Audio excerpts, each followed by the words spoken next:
Does the stream draw near? It does. It does. It does. Hello, everybody. Happy peak of the week. Let's turn this down a little bit. Crank it down, though. There we go. Actually, a little bit even further. So, yeah. Hello, everybody. It's gonna be slightly different. In flow of, we're gonna do reaction of the PS5 Pro video. I gotta do this. I have words. I watched this when it was actually happening, and I was like, I should stream this or something, because I have certain words for this reveal trailer. So other than that, we're just gonna go chill back, probably do some Super Metroid. I started last week, and I kind of feel like I want to just do a full stream of it, or at least beat it.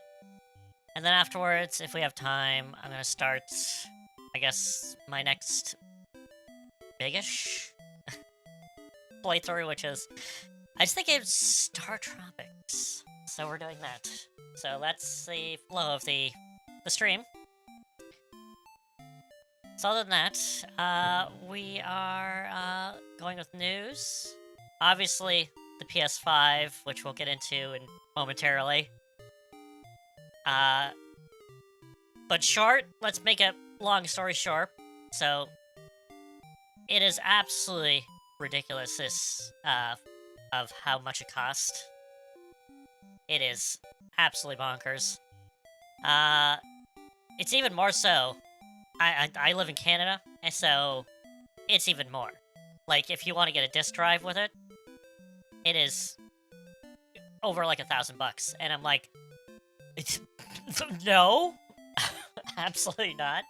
So, yeah, that's a big pass on the PS5 Pro, especially for what it is. Like I want to go through the presentation and be like, I don't see a difference. Absolutely don't see a difference at all.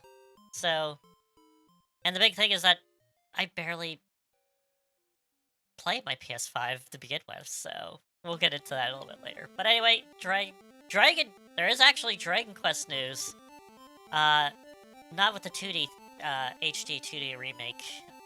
There's nothing on that, but if you do want to play The Dark Prince, which was only on Switch up to, I think, today they released it on Steam also, so you can play it on Steam.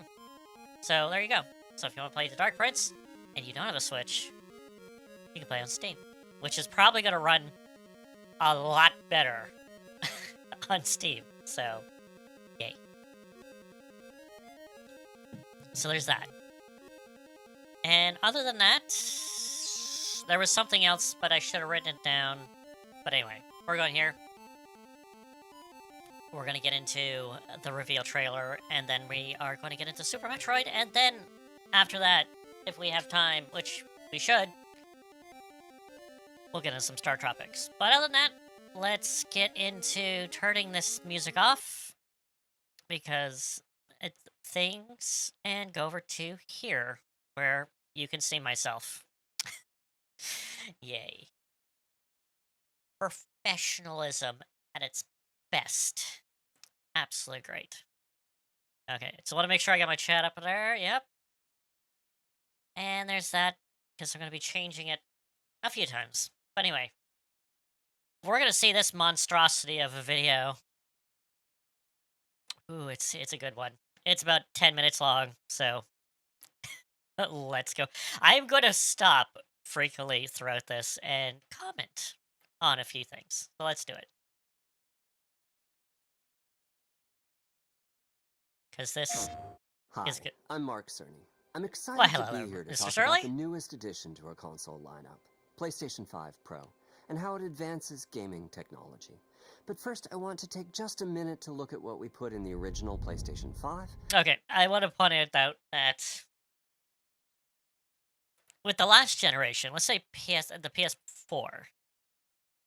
PS4, I did not get at launch. I didn't really see the point of it, so I was like, "Nah, I'll pass on it." So when the Pro came out, I was like, "Sure, I'll just get the Pro instead of the original." And that makes sense because it was slightly better and so forth like that. But with this generation, first of all, I know lots of people who don't even have a PS5 to begin with. So why do they want a PS like I guess by paying that hefty price? Whoa, oh lordy, we'll get into that. Anyway, let's go with this. So I can kind of see where the entry point. It's like, oh, if you don't have a regular PS5, you can get a PS5 Pro and you know skip the original model. That makes sense. But the price. Oh my god. Let's just get to it. and how it delivers an exceptional gaming experience. If you say so. When PS5 debuted in 2020, it brought a lot. Yes, well, that's a key thing right there. It was released in 2020. It's not like anything big was happening during that time. Nah, not at all. Not at all. That would affect sales? Possibly not. Nah, nah. To the table. 8 Zen 2 CPU cores form the brains of PlayStation 5 and enable high-speed complex gameplay, with character counts reaching into the hundreds Yeah. and frame rates that can be as high as 120 frames a second. Yeah. PS5 has a powerful RDNA 2 GPU, which can render anything from intricate details to fantastic worlds with vast panoramas to explore. Cool. Ray tracing allows for dramatic visual improvements, including reflections off of water or glass, and the realism that comes from real-time global illumination. A custom SSD can load data at breathtaking speed, resulting in ultra-fast transitions between game worlds. That is like the only thing that interests me is the faster loaded times. Like, yeah, like ray tracing and so forth. Like, not impressed by that whatsoever. I don't care about it actually. And also the super realistic graphics, not for me. Like, I'm fine. I'm fine with just look like PS4 ish graphics. That's fine. Hell, PS2. Give me PS2 stuff with faster loading times. That'd be great. Oh, wait a minute. We already have that. It's called the PS3. Oh, okay.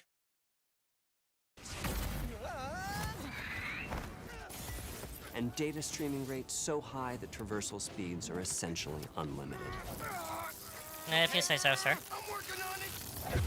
Tempest 3D audio tech brings an unparalleled sense of immersion to the sound of the games.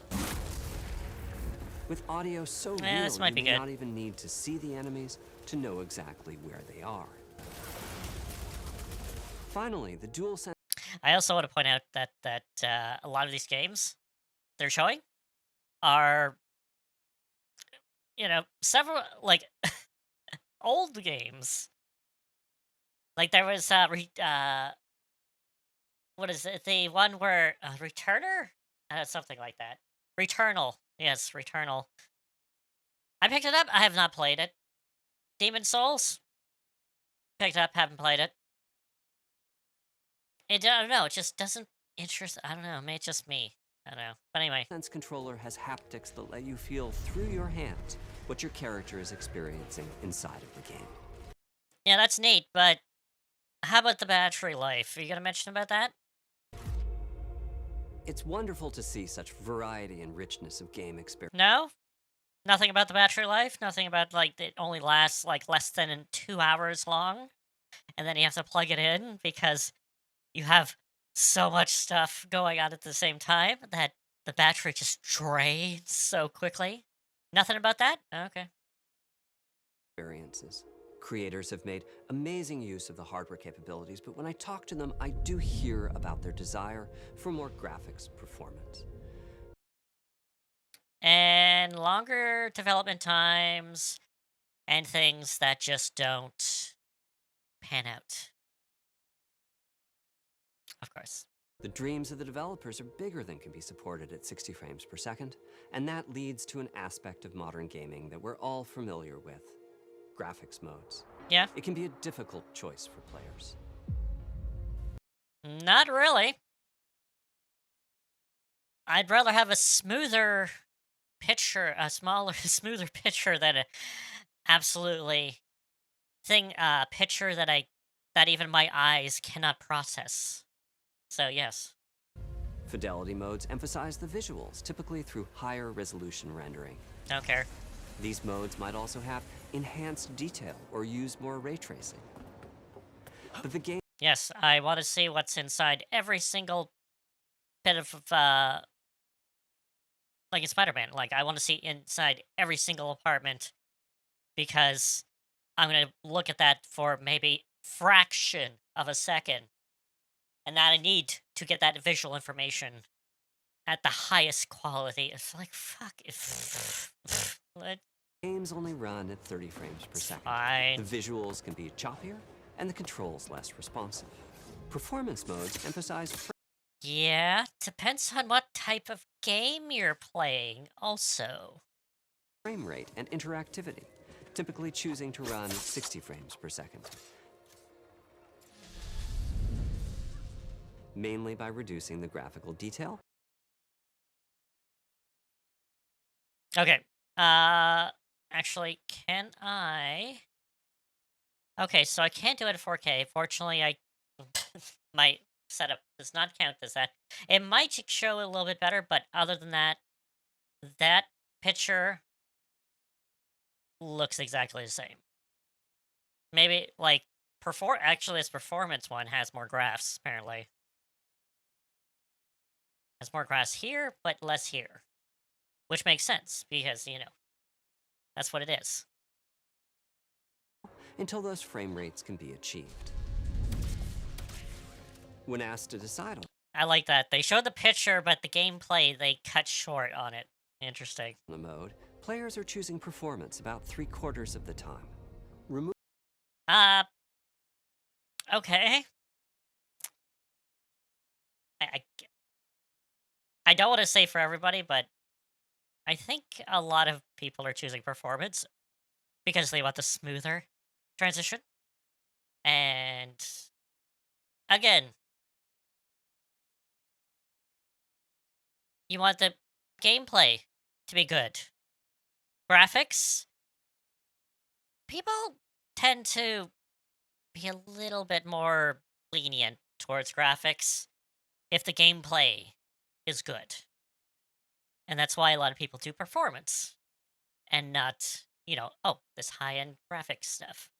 So yes. Moving that decision, or at least narrowing that divide, is one of the key targets for PlayStation 5 Pro. We want to give players the graphics that the game creators aspire to, at the high frame rates that players typically prefer. I'd really like to know what these game developers he's mentioning. Is it like the first-party studios for Sony? To do that, PS5 Pro substantially improves over PlayStation 5 in 3 ways. Here's what we call the Big 3. All right, let's First, see the big. we made the GPU much larger and increased the speed of the memory it uses. The result is rendering that's up to 45% faster. It's numbers. Second, we I made don't major really upgrades to the ray care for tracing, it. taking a streamlined and accelerated. It's also that they're not showing any gameplay. They're showing like promotional videos of this ray tracing, advanced race tracing, and yet they don't have any like actual gameplay to show this. Because this is essentially just a video showing the actual, like, you could do this in like any kind of model or like blender and just show it off. This doesn't show off anything right here. So Accelerated approach that allows calculation of the rays at double or even triple not the Blender, speeds but of PlayStation still. 5. And finally, we added custom hardware for machine learning, and an AI library called PlayStation Spectral Super Resolution, or PSSR for short. PSSR analyzes the game images pixel by pixel and can add an extraordinary amount of detail, which boosts the... Now, this interests me because not for the sake of modern games, but, you know, traditional games in like resing the actual, you know, library of games that you have on other systems, like the other four. Yeah, just from 1 to 4, especially 1 and 2, and even 3. If you can upres those, I'd be interested. I'd be very interested. effective resolution of the games. But Game do they creators are mention adding that? PS5 Pro support to new and existing titles, and with the big three It says existing titles, but for what systems?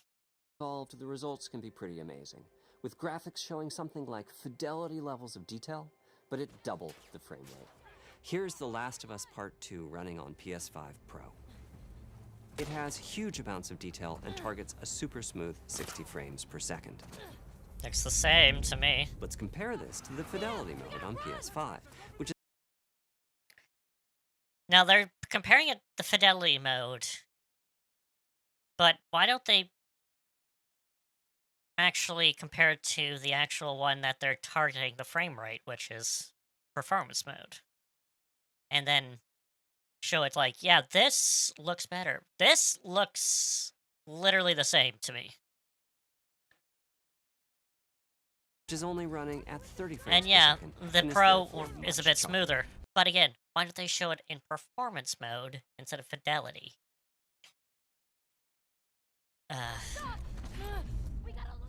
This goal of delivering almost fidelity 'Cause maybe it looks the same. frame rate has been achieved for a broad set of titles, including Marvel's Spider-Man 2,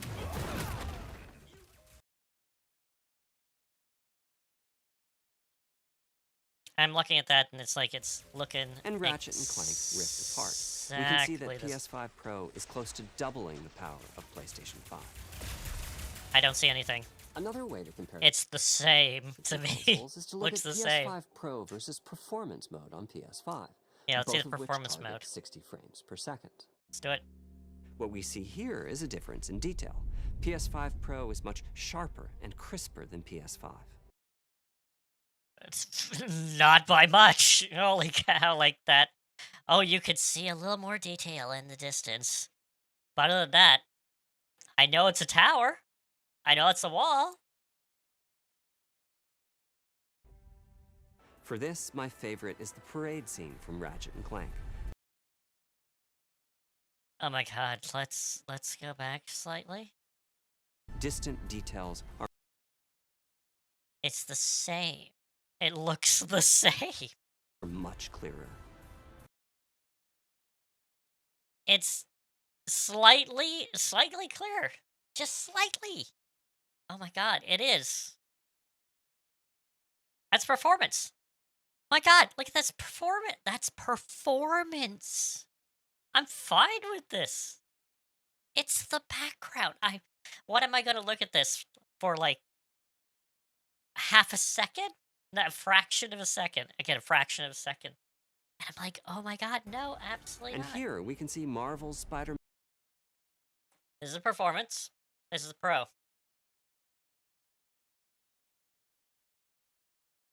I'm looking.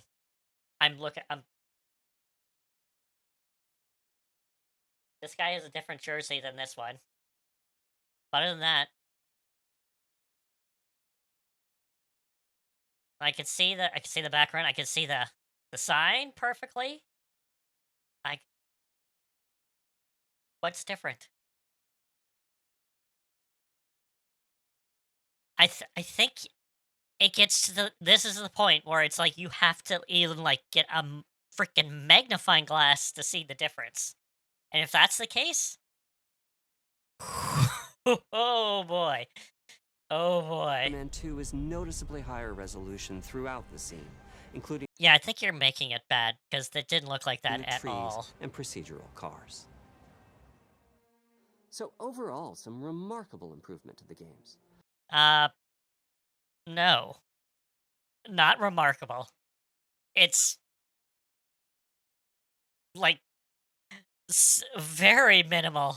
On PS5 Pro, we can see increased sharpness to the graphics or smoother and more responsive gameplay.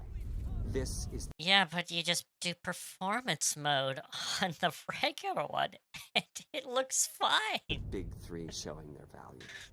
As you've been seeing, machine learning via the PSSR library This is probably the only thing that interests me because it might lead up to what I'm actually going to talk about this later on. But it deals with old games. That's the thing. is being used quite broadly to add pixel detail and boost frame rate. But there are as many approaches as there are game engines. The increase in raw GPU power is being especially effective for Yeah, that's fine. Horizon It's what it Forbidden is. West. Apart from the detail boost, that extra graphics power is allowing for improvements to lighting and visual effects, That looks exactly like what I played.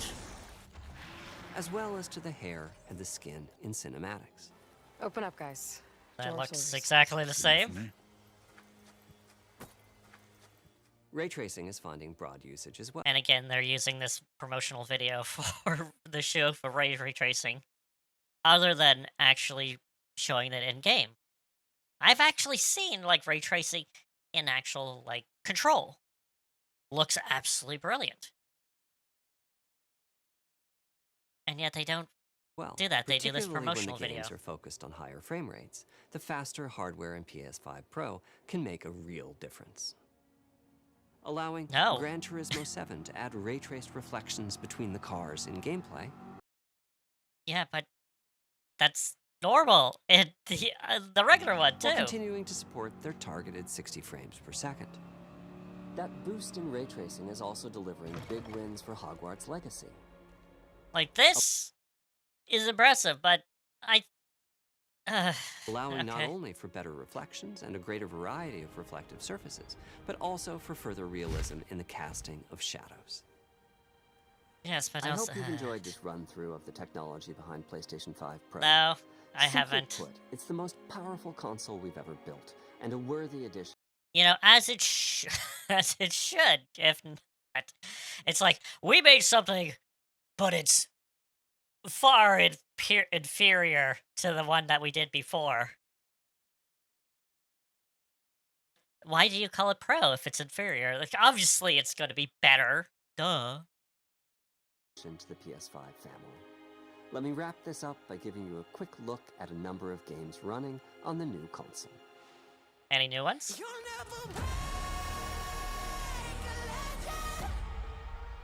And I'm going to mute this because I'm not going to actually share.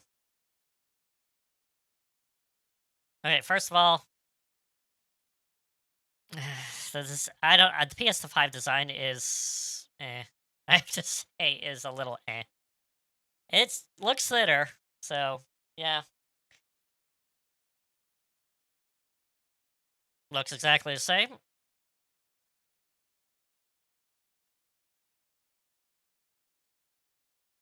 And I like how it's all cutscenes. That's a cutscene. I think the Spider-Man was a cutscene also. That's a cutscene. Got a little bit of there. There's no gameplay at all.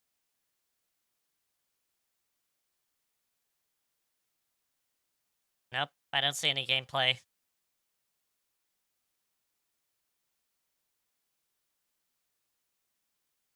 A little bit of gameplay there.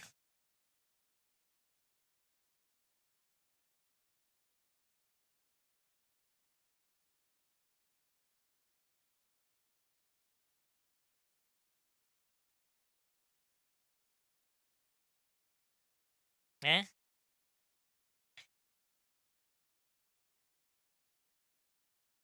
That is one thing about... See, that is one thing about racing games, is usually they show off the graphical power of the system. and that looks exactly like the regular. Like, it just doesn't look any different.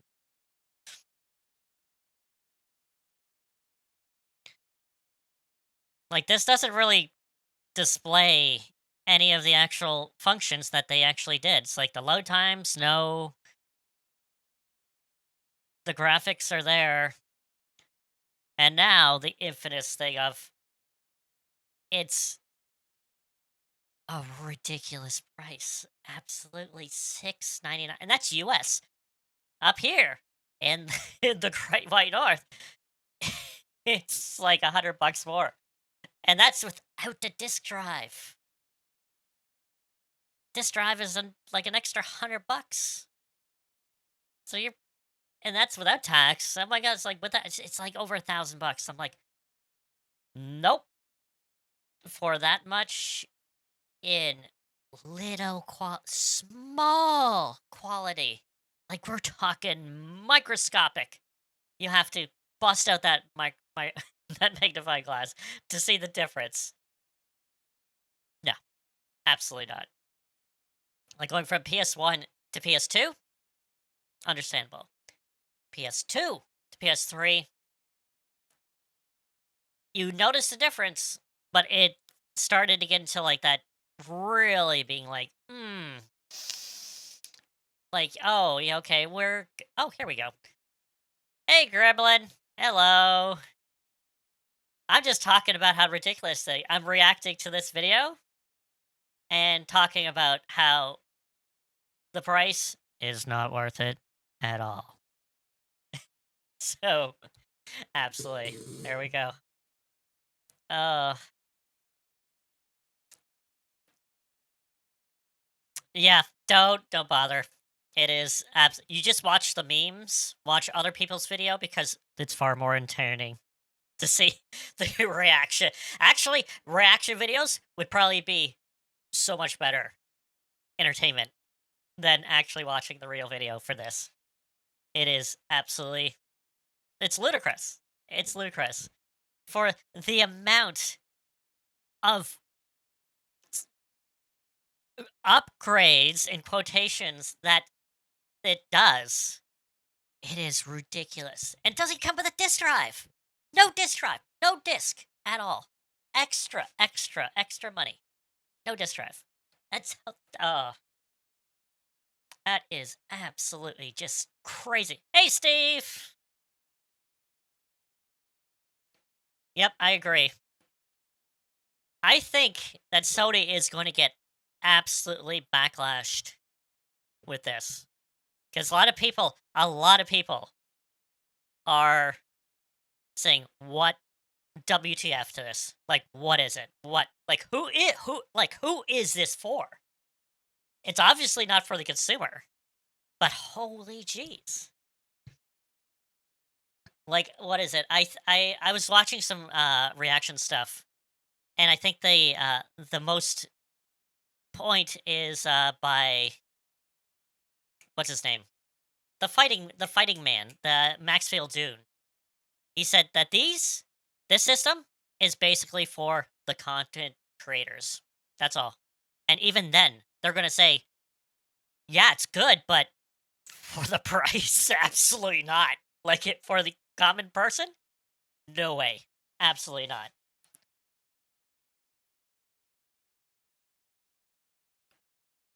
Okay, Steve. The technical advancements for the Pro is so minimal for the price. So minimal. Like you can probably pick up a PS5 now, the original one, probably for even a used one for like three 300 to like 400 now. Probably most likely it's probably going to go even down now. And for that is so much more effective for your money than the Pro here. The Pro here, for what it does, is absolutely not worth it. Because what if you have disc games, you can't play them. First of all, it doesn't come with a disc drive. So it's pure digital. So it's also for the pure digital market, which is I'm no discs, no discs. The disc drive is extra, and it's another $100. Well, 79 in US, but up here in Canada, it's $100. So,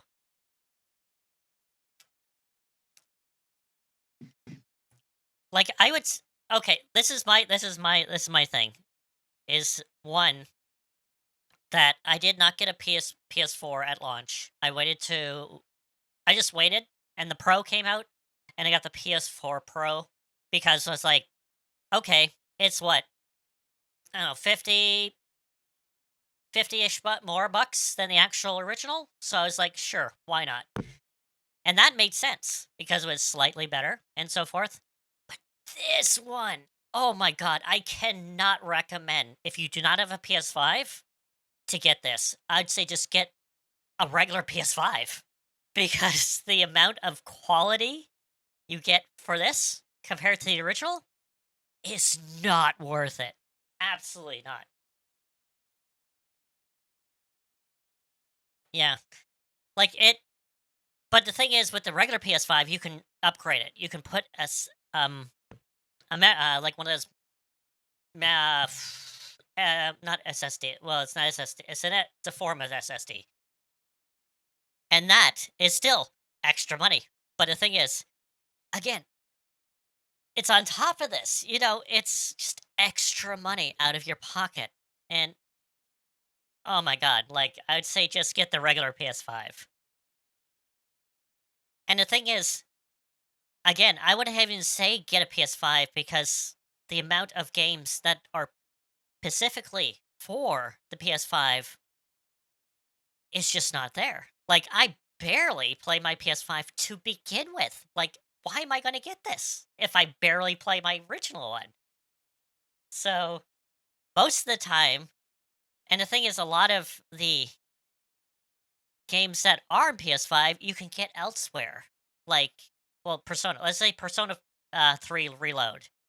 It's on other things. It's on Steam, first of all. So if you have like a computer that can handle it, just get it on PC. That's the thing. So, and oh, it's it's well, even frame rate. Like that's the thing. They were showing the thing between performance mode on PS5 and the Pro, supposedly where it blends the two, and the noticeable difference is so minimal. My god, so minimal. It's like just slightly clear. Slightly. And it's background elements. So I'm like, wait a minute. I'm going to pay like I don't know, 200, 300 bucks more for this for slightly sharper backgrounds. And I'm like that I'm going to barely notice to begin with because I'm going to be playing the game. Does it improve quality? Does it improve gameplay over performance mode on the original? No, not really. I can get a sharper image. And I'm like, no, that's still not worth 300 bucks plus. So, I don't know. Like like this generation, it's Switch. I played Switch so much more than anything. Like PS5, my PS5, I got back. Oh God, when did I get it? I think I got it like not last December, but the December before. I think in 2022. And I swear I've barely played it. And even if I do play it, I play my PS4 games on it. That's the thing. So, and they run like load times are slightly better. That's all. That's why I say it's like just give me load times that are more better. That's better. Like I don't care about the graphics or like the only thing they mention is the AI upscaling, which they did not mention at all about older games. If they did it for older games, oh damn freaking straight I'd be like interested. And again, I've also saw a lot of tweets around. It's like, for this price, the upgrades you get them are absolutely terrible. But if they had backwards compatibility, like all the way down to PS1 with that AI upscaling, and also with a disk drive too, that'd be good, that you can play your older games, then people will be like singing a different tune for this price. This price, people would be like, damn, I, this is so worth it. You can play your whole library back to PS1. I'm for this. But the thing is, it's only for PS5, PS4 games. And even then, all the added features are for PS5. So that's the thing. Uh, let's see. The Resident Evil 4 remake you can get on Steam, so it's not exclusive to. Um, it's not exclusive. Forspoken. Well, I wouldn't say that's a great game to go, but it looks impressive. But other than that, 7 Rebirth is coming on PC sometime. It's an exclusive for now on PlayStation. Stellar Blade is on PlayStation only. That's probably like the only good one out there that would probably benefit from some pro thing. Yeah.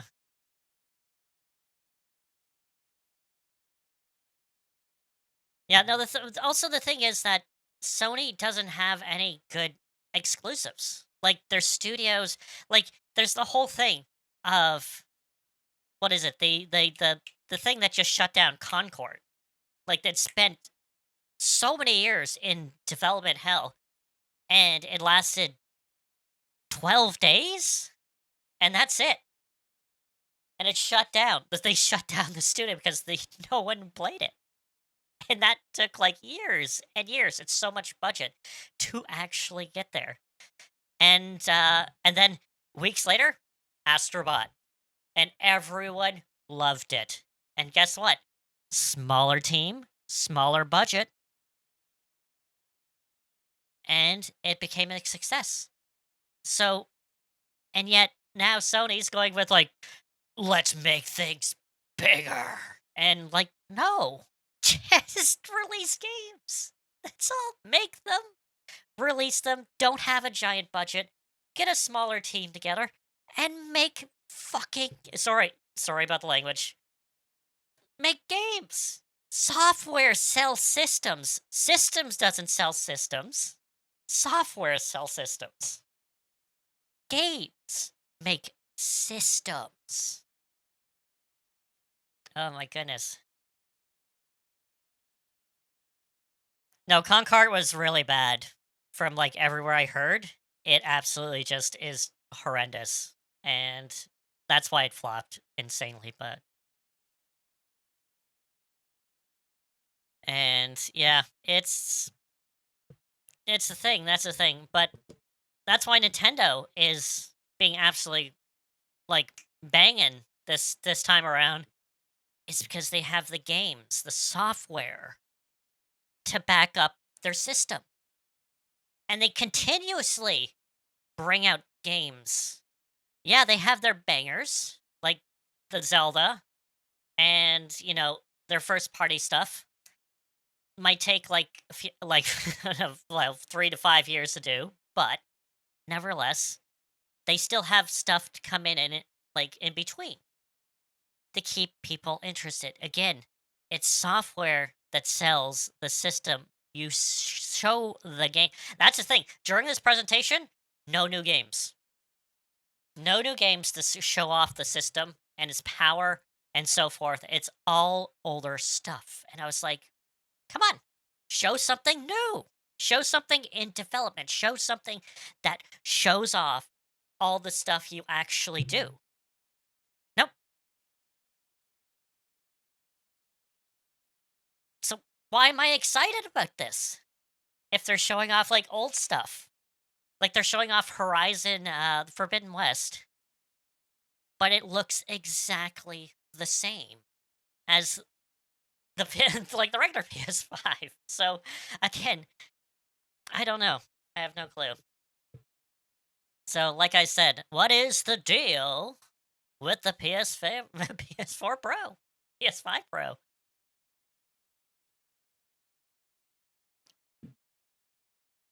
And also, I heard on Twitter, as through the grapevine, is that Sony is kind of looking for IP, like they don't have any IPs to, get invested in. And I'm like, yeah, how about you look at the PS1 library and the PS2 library because you have tons of dormant IPs from those eras that you barely have touched, like Legend of Dragoon. Like, how about making a remake of that? People would go freaking bonkers over that. I'm very passionate about this. Sorry. It's just, it is not worth the money. So, definitely a big no to this. And that's the thing. Like, nostalgia is like on a big time high right now, and Sony needs to get with the game. And they're not. They're not going with the game. They're like, bigger, better. They gotta be like this. No, just remake the bloody freaking game. Like, I don't know. I don't know. I have no idea.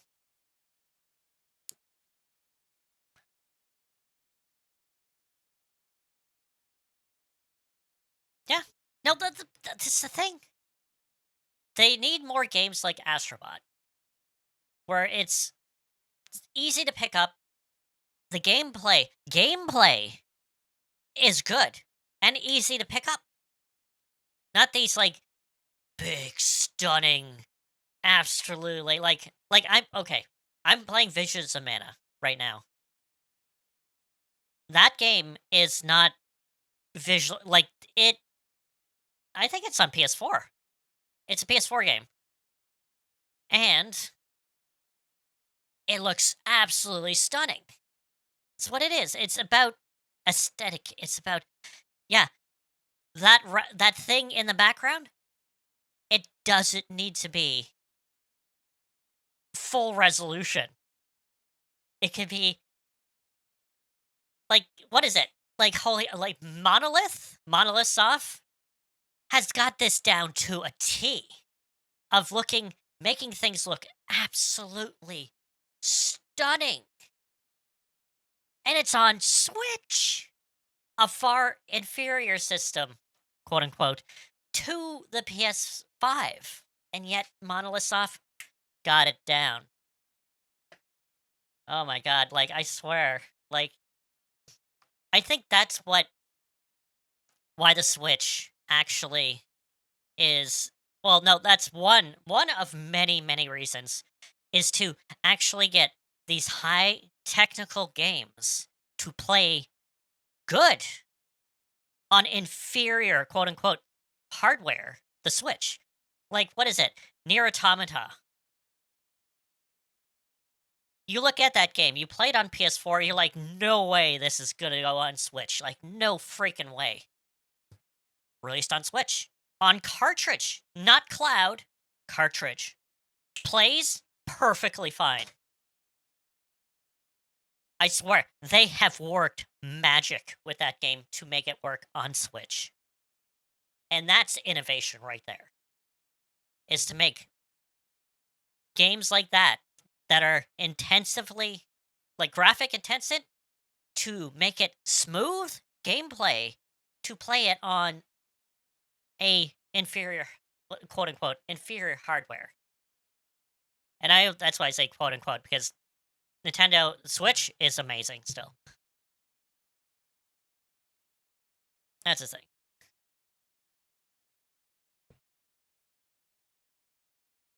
They need to make just fun games. That's all. That's all. Make games that are easy to pick up. Anyone can play them.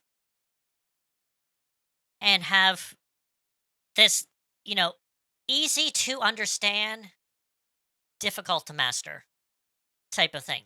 And that's a lot of like older games. Older games are a lot like that, where you can pick up the game, you can play it normally, but if you want to be good or like really good at the game, it might be difficult to master. And that brings the people back. Because if they want a challenge, they'll get that challenge. But if they don't, if they just want to play the game, they have that option. They get that experience. And Switch is swimming in titles like that. And that's not first party. Third party is also like that too. That's the thing. It's like, oh my god, it's like,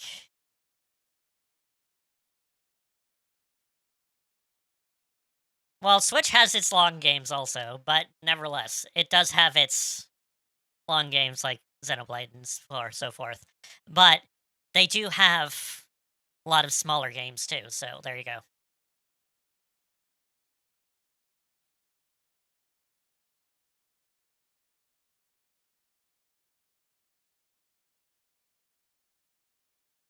No, but like the thing is, that's I think Nintendo figured out during the low part of the Wii U that graphics and going big wasn't the thing.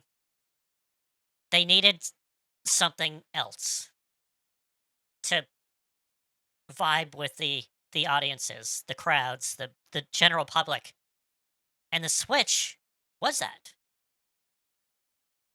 And then it's like when the Switch 2 comes out, and if it I swear, if it's probably gonna be so much less than this, and it's going to destroy the PS5. Like when Switch 2 is announced, it is going to get destroyed. I'll tell you right now, destroyed. If it if it is like hell, even if it's like $100, like if it's 5.99, Switch 2, if it's like the max of 5.99, still it is going to destroy the PS5 Pro. Absolutely destroy. Because the thing is, would you rather get, especially because it has almost been confirmed that you can play your Switch games on Switch 2, which means all those Switch games you have, you can play on Switch 2. Yeah, you can play your PS4 games on PS5 Pro or PS5 Pro, but I don't know, it's just that's the thing. I agree with Steve. I think it's just a bunch of marketing bullshit, basically. I'm sorry about the language, but it's it's just way too much for what it is. Like it really needs to be like if they want to sell this, they need to like at least $200, like 100 at minimum, $200 if they really want to sell it. Like sell it like that. I'll pick it up for like 500. That's fine. 500? Give me it. Because or you want me to pay this? Throw in the disk drive for free. Throw in the disk drive, and this apparently the stand, the vertical stand, is not doesn't come with it either. And who knows? I don't know. Maybe the controller doesn't come with it. I have no idea. But absolutely bloody ludicrous. This is absolutely. And the thing is, again, if they mentioned if the PS5 Pro is fully compatible with every single PlayStation since one, 2, 3, and 4, people would be singing a different tune with this. They'd be like, "Oh my god, that is a steal." Because you get to play all your games from the previous system. But no, this one, only PS5 and PS4 games. That's all. And everything they showed was just for the PS5. That's all. So even the PS4s are getting shafted. PS4 games are getting shafted. So that's it.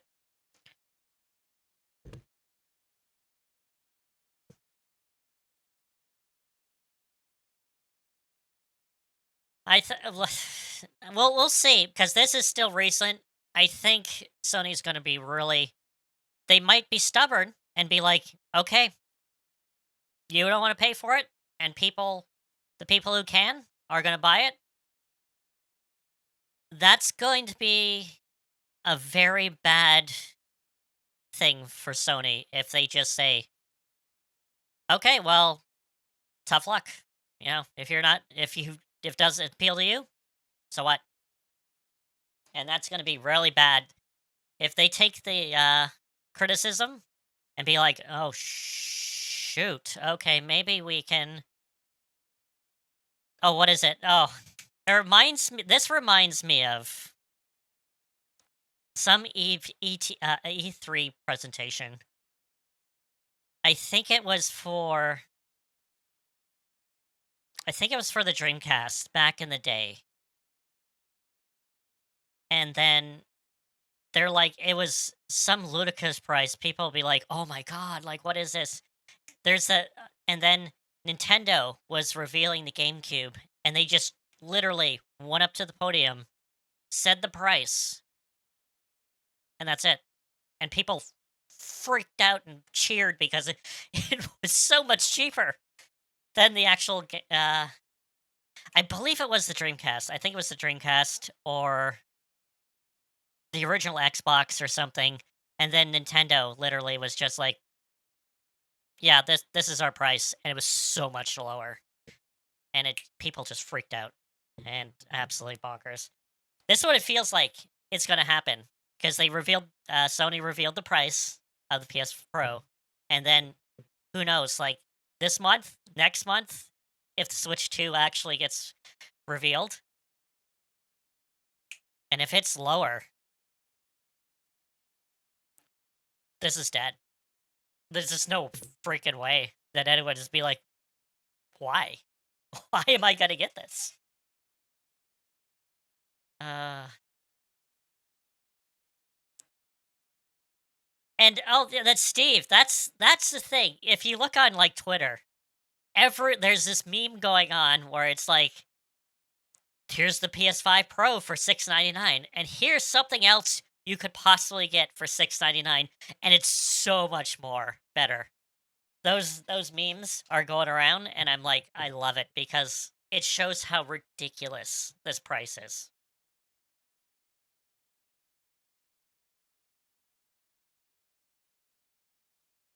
Oh my god, that just was absolutely ridiculous. Like I know inflation. Okay. Okay, let's get real here for a minute. One, and this is for inflation. So obviously it was kind of back in the day.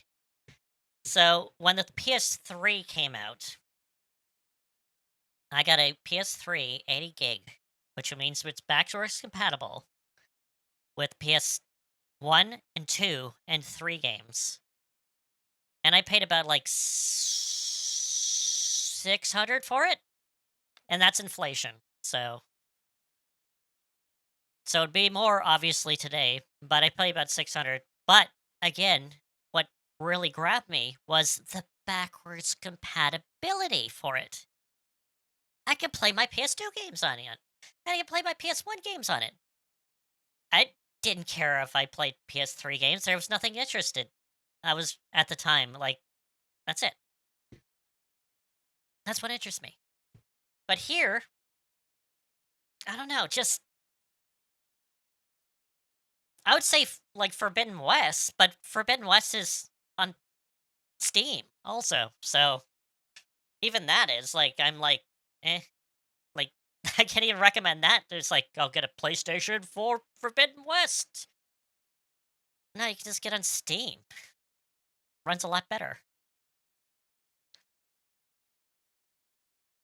Yeah, that's the thing, man. It's like it's good and it looks good, but it's like a couple of years old. Like you need to bring in something a little bit more. And the thing is, like Sony's throwing a lot of things into the ring, like their VR thing has failed miserably. Their big multi-million, which like gotcha, what is it? Like Concord, whatever Concord is, has failed.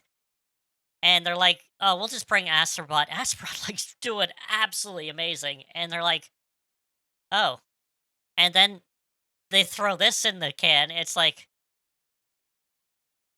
they're bottom of the barrel again. They're just like, "What the freaking hell is going on?" I have no idea.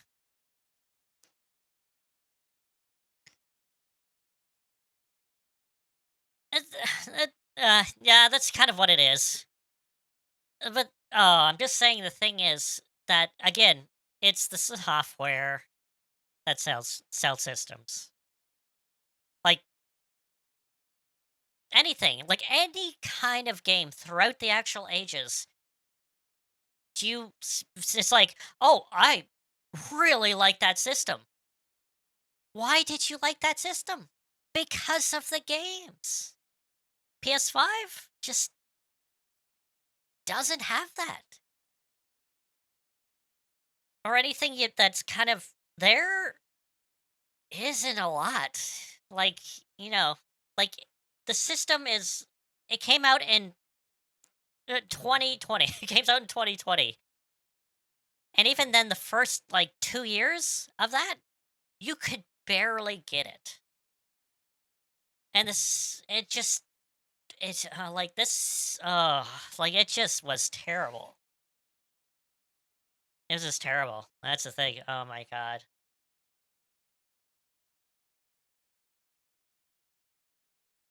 I'm gonna be surprised if they actually like this is hard to get because people or vice versa. It's easy to get because no one wants it.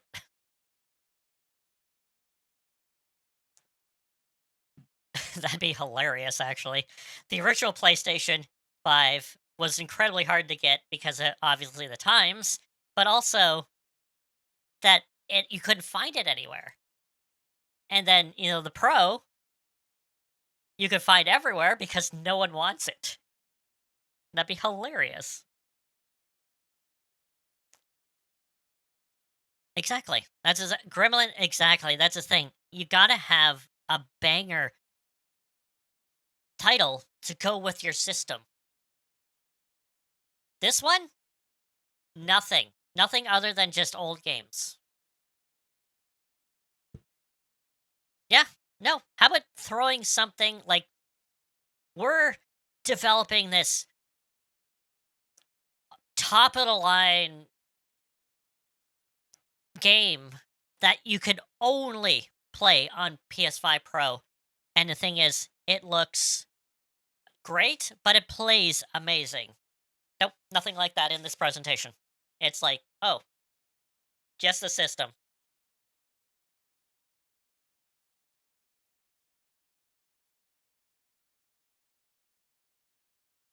Yeah, that's the thing. That's the what it was. It's like I got mine by I went with a friend. He was going to a doctor's appointment, and I checked out the local Best Buy because I had to kill some time. And they had them there. I'm like, holy jeez, that's like this is during the time where it was rare to see them in store. And I was like, holy jeez, man. So I went back. I told him, hey, they got PS5s over there. He's like, really? Well, let's go. He's like, there. Guy got a PS5 right on the spot. And I'm like, holy jeez. And I'm like, I can't afford that. He said, I'll get you for it. You can pay me put back for it. I'm like, sweet. Let's go for it. I got my PS5 that day. Just out of the blue. I didn't know. I was like, holy jeez. That was just like, wow. Oh my god. And then I played it. I was like, I played PS4 games on it forever. That's the thing. So absolutely, that's the thing. Like it was extremely hard to get back in the day, and I'm interested to see where this goes here. But bottom line, I would probably go with like if it's the PS4 over the PS4 Pro over the PS4, I'd say get the Pro, get the Pro, get the Pro. No, like no questions asked. It's because it's relatively the same price. It's like what, $50 apart or something. It's fine. Get the Pro. This one, I don't know. It's like 100, 200 more than the actual PS5. Get the PS5. This does not like if you don't have a PS5, don't get the Pro. Get the original one because the minimal stuff you get with the Pro isn't worth it. Especially what they show off. If they have something else up their sleeve for this, they needed to show that like in this presentation, and they didn't. So what they showed didn't impress. Like I think a good 70, probably 70% of the actual people who probably watch this to 80 were like, "What the hell? What is this? Like what? Really? No." Uh so yeah, it is absolutely ridiculous, bonkers. Like, what is it? Like, Steve, you said you didn't have a PS5? Don't get the Pro. Get the original one. If you have, it might be even cheaper now to get because the Pro's coming out. You might even get it for cheaper now. So that's the thing. Exactly. That's the thing. Like, if they showed off something new, something that actually shows off the actual system, like their quote unquote ray tracing, they say it's like, oh, it's like it renders ray tracing better. And what do they show? They show a presentation video instead of actual gameplay. And I'm like, no, what? No, come on, what is this?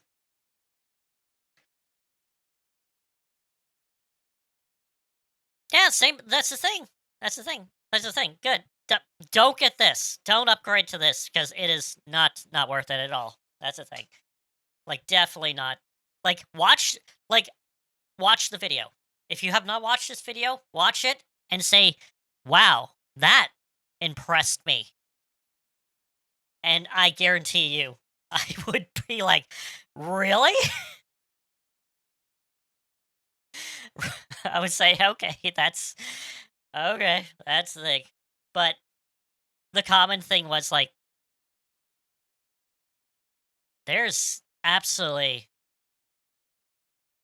like like I mentioned like throughout this, you gotta bust out the microscope, the magnifying glass to notice the actual difference between performance mode, which has less graphical fidelity, and then the PS5 Pro, which blends performance and fidelity modes together, and it just looks the same. Maybe a smidge. We're talking microscopic, more clearer in the backgrounds, and I'm like, so I'm paying $200 for this? Absolutely not. And I don't even get a disk drive. That's the thing. That's what I'm pissed off about is you don't get the disk drive. That's what pisses me off. Anyway, okay, I think I've hit the nail in the coffin. I've mentioned way too much. Let's actually get into like some games here. Oh, that is absolutely just not. Oh, this terrible, terrible. Like whoever market this should really rethink. Like maybe that marketing. I think it's definitely Sony. Like Sony, this is Sony. Sony's doing. And they need to go back to the drawing board. Like the PS4, I think somewhat ruined them because they had a really good generation in the PS4, and they're like, "We're invincible," and they're not. They're not, unfortunately. No.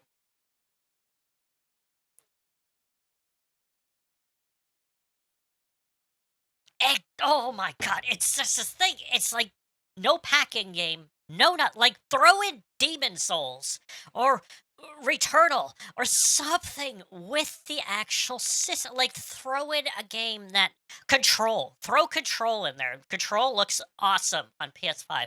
Throw it in there. Let people freaking play Control with all those like fancy ass like stuff, and that'd be like amazing. But the thing is, they don't throw in packet like God of something. There you go. That's a God of War. Yeah, I haven't thought about. Yeah, throw in God of War. There you go. Persona, I think, might be a little cutting it because it's not exactly first party. It's Sega. So unless they have a deal with Sega, I don't think they'd be able to do that. But first, something first party. Hell, even throw in Forbidden West or something like that. You know, something to show off the system, to entice people, to be like, that's what it is. That's the thing. Like, hell, if they want to sell systems, throw in a Call of Duty. And that will definitely that will definitely bring in, well, something. But, again, that's what it is. It will give all that.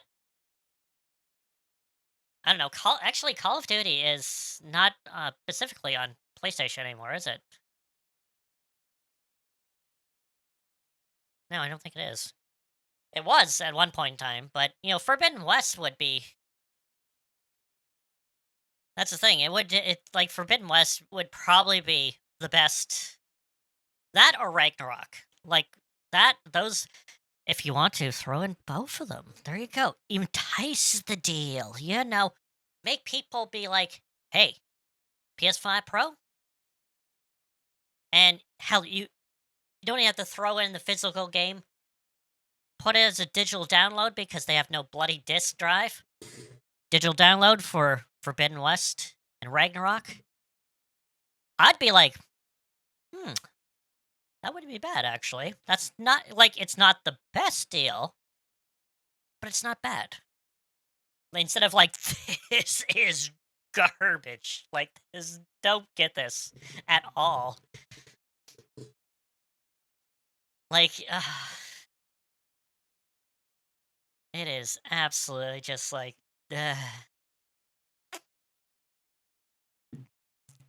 like again, they just like the marketing needs to just need to like think of something. Again, yeah, this thing they brought, but like, no, what Microsoft has Bethesda, so that might be a little bit difficult to do for Fallout. That's the thing is that what is it? Microsoft kind of did that with Starfield, and Starfield did not cut it. So let's just say, but yeah, Fallout would definitely be that, or actually, Skyrim sick or like Elder Scrolls 6 is scheduled to come out first before Fallout. So yeah, that's the thing. It's like that'd be amazing. Like if like Fallout came out before Skyrim or before Elder Scrolls 6.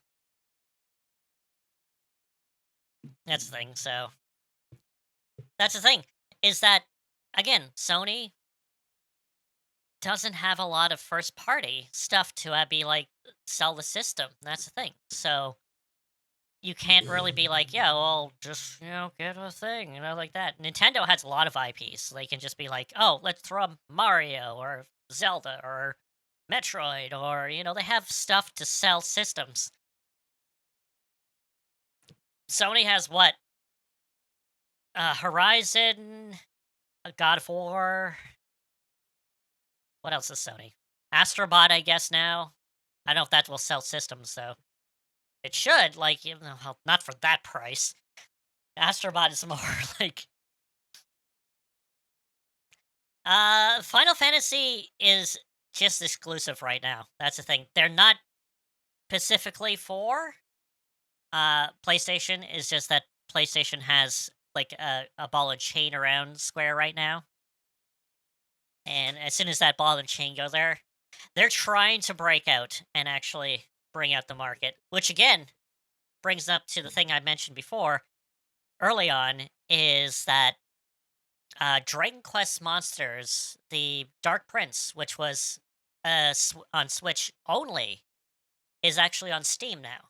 So it's broken free from only Switch, and it's on Steam now. So that's things like Square has learned, especially from Rebirth, Final Fantasy Rebirth, is that exclusivity hinders the game. Also, it needs to be on more systems for more people that can play it.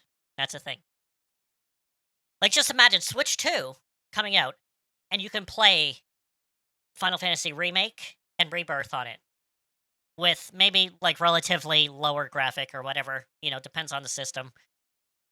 That would be amazing. Like, absolutely, like, that'd probably be the best way to play them. That's the thing. Who knows?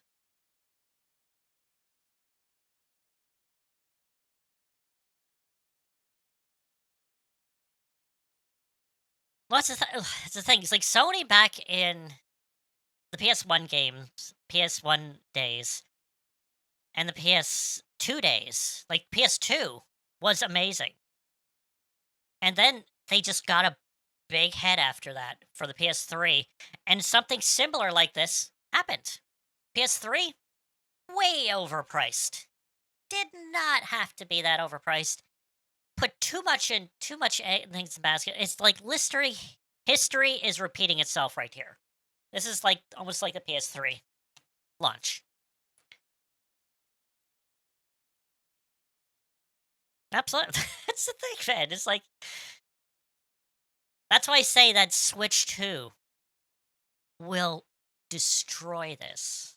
Destroy this. Like, it just needs to, like, if it's even $100 cheaper than this, it will destroy this because of the possible like, if it's literally like the same thing, like it's a bigger, more beefier Switch, basically, it's gonna destroy this.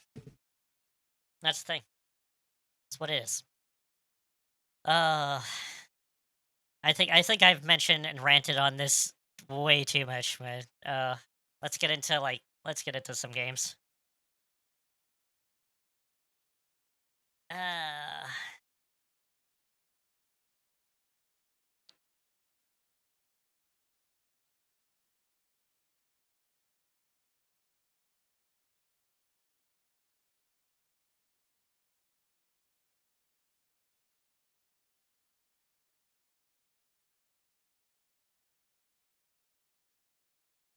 all right. So first on the docket, and I'm gonna be continuing on with Metroid. Well, I'm gonna be restarting Metroid, but I'm gonna do Super Metroid. From the time of it, I will have no problem beating the game this time.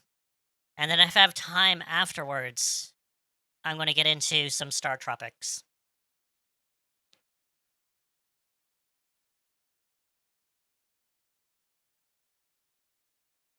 And also, happy peak of the week to you two, and whoever else is in the chat, the lurkers that are around.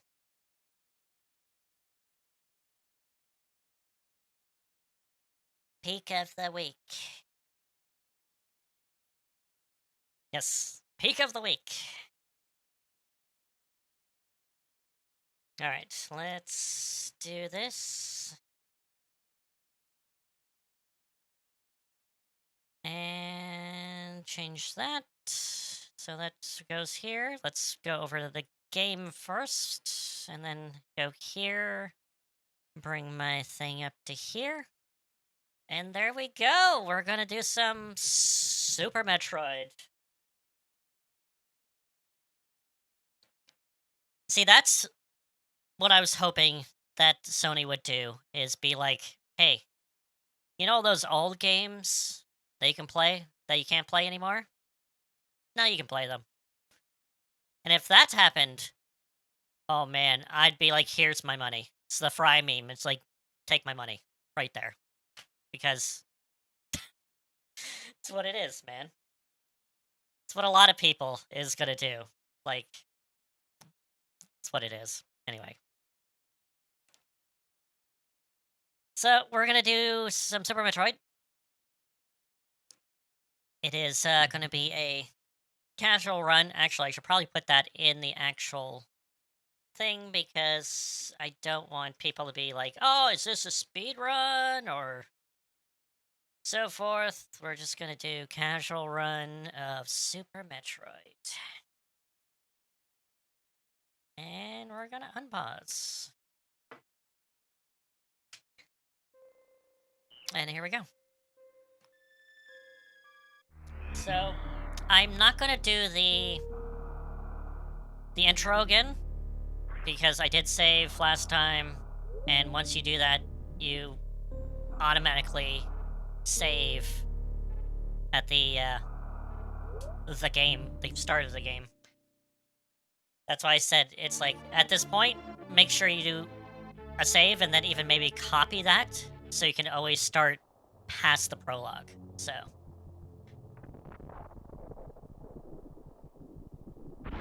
you don't need to do the prologue anymore. Alright, let's go relatively fast. Fast-ish? Fast-ish. Boop.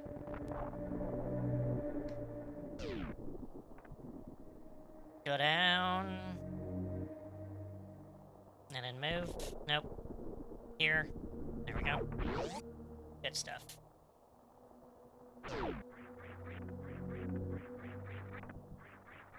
So it shouldn't take too long to get back where I was.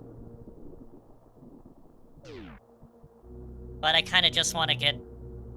I could have I could have started where I left off last time, but I always feel weird when I don't start from the beginning.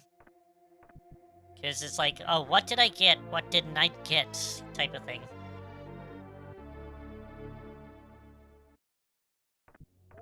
So it's just it's a run.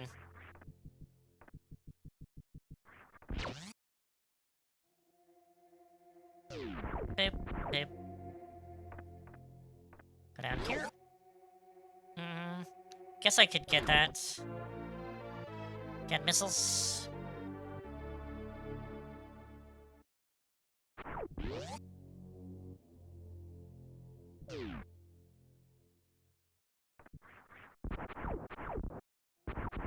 Alright, missiles. It's one thing I did enjoy from Zero Mission is that red doors only need 1 missile instead of 5.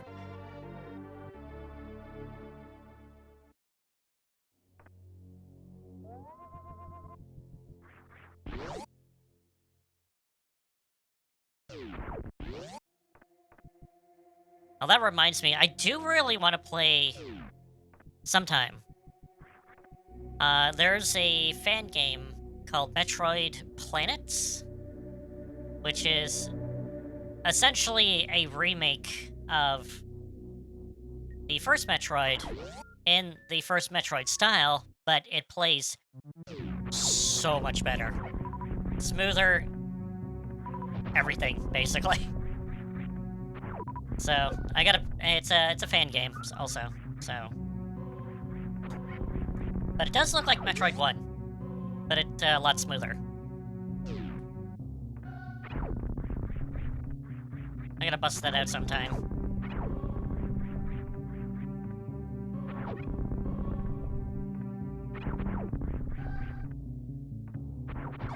Nope.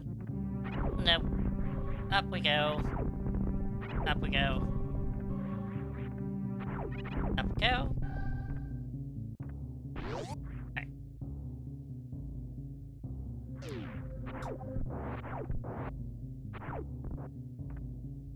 I'm not gonna get the map this time. I don't really need it. And it'll shave off a little bit of time.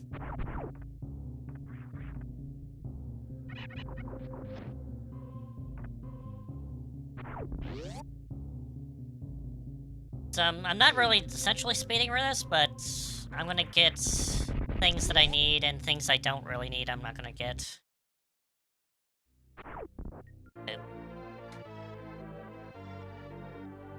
And the map is not essential for 100%, so...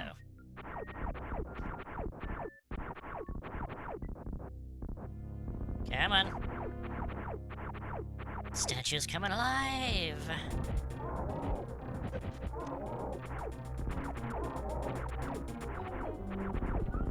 Take that. Boom.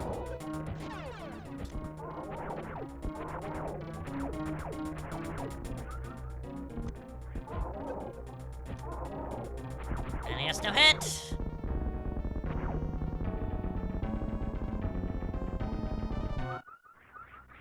Alright, move there.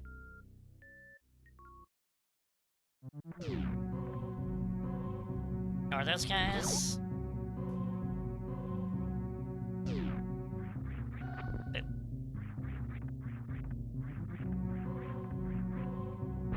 Nope. There we go. And there we go. So, I could go down there and get a few more upgrades, but I'm gonna do that later. I'm gonna try to be a little more efficient in this run. Just go, take the hits.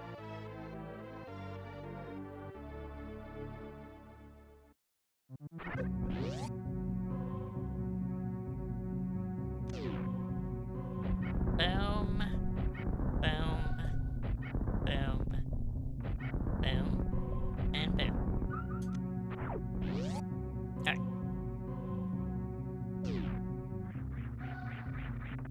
I'm gonna hit this just to get a bit of missiles. Okay. And down we go.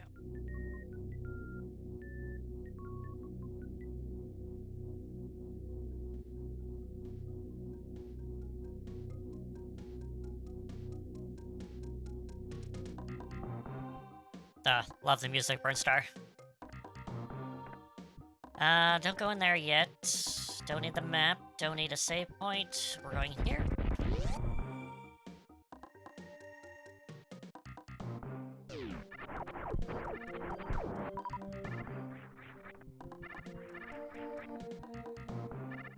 Oh.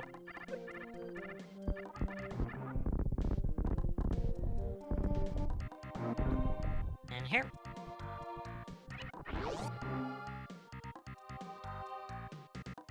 Now, I usually go down to get the charge beam and extra missiles, but I'm not going to.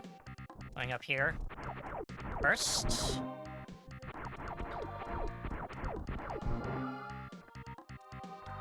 I got 10 missiles, I do.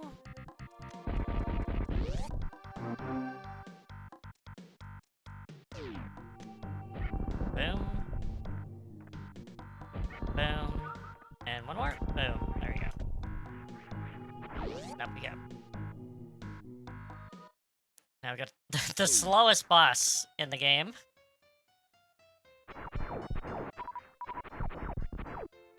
I wonder why everyone skips him.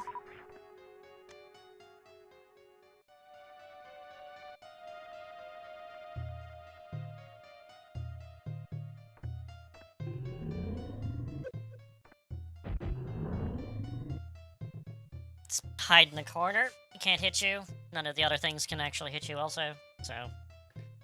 let's wait until he opens.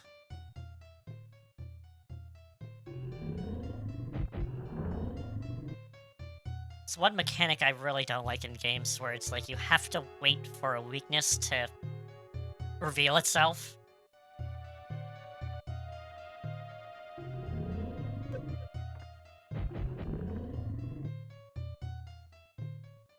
Never did like it.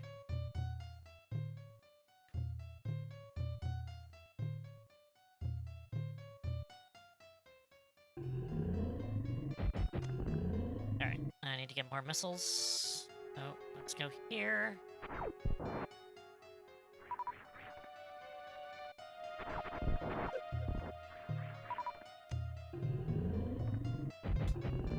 Oh, one more.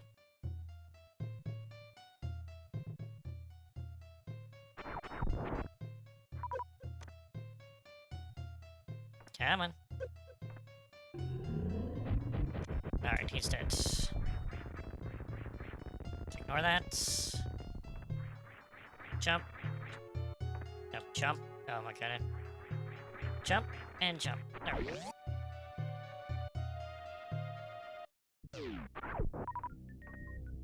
And down.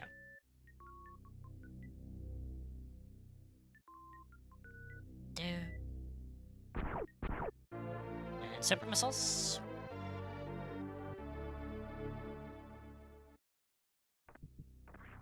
Should be good.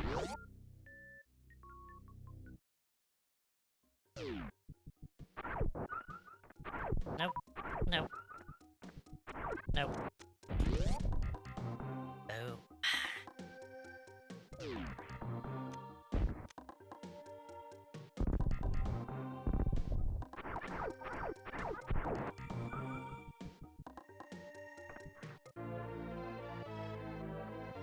What don't you know, Joshua?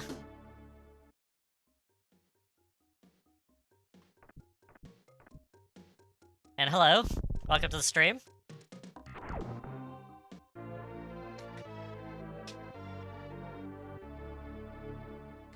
Is that for the PS5 Pro?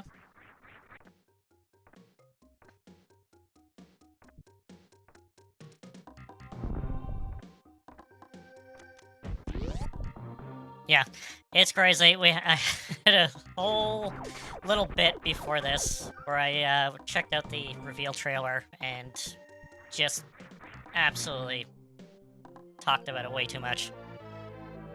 And it is definitely not worth it. So, definitely pass.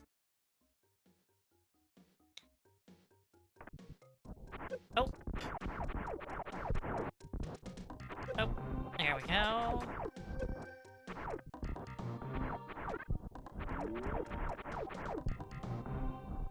Alright, let's go. Oh, there we go.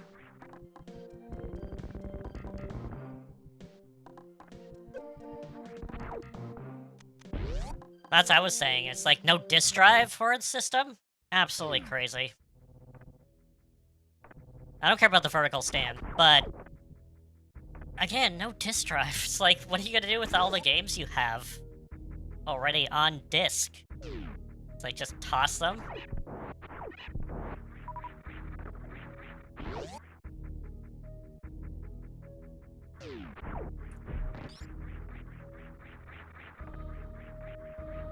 Here. Up here. Yeah, no, it's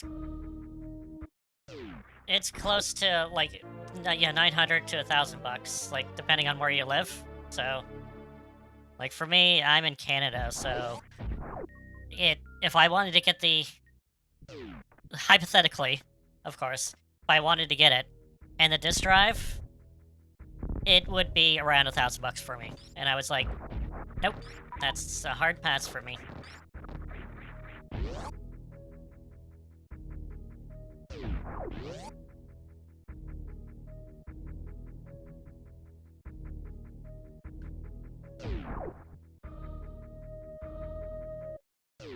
And also, there's, like, a lot of things to do that. Like, I barely play my PS5 to begin with, so why would I pay, like, another $1,000 for another system that would barely play? So, yeah.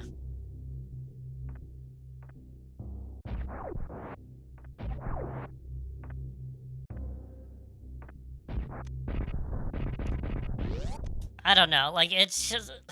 They need to just... They need to make games for their system, that's all. Like I mentioned before, software sells systems. Now, systems don't sell systems. Software sells systems. And if they don't have the games to go behind the actual system, why am I getting the system to begin with? That's the thing. So they need to have games, like new games, to show off the specs, the things that they want to, instead of games that are out for like a year to one that was launched in 2020. So it's like, it's just, eh.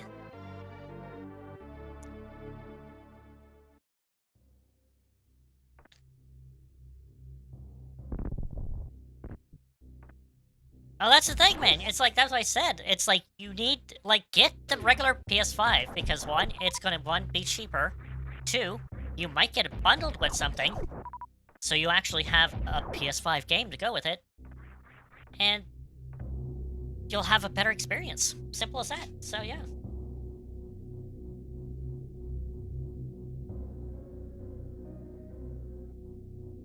Yeah, no, like, I think that with the whole backlash, like, it is... I think Sony is trying to make a fake urgency for this. It's like, oh, it is so much better. And people are kind of seeing that it's not. And they're gonna find that out when all the scalpers are gonna buy everything, all the things, the disk drives, the system itself, and they're gonna be on it, and it's not gonna sell because no one wants it, because they can just buy a PS5 regular and you get the same experience. And that's the thing. That's what it is. It's not gonna be like the PS5 when it came out. It's definitely not. It's like, we're not going through a pandemic anymore, and people can actually go to the store and get your system. So, yeah.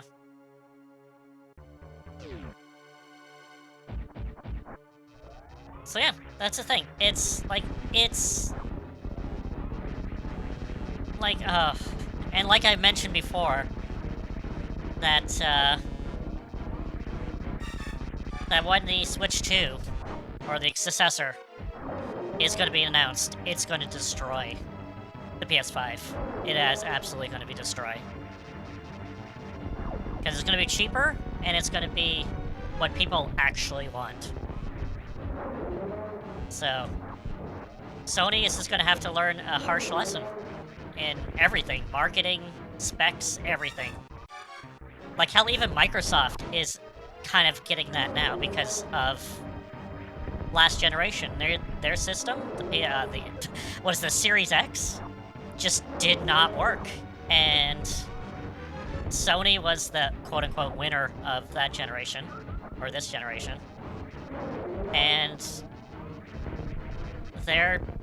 Sony is going to learn a very harsh lesson. And that's the thing.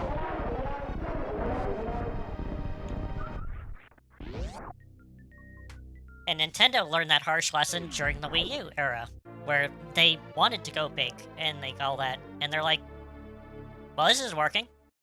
Let's actually reevaluate. And that's what you did. And they came up with the Switch, and look at the Switch now.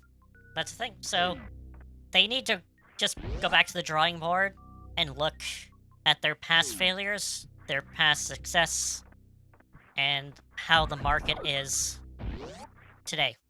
That's what it is. Definitely. Oh my god. It definitely needs a character development arc.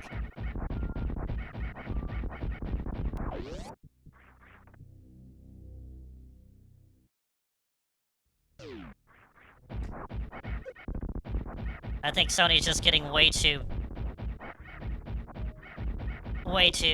big for their britches. Like, they think they're invincible, and they're gonna soon find out they're not.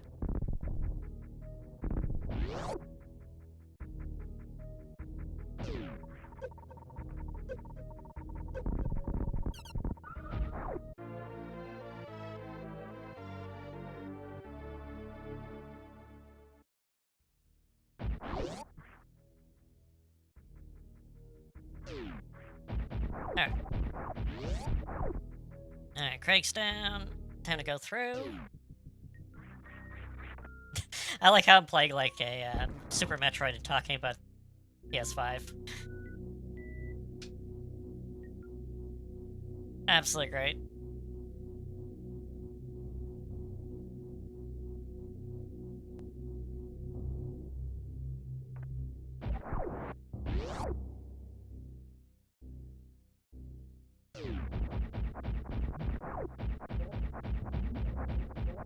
Yeah, man.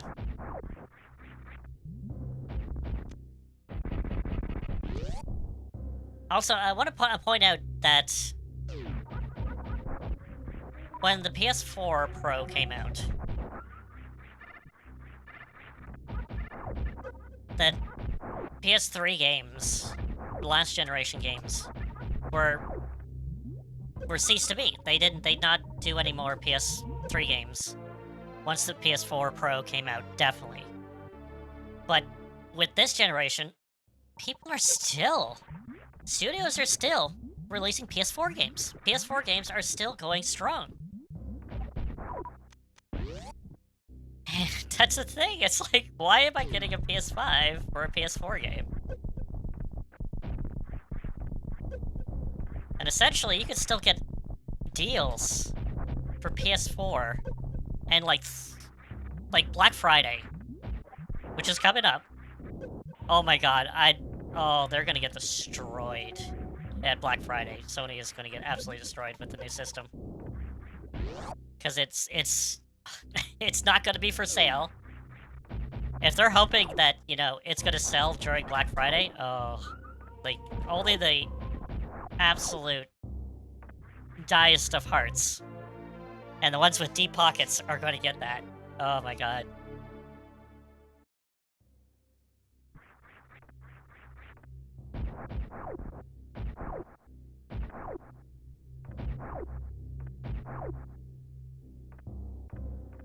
Yeah, no, PS4 games are still getting released, and even then, it's like it's still going multi-format. Like, put in context, is when I pre-ordered Dragon Warrior 3, the new one coming out, I could have got it on PS5, and I'm like, okay, I could do that. It's better frame rate, probably. Might be resolution, might be a little bit there. But I was like, the Switch one, it seems like, what would be wrong with the Switch? So I got it for the Switch. So I'm like, I don't know, this feels better. So, most of the, like, 9 times out of 10, if the game is on like, more than one platform, and if it's on Switch, I will get the Switch port. Just for the convenience, just in case I do want to go out and play it. I can. So, like, okay, maybe it doesn't look the greatest, or sound the greatest, and all that. Doesn't matter, it's portability.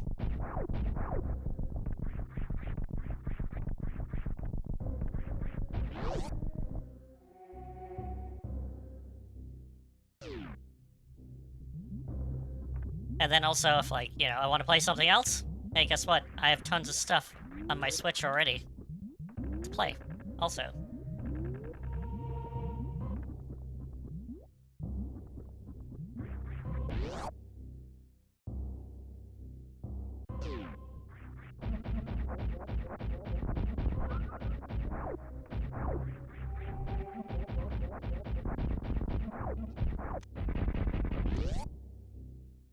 So, I don't know. I think it's gonna really be a wake-up call for Sony. If not already. Seeing that they failed the Concorde, and Astrobot was seemingly supposed to be like, oh, this is just the game we're just gonna put out and maybe get a little money for it. And then it did astronomically well. And then now, the Pro, that's most likely going to be scalped to high heaven, and no one wants to get it. Especially, like, my god, like, if scalpers get a hand on this, which they probably will, they're gonna sell it for even more! More than the price they're asking for! And that would just definitely be a hard no.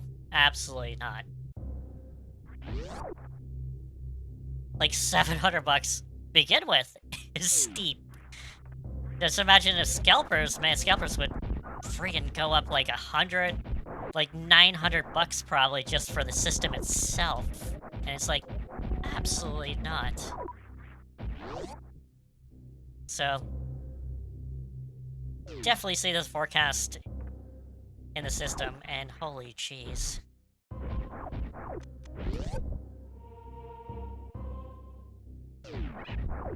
Yeah, they're selling out because people want their disk drives. And that's why. So, if anything, it's either the people see that they want the disk drives and they're getting it before the scalpers do, or the scalpers are they're getting the disk drives because they know that people want the disk drives, and if they can't get the system, they'll get the disk drive, and they'll make a premium on the actual disk drive. So it's one or the other.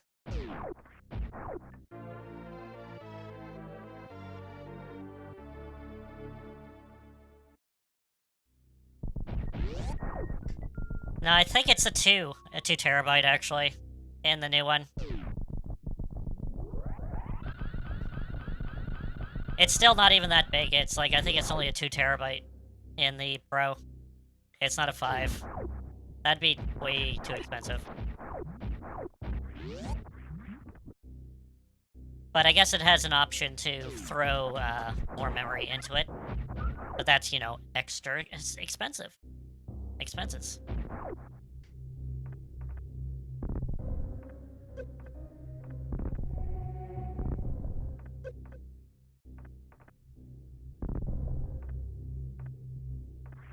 And the thing is, yeah, I don't really care about the disk drive myself, even though I probably should more so. Because I still prefer physical media over digital, because, again, if the game gets off of the digital store, most of them 9 times out of 10, it's gone. You know, it's gone. That's what it is. And if you have the physical media, you still have it. That's the thing. So that's what happened to, what is it, Scott Pilgrim? The Scott Pilgrim game. It was on PS3, everyone loved it. And then it just stopped being on the store. And everyone's like, well, are we gonna get a physical thing? Nope. And then finally, we got a physical edition of it. But, you know, through limited run. Again, so also their practices of physical media is not exactly up to par. But at least you got a physical edition of it.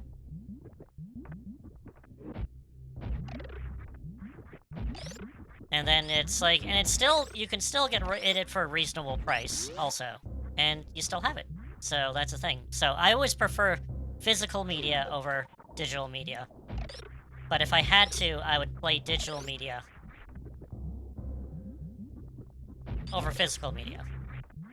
Like right now, like I can clearly say that I'm playing this on emulator, so it is this. But again, if I wasn't, I'd probably most likely playing this on the NSO app, which is also digital. But I do have the original Super Metroid cart. So, you know, it just makes it easier than, you know, bringing out my Super Nintendo, hooking it up to a converter, and then putting it into my thing. It just saves a lot of aggravation, so makes things easier. But would I get rid of my Super Metroid physical cart? No. Absolutely no. Because one, it's Super Metroid, first of all. It's good, and it's also, I wouldn't say stupidly expensive, but it's pretty expensive still. Like, even for a loose cart. And plus, it's, you know, memories. Nostalgia. and I'm all about nostalgia.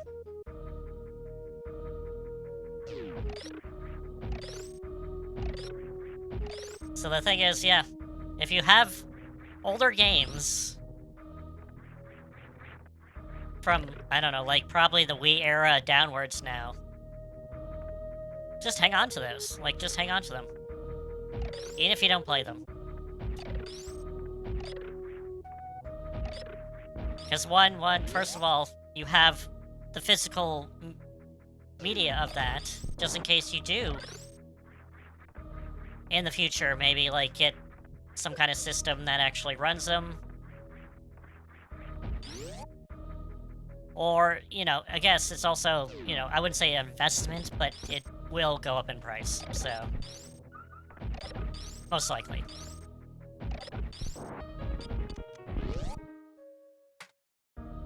Some of them will. Nope, come on, shoot.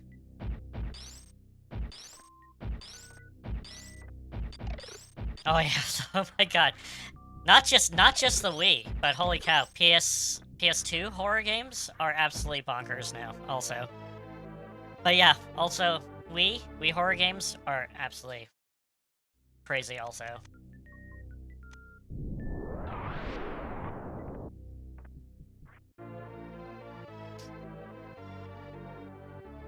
And the thing is, at the time, most of the horror games, especially for Wii or PS2, you didn't really think about it. It's like, oh, I don't really want to play this horror game.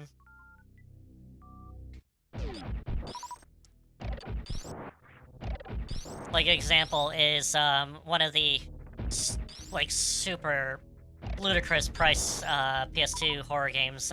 Was it Konam or Koan? I remember seeing that in the stores for like less than 20 bucks. And it's going for like, I think, close to $1,000 now. And I saw it for like 20, and I'm like, nah, I don't care. I don't care about this. But again, you know, hindsight is 20/20.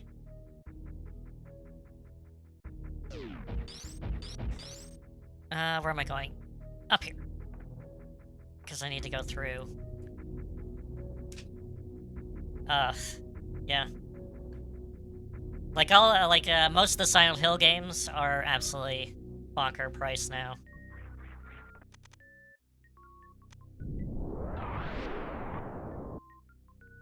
I don't know which one's the rarest, actually. I don't think it's 2. I think it maybe 3? 3's up there, I know, in price. If not, it's 1. Which I really am kind of mad at Konami, because for the HD collection, the horrible HD collection, they did not release the first game, but only... Oh, you have Konam? Oh my god. Steve, hang on to that. Definitely hang on to that. Don't sell it. Just hang on to it. For now. And then when you see maybe the price, like, slightly fluctuating, going down, which I'm probably sure it won't. And, oh, you got Rural Rose too? Oh my god, you got the good ones. Holy jeez. Definitely hang on Rural Rose. And Kanon. Yeah, definitely Kanon.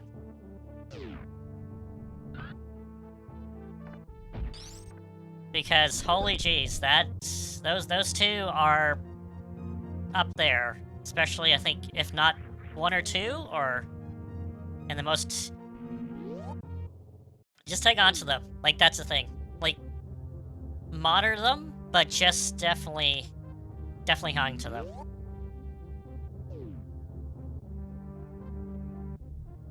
And keep them good condition also.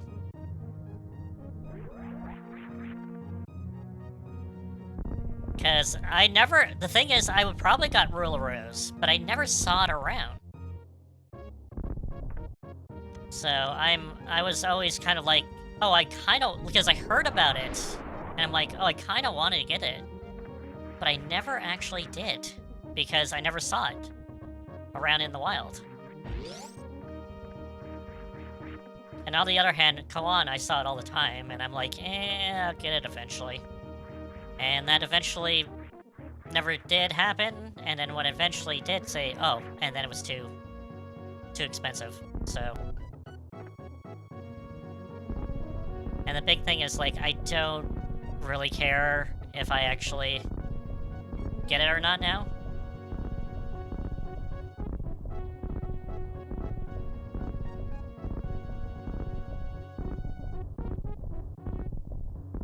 As long as they run, then you have still it's still worth a hell of a lot of money. So, as long as they still run, you're good.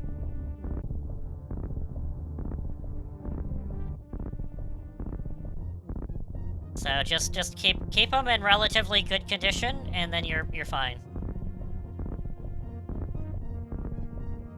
Like everyone wants, like, oh, want mint condition stuff today, especially PS2 and stuff. And the big thing is, for most collectors, quote unquote, they just want to complete their collections. And for the most part, as long as the game runs and the box is in relatively good condition and it has the manual, then that's fine. And they'll pay the price for it.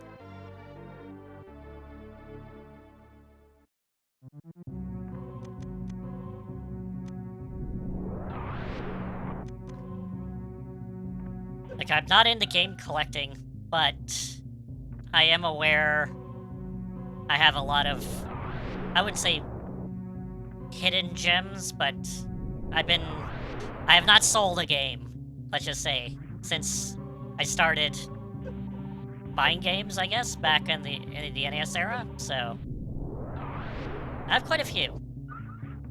Nothing too rare, though, I have to say. Nothing too rare. Alright, let's take a look and see where... No, that's not going to reveal. That's good to hear. Especially boxes. Oh my god. If you keep those boxes in good condition, and the manuals, then you might get, like, absolute premium for that, actually. Because people are always looking for CIB stuff, instead of, like, oh, just the disc and stuff. Because they want to throw it on the wall or something. So, just keep them in good condition, you'll be fine.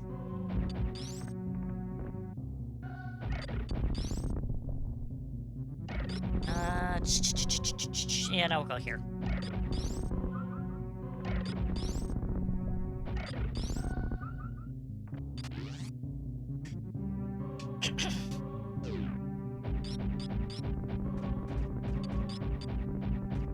Yeah, I think that one of the most... Oh god, this is gonna sound really up there and like, oh, I was at this thrift shop and I got this rare game at the thrift shop. Mind you, this was into, like, mid-2000s, so game collecting wasn't exactly in a high priority. But I was at this thrift store that is kind of like a Goodwill, I guess, in some ways. And I don't know why I was there, but I was there. And I was checking out, and they had DVDs just right by the counter. And I'm like, I had to wait. I looked through the discs, and I was like, oh wow, this is a PS2 game. What, like, it's in the DVDs. Okay, sure, why not? I turn around, it's like, it's $4.99. Sure, why not? Let's take it. And I heard of the game, and the game was called Haunting Grounds. So, yeah, I got Haunting Grounds for $4.99 at a thrift shop in the mid-2000s. And, well, If you know about Haunting Grounds, that will sound absolutely bonkers, because that game is going for close to $500 now. It's a good game, actually. It's a very good game. So, and it was good condition also. So I was very lucky. So, yep, Fiona.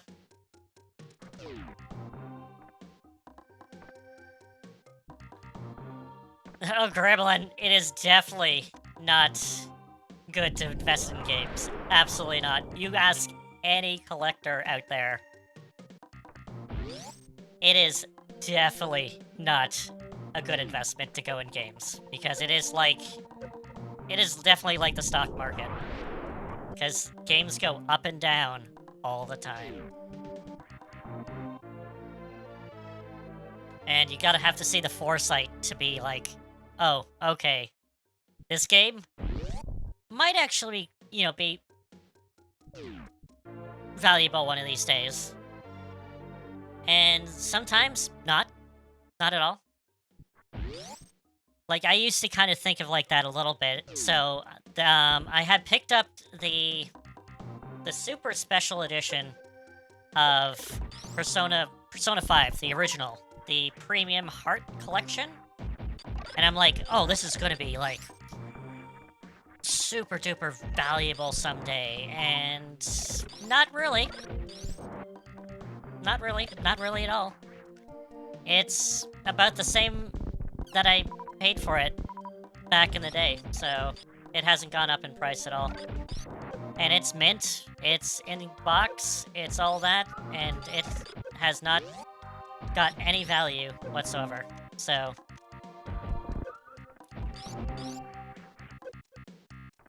And then you have, like, games like, there was a PS4 Godzilla game back on the PS4, and no one thought it would be any good except for people who actually were into Godzilla, who picked it up. And that game ended up being... I know, it's like, I think it's at the $400, $500 range now? And that's for non-used. Like, non-new. Like, used. And no one knew at the time. It was like, oh, this game is gonna be absolutely bonkers. No one. Because I remember seeing it for sale. It's like, oh, it's a Godzilla game. I was like, do I want a Godzilla game?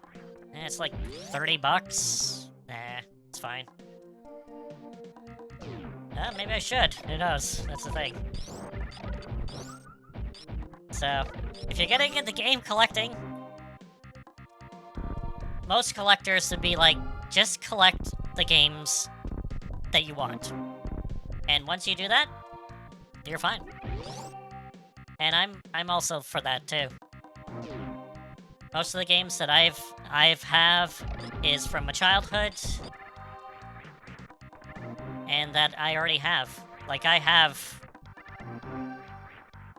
the classic ones that I've done. I have Chrono Trigger in box, like CIB Chrono Trigger, and that's stupid expensive now also, but I got it when it came out because I wanted it, and I never did want to sell it because it was a good game.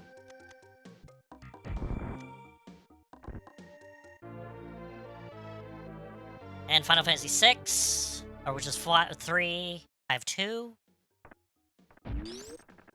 And the Super, it's just like that, and the thing is, do I play them? Yeah, but I don't play the actual cartridges anymore, so...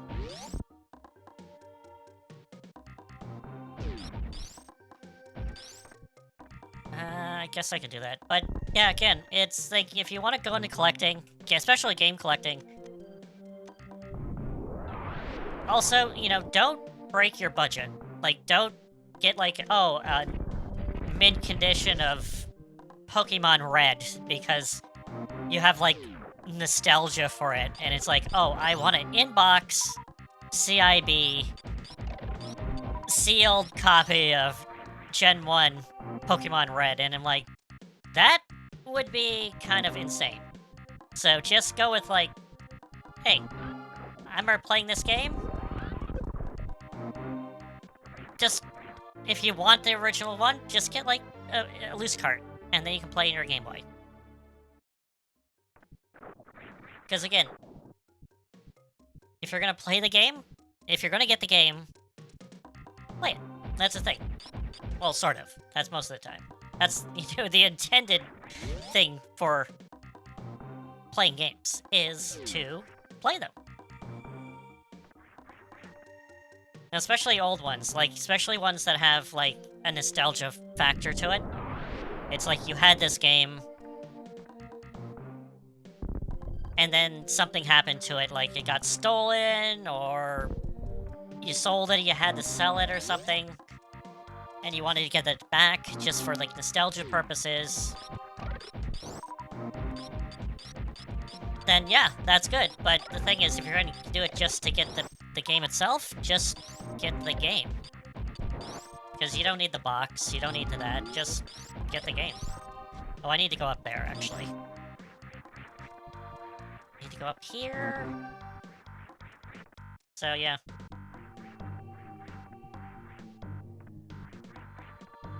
Game collecting 101. Just get what you need. And don't break the bank. Oh god, don't. Also, don't do it as an investment. It's like, oh yeah, I'll go and get a golden Nintendo World Championship cart. You know, it's hundreds of thousands of bucks. It's gotta be a good investment. No, not at all.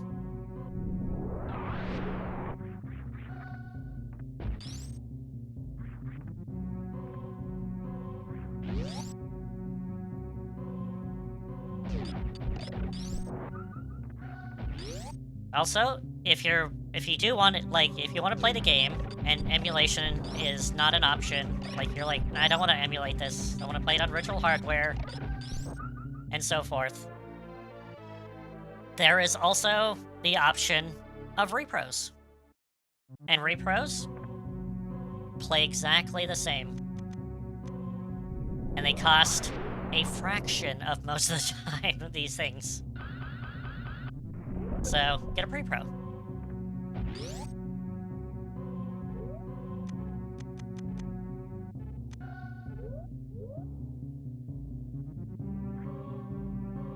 Also, repros are good on the feature that games never came out over here. Like, I have a repro of Clock Tower for the Super. A game that never came out over here on the Super in North America. And it never was translated into English. But there's obviously fan translations. And I got a repo card of Clock Tower for the Super Nintendo.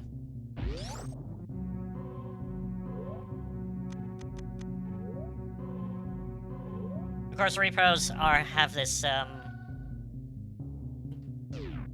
this bad rep of, like, oh, people getting repros and then try to sell it as a genuine thing. And it's like, oh, okay. There's that. And if any collector actually tries to sell a repro to a person that actually knows their stuff,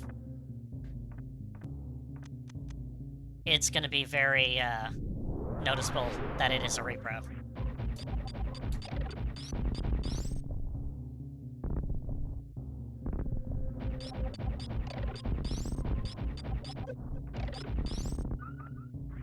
There we go.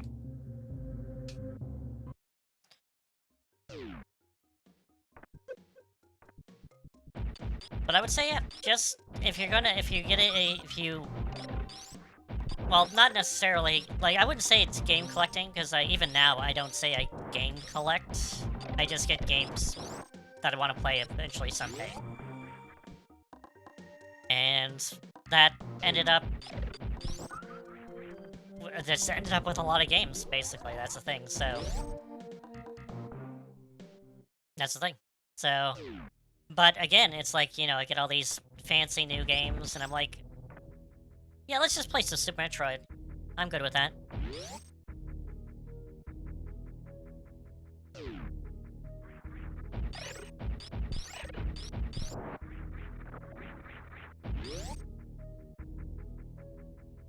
And also another option, like I keep on going on about all this, but if the goal is to basically play these old games, and you want to play it on original hardware, so you get yourself a Super Nintendo, possibly modded for an HDMI, modded, so you play it on modern display with no problem. That's fine. But you're like, oh man, these games are super expensive. There's the option of just getting an EverDrive, and then just getting the games that in other means, let's just say. And then you get to play these games on original hardware. And there's a lot more. So EverDrives are also an option also.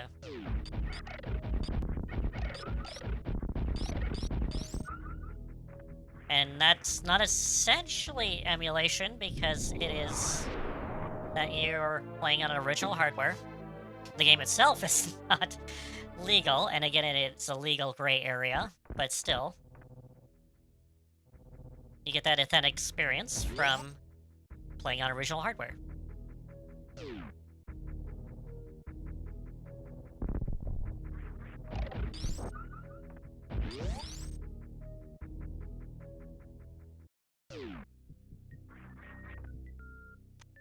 Oh wow, I wish I could do that on a real run. Nice.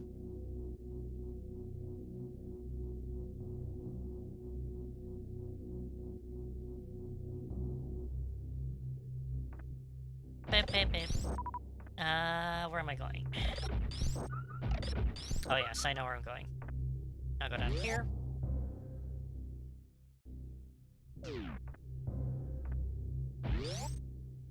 Yeah, Dreamcast... Well, Dreamcast can be... That's the thing about Dreamcast, is that you could just get the Dreamcast itself, and then because I know you can get, obviously, repros of a lot of the popular, more expensive stuff, but also I think there is a physical hack for an EverDrive for the Dreamcast, so... Again, you might have to look into that. I'm not too sure about Dreamcast. But I know all the cartridge-based stuff, or most of the cartridge-based stuff, have EverDrives.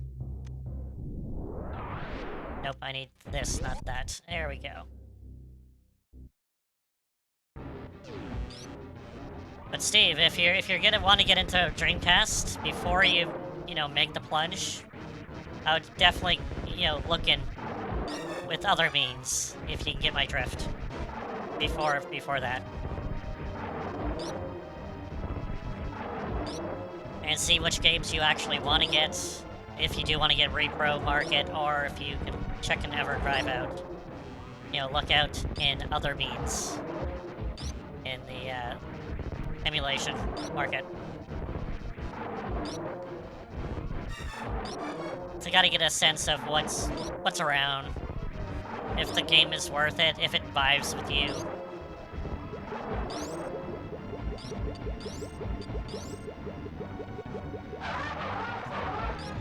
And that's why I keep on saying, like, emulation is probably the best way to do it, because, like, it's good to support the actual developers and so forth. But, if the game is incredibly hard to find, and it's stupid expensive, and you just want to try it, go that emulation round, just to kind of be like, oh, good, okay, cool. This game is stupid expensive, but I don't care about it, so why am I gonna try to do this? So... But again, if you have the means to buy it, like, without paying a super premium, I would say go for it, because, especially if it's, like, a re-release. Like, what is it? Grandia. For the... Originally for the Dreamcast, and then for the PlayStation. And then Grandia 2 for the Dreamcast. And then for the PS2. Just came out with a collection. Well, it didn't come out with a collection. It's a few years old. And it's pretty good. And I definitely picked up the collection because I wanted to support, hey, you know, do more collections like this. So the developers know that, hey, more collections like this would be great.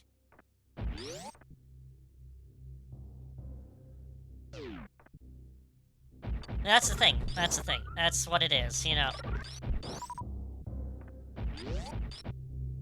And that's why I say, it's like, if you really don't have a connection to the game, just freaking emulate it. That's the thing, so, you know, it's... Like, if you have a connection to the game, get it. Like, but depends, again, if you're getting it to play it, and it's, like, hundreds of dollars, I would say look maybe elsewhere, too. Go with it. Like, if you want to play Chrono Trigger, for example, the Steam version on Steam, so much cheaper, and it's good. Like, it was when it was released, it was terrible.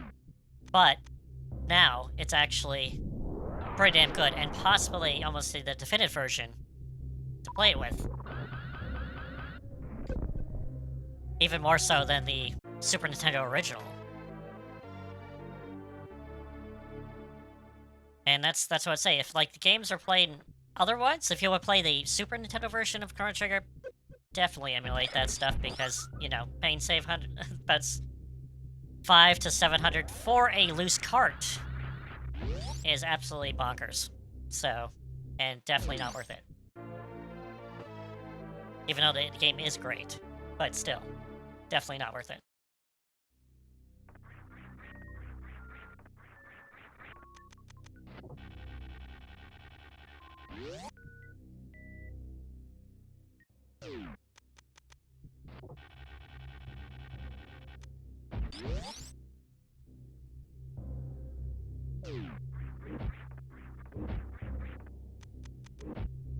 Actually, one thing, talking about Chrono Cross, they had what is it? I think I would say it's more a remaster, not a remake. Just in the last year or so, which is good. When it came out, it was terrible, but they fixed it. They patched it up. But the thing is that the PS1 copy, I still see for like $20 around. So, if you want to play the PS1 version of Chrono Cross, it's still not that difficult to get.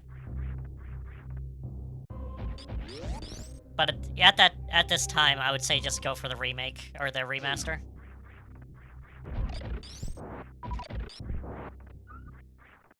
That's a save point.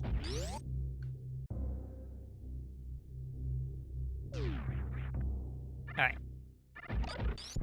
I think I'm going to take 5 for a minute.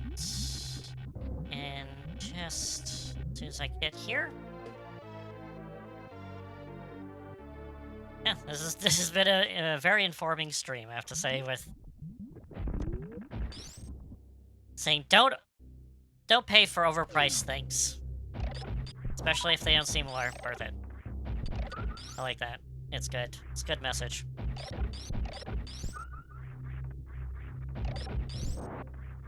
Alright, I think I'm going to hold it here. I'm gonna take a 5-minute break. So we'll put this actual game on pause.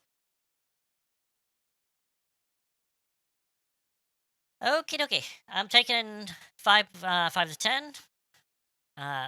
Get up, stretch. Remember to hydrate also. Grab yourself a sandwich if you're feeling grumbly. A snack or something. And I will see you back in less than 10. Okie dokie. Back in the game.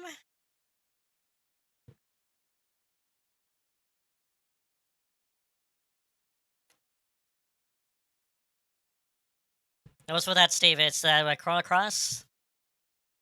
You have to dig into your PS1 games? It's might be quite common. Like it's a greatest hit title, so it was around. So I would say you probably have it more than anything.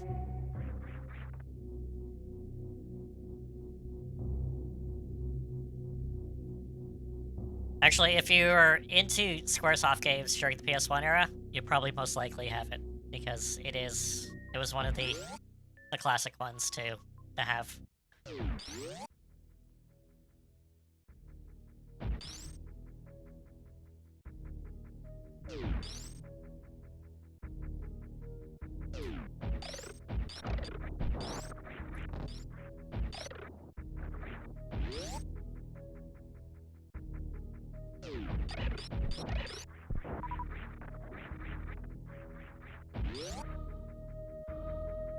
Alright.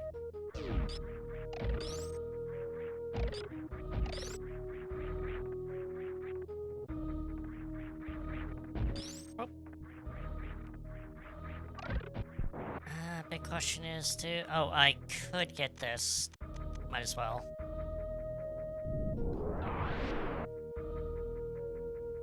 Actually, well, yeah. It is an item.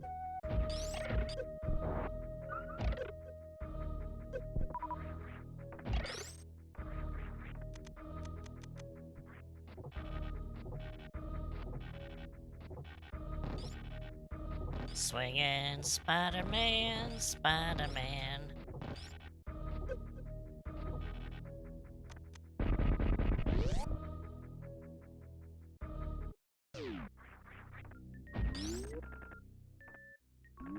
Nope. Up we go.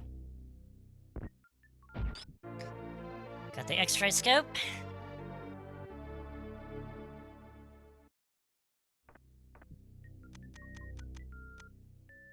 It's the equivalent to, I guess...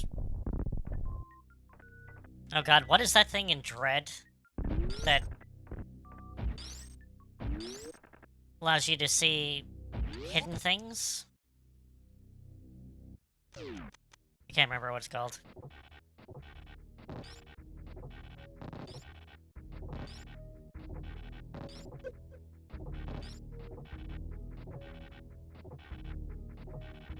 But it's very similar to that.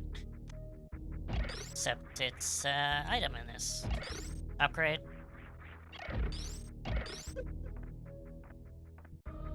And quite possibly, I think the first visor in the Metroid series.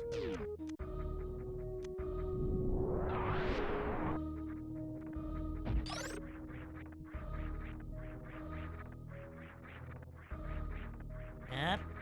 Yep.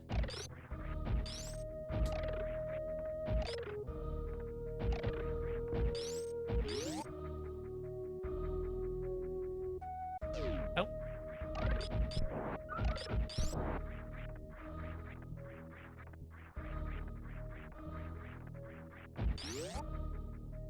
Two.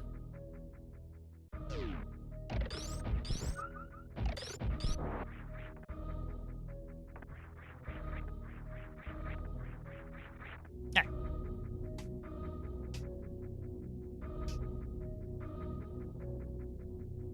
Do. Do. Do. Do. Do. Do. Do. Do. Do.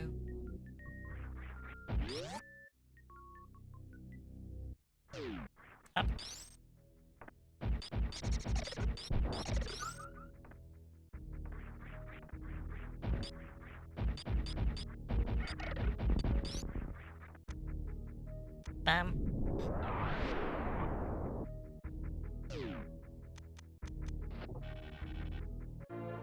There we go. I'm almost up to where I was before.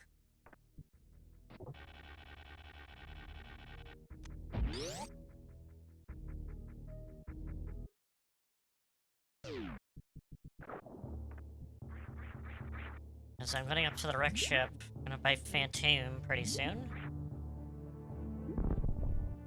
Oh, let's go.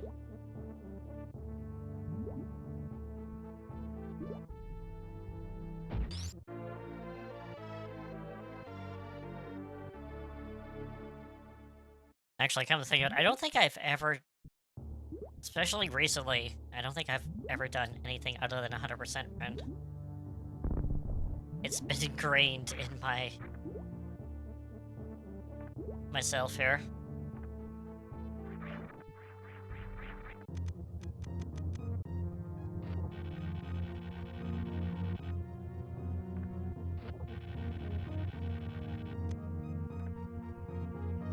Nope, I need one more time.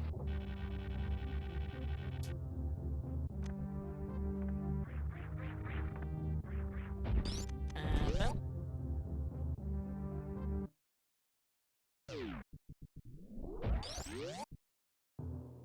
Do.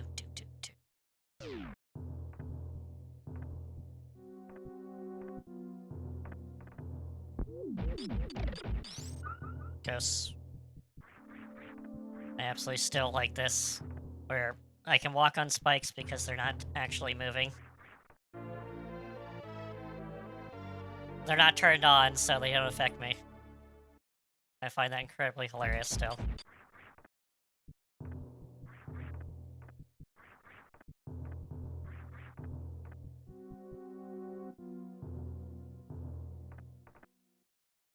Nope. Nope.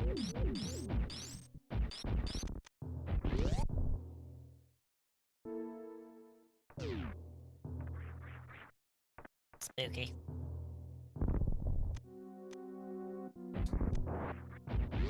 Alright.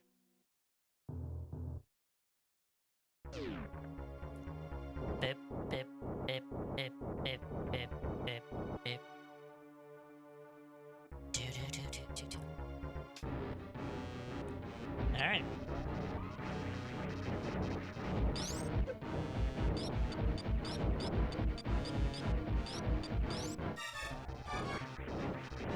Roar, come on.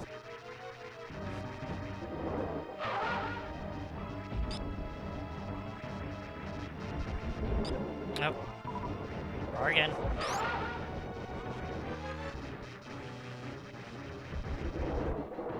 Oh, he's been good this time. Roar. Roar. Roar. Roar.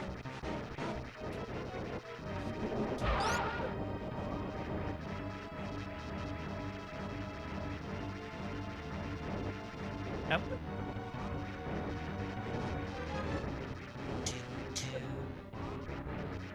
Come on.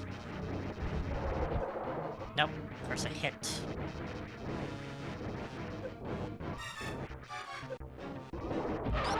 There we go.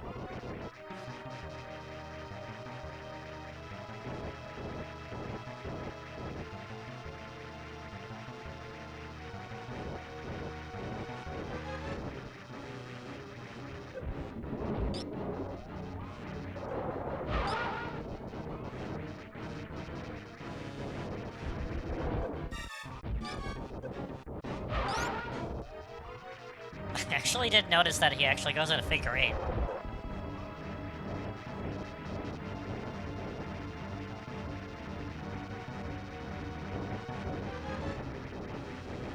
It's over here. Oh, what do you know? He actually does. Even invisible, he goes in a figure eight.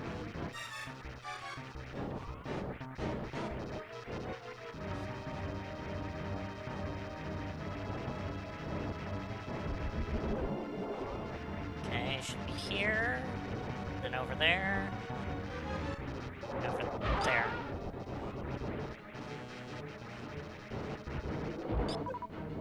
more. Done.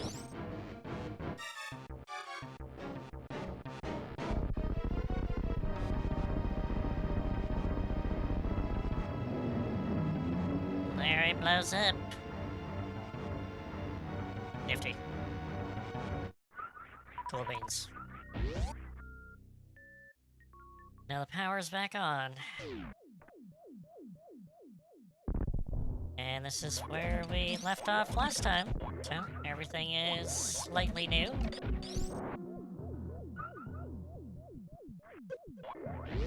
Alright, so... I guess I'll continue on with... talking about what's going on. We got the map over here. It's a small map.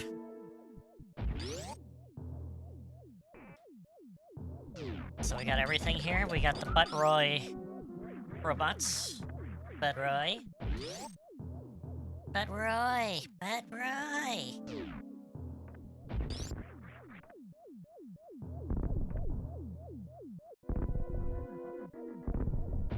Alright. You can go in here. There's a super missile. Watch out for electricity. It hurts. It's tingly. Very tingly. And we're gonna go in. Okay, we can go over there, but I don't want to go over there just yet.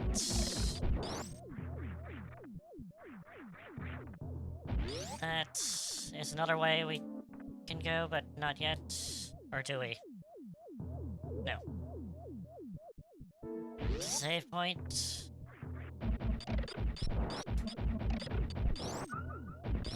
Up here. Jumpy. Alright. We're going to the left first. Gotta kill all the enemies in this.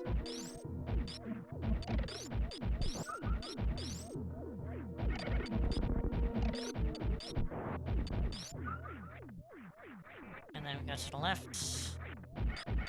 To the right. The other left, yes, the other left. I know my directions.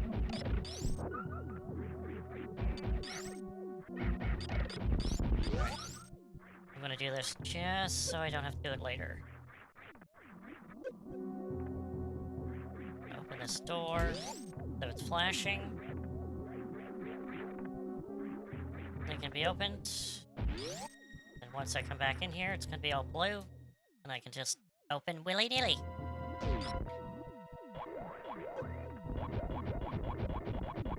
Come on, the boys.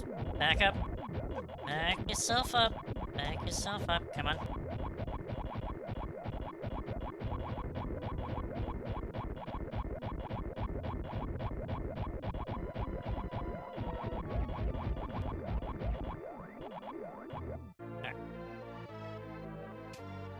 More missiles.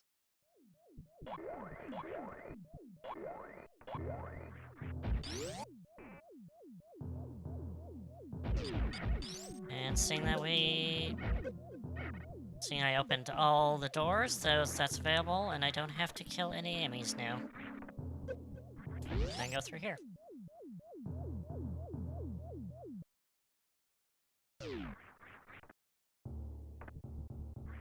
I gotta get up there. Where is this boy? Gonna ride this one to another one that should be up there. Where are you? Where are you? Oh, there you are. And then we're going to jump on the next one. Well, I didn't need to, but... And we're going to freeze you. Get this. I could have done it with the one I was on before, but... I forgot. Okay, there should be something here. Super missile. Got a missile container here.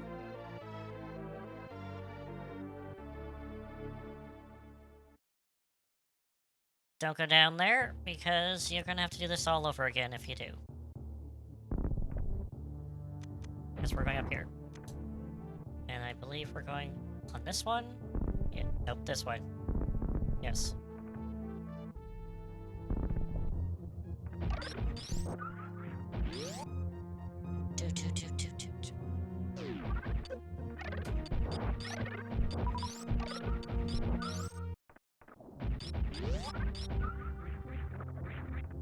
Alright, continue on. Rare monster. Only one in the game, and it's here. It follows you. Don't know what it's for, but there's only one in the game.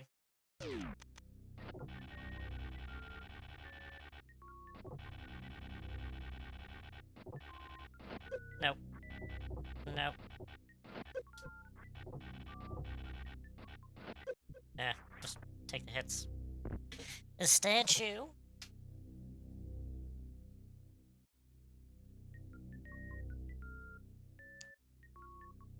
It's a burb.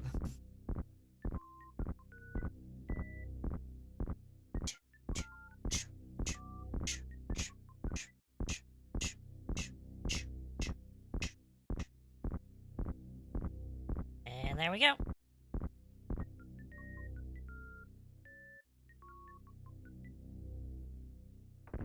And there we go.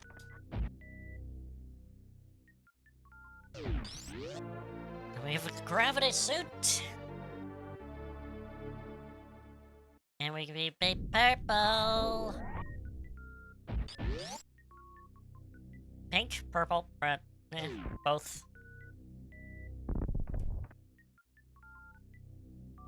Going under here.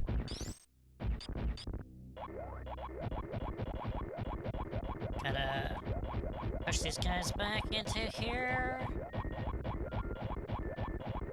Come on there. Let's go. Get a missile, but is that it? No, it's not. Let's bomb. And do some running. Boop. And up. Down. Gotta jump over this gap. And we got a reserve tank.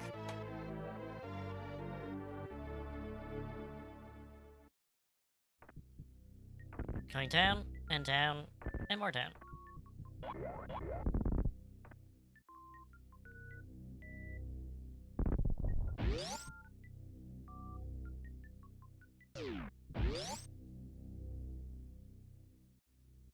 And we're gonna come out here. Make a left. Going. And we're gonna be super running.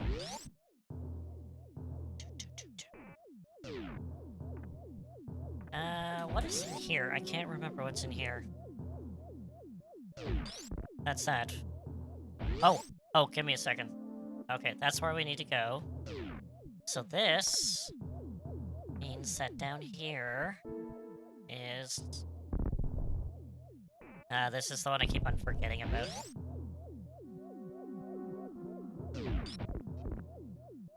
No. Oh, another one. No. Let's go.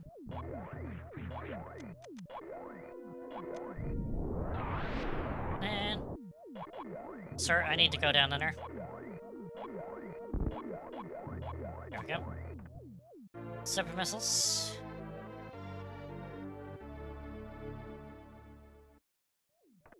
And that's it. For that.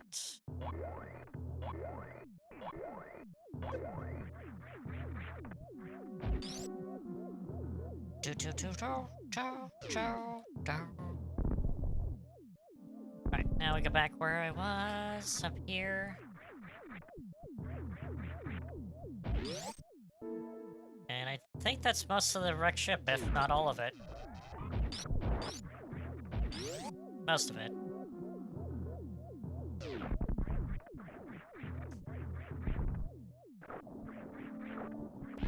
Ooh, I didn't get hit. The dodging skills. Nope. Nope. There we go.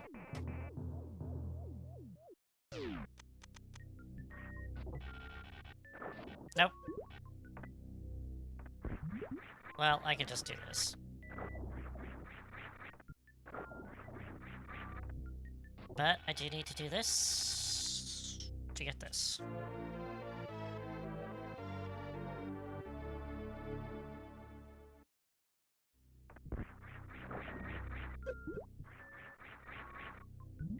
Damn it.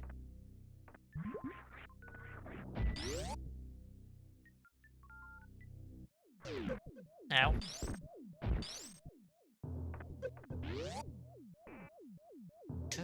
Choo. Alright. Back outside. So, funny thing about this way that I'm going to be taking to the next area, which is Meridia. There is no power-ups at all along the way. Absolutely none. So we don't really need to look for power-ups. Because going this way is kind of a waste of time. Sort of. I'm over here, so that's why I'm going to it. But most of the time, you don't need to worry about it. Gotta go here.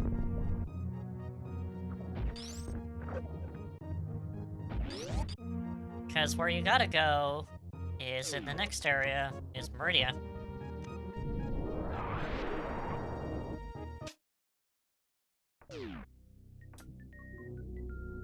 And there's another way to get into Meridia other than this way. Even in Meridia here, at the beginning area, there's no power-ups at all, still.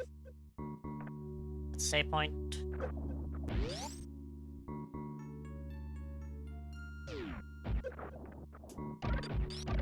It's kind of the water area that has a lot of water. That'd be very difficult to do if you did not have the gravity suit.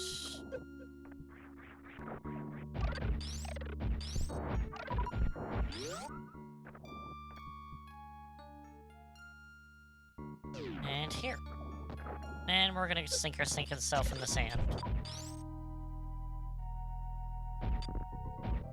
Sinking in the sand. Down here.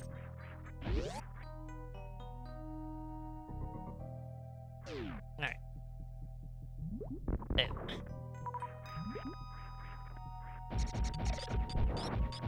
So I don't think... Nope, that's not here yet. Like, even here is still no items. But you can get it yet, anyway. You have to go down here. This will bring us into the sub-area, or the lower area of Meridia. And this is where we actually start getting items.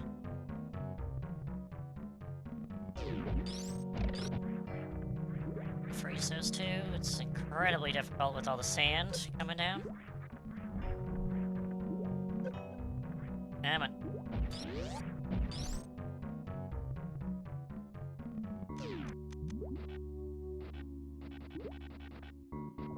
So this area looks like you just jump over here to get here. That's not an area. We gotta go up here. And it's sometimes difficult. Ow!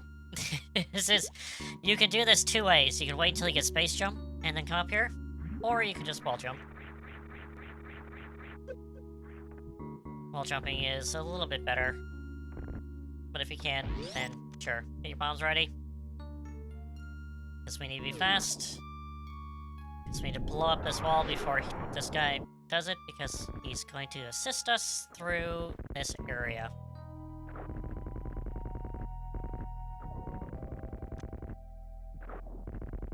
Because it's the only way they get through this.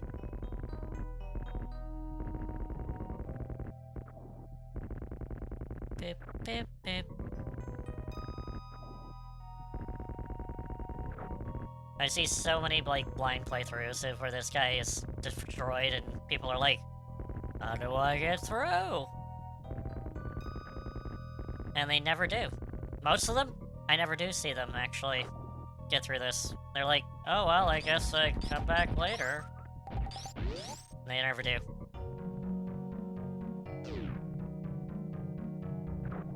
Anyway, go down here.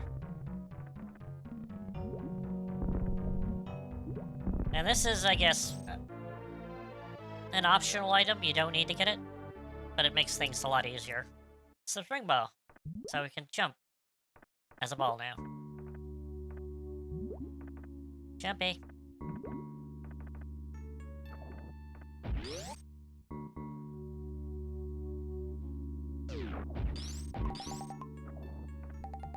Boop.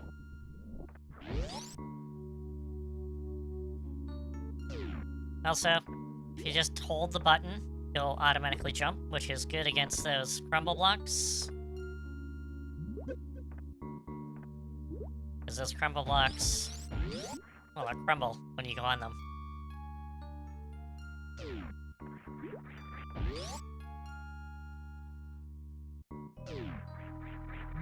Nope. Come on.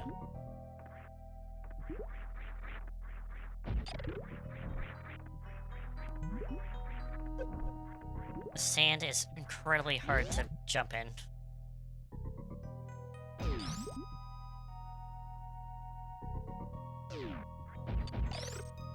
Nope.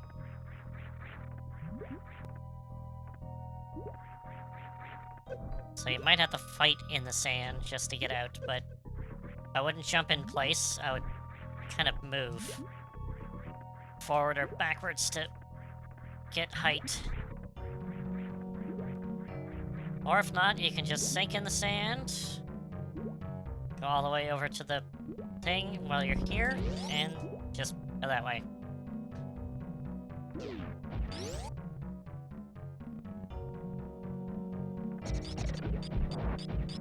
And then we have a broken tube. Hint, hint, nudge, nudge. And over here's the map. Map. It's a big area, but it's not that... It looks ominous, but it's not really that big.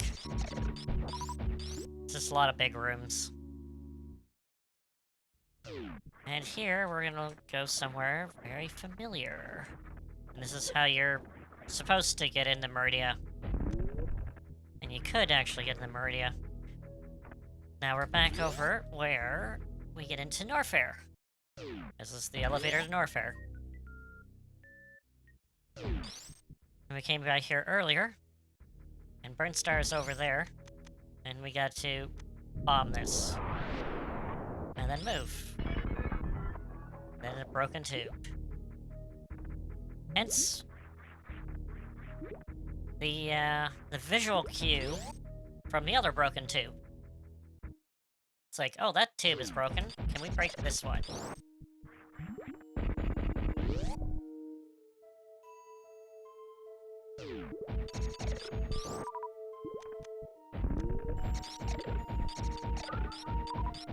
It's like a reverse Bob the Builder. It's like, can we destroy it? Yes, we can!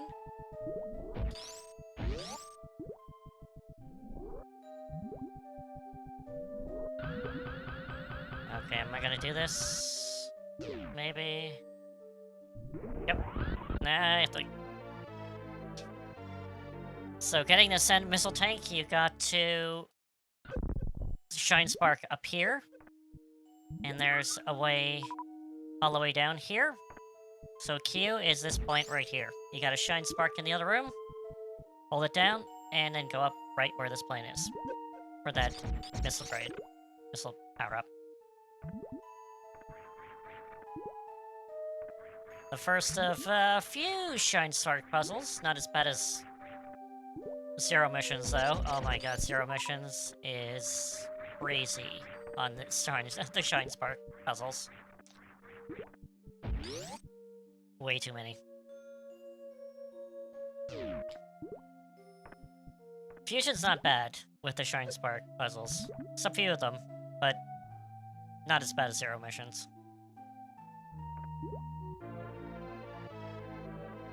Go over here, get a hidden super missiles. And you can see that by the crabs. The crabs come in here. And you're like, huh, something's going on here. Again, visual cues. This game loves visual cues.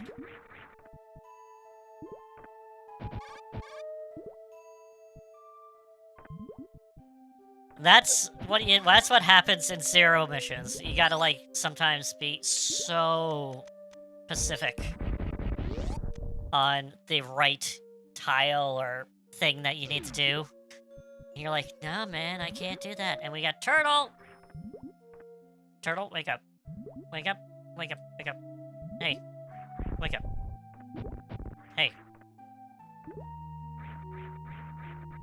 Why is Turtle not waking up? Wait up. Wake up.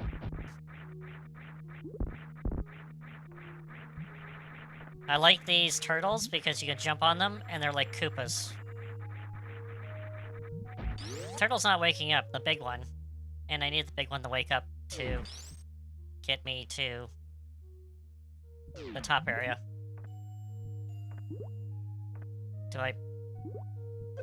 There we go. Big turtle. And he shoots me up.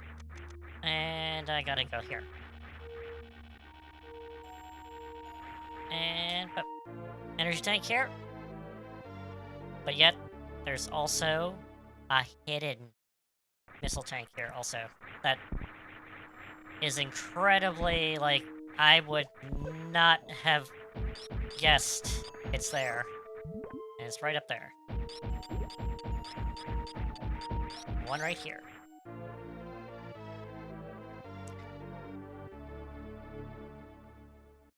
I can guarantee that no one gets that missile tank on their first run.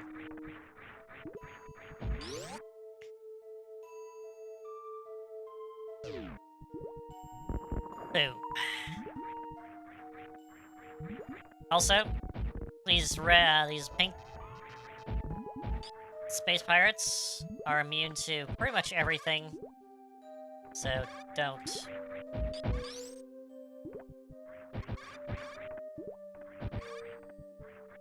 They're not immune to, oh yeah, there's an invisible wall here. If you get into here, this guy, don't try to just go through the wall. A lot of invisible pathways in this area. I'm gonna take this balloon. It blows up when you grapple it. Can I get over there? Yes, I can. Let's go here. Up. And nope. Come on, do it again. There we go. And there we go. So we gotta get over here. Going up for a minute. We gotta go down. That's proceed, but I'm gonna go up because we got some upgrades. And we're just gonna run into this wall. Because why not? Because it's a false wall. Like in a 2D sense, the wall is solid, but would it be in a 3D sense, you'd be like, well, there's a hole in that wall. But it doesn't look like from a 2D sense. I don't think... No, that's not here. It's the other way. It's the other one. Lots of vegetation. Going this way. Watch out for little flying... I believe they're called menus. Another false wall. Again, you can also do just X-ray scope. And you'll see that this wall is not here. Again, through your first playthrough, use the X-ray scope all the time. Because it is your friend. It will see things that you will not see.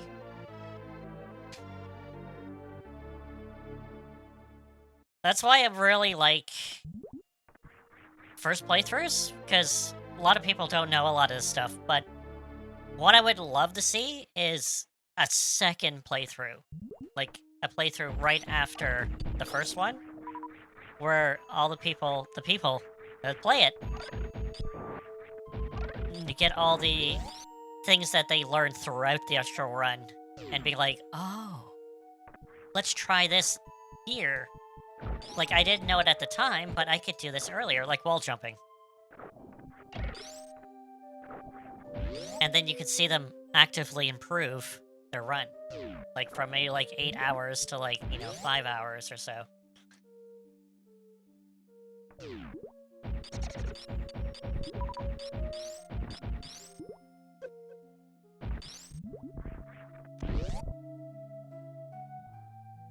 Alright. Down here? Do I need... Yeah, I need power bombs. That is a save point. I need Shine Spark here.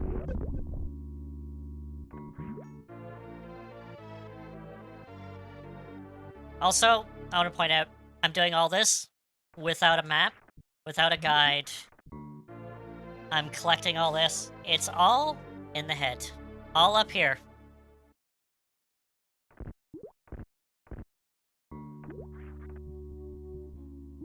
Should I get those now or later?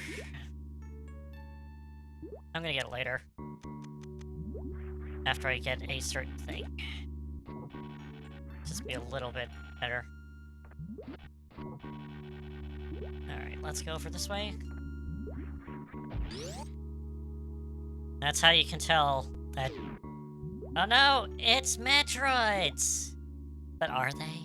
Are they real Metroids? Nope, they're not. They're actually fake Metroids. They're failed clones of Metroids. These space pirates tried to clone Metroids, and they failed. And these are the result of those failures. Alright, we're gonna...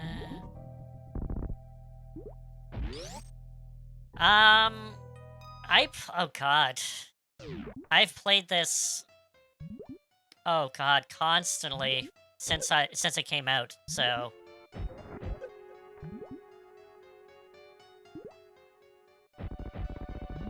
I think it took me at least 20, 30 times before I actually got a solid run, and I got the best ending with 100%. Oh, come on, dude. Like, I would say, yeah, like 20, 30 times. Around there, in between. But it's just if you keep on doing the same thing over and over and over, it just becomes muscle memory. And it's like riding a bike, basically. Like, I've done this so many times. It's just like, I know, like, I come to this part, I do this part, I do this part come, this come.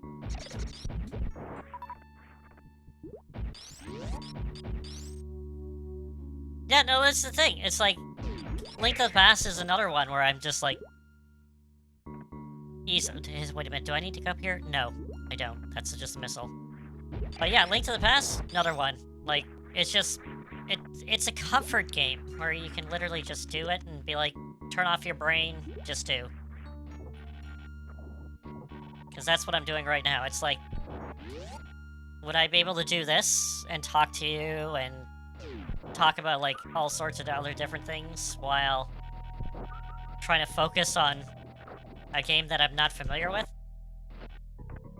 No, this is a game I'm absolutely familiar, and that's why I like playing games that I'm familiar with, because I do need to talk, or talk about something else, I can, and then I can still continue on. And not, Oh, damn it. Come on. Oh, come on. Come on. I hate this part. Alright, let's do one more time. Up. Of course. I hate this part. I can't do wall jumps.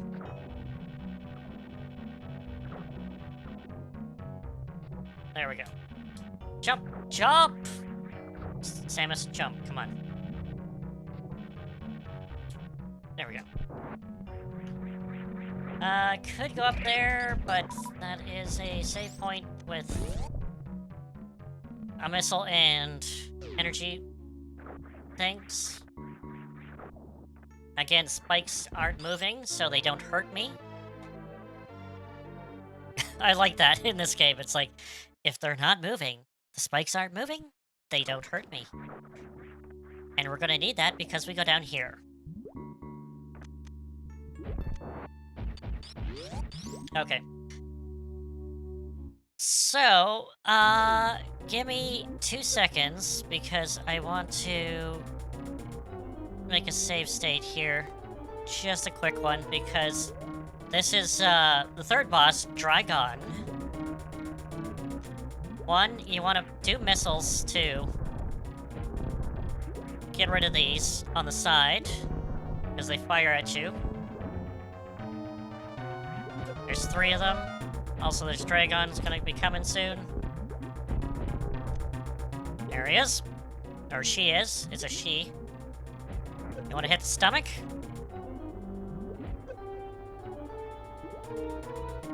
And then they're gonna be shooting things, which you can shoot.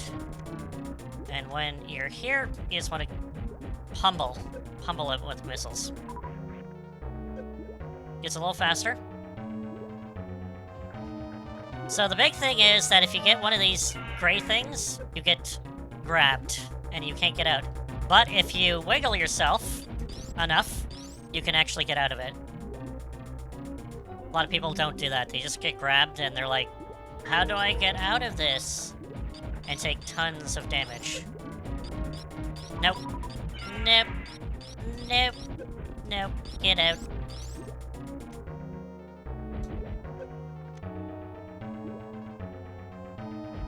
I'm gonna do super missiles. Be a little faster. I'm gonna go over here, try to... Alright, should be good. Which way are you coming from?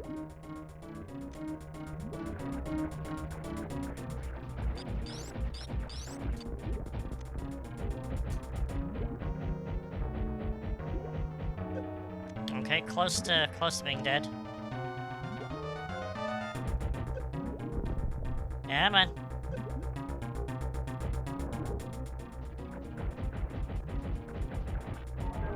Alright, and we're dead. Oh, the grappa kill? Well, I was gonna show that, but I was gonna show it how you do it normally first, and then I'm gonna show you the easy way to do it. So that seemed like a pain in the ass, doesn't it?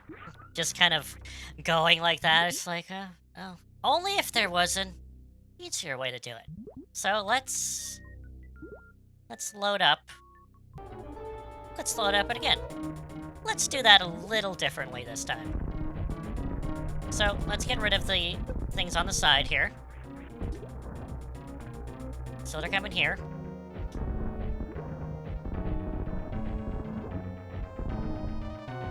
Come on. There we go. Get the grapple beam ready.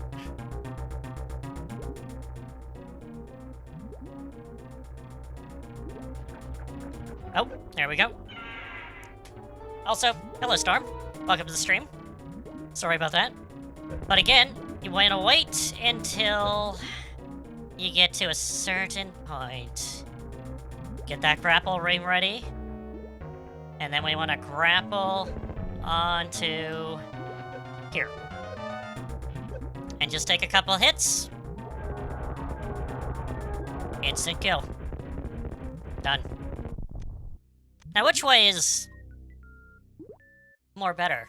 More efficiently?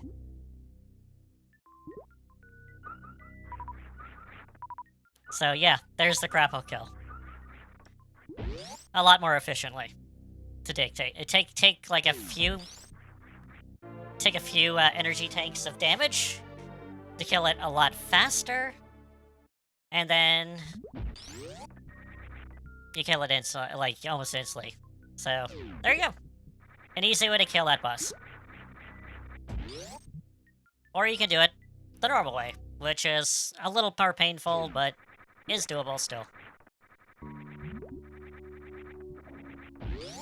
And that's the thing, I like to show alternative ways you can actually defeat bosses, but also show the you know, the way you're supposed to and to actually beat the boss. Or ways you go and so forth. I have space jump now, which will make this area a lot easier to go. Oh! What hit me? What's down there? There's something in the sand. It hit me. Now, space jump... I don't know how to actually describe it other than it takes a... Oh, there's spikes under there? I didn't know. So... Space jump takes a little bit of feeling it out to know where it is, because it's an infinite jump, but you kind of have to do it, how would I say, like on the arc, like going up to double jump. It's not like a normal double jump or infinite jump. It's like when you're going down from the arc, you gotta jump again. And that's the best way to describe it. Again, feel the jump. Takes a little bit to get used to. Alright. I got a few things to get in Meridia before we go into the next area.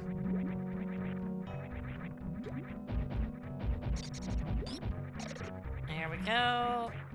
Oh, there we go. Gotta get in here. So these rooms were closed off before, and I couldn't get in there. And defeating the boss opens them up. Very similar to the one that in Craig's places. Or Craig's place. Oh, come on. When I want to spin, I can't spin. And when I don't want to spin... Anyway. I like this because it's a visual thing, because we can try to get through this, and it's like...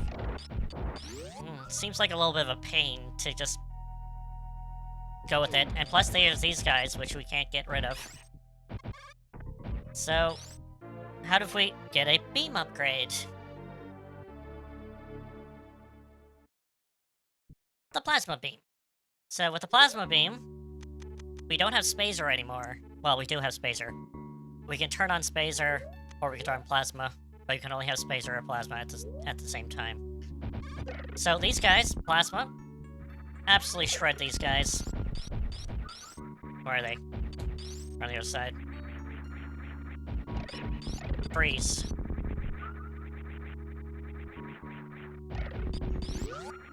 And then also, Plasma pierces enemies, like this. So we can literally just take 2 of those, and boom.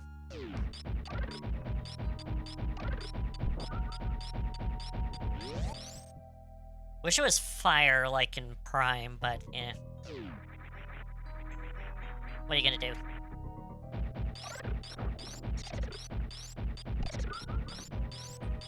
It's absolutely, it's a beam of a destroyer beam. Alright, now for the absolute grinding part of this, grueling part, I gotta go through 2 areas to get some items. But I wanted to get Space Jump first, because it makes this, going through this area, a lot easier. Alright.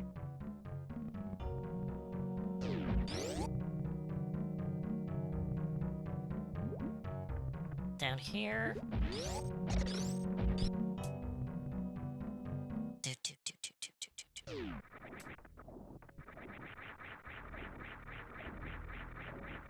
Here. Alright, down here.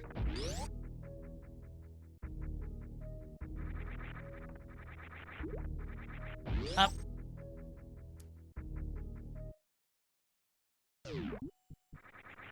Oh, jeez. Okay. Here we go. This is the grind. Come on, get out of the way.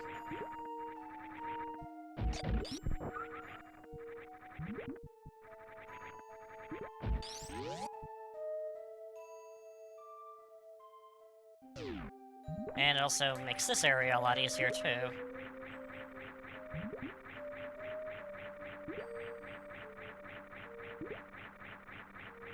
So I can just go like that. Makes... I swear Space Jump makes Grapple Beam just obsolete.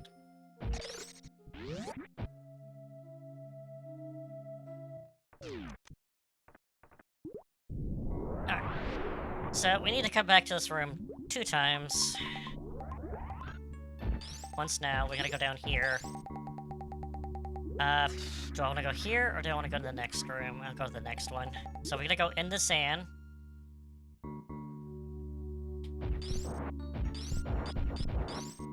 And down. I really hope I don't screw this up.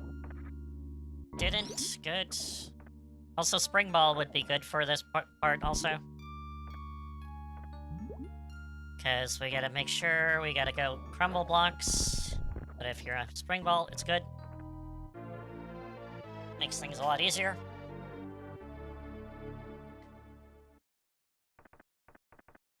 Going through here. And we're gonna get a reserve tank. I think this might be the 3rd one? Maybe? Is it the 3rd one? Yeah, it's the 3rd one. And then down. I think that's it. Just want to make sure. There was something over here, but nope. Okay. And we gotta find a way through. Where is the way down? Is it on this side? It is. There it is. And that brings us down to this room. And now we gotta do this one more time on the other side. Lovely.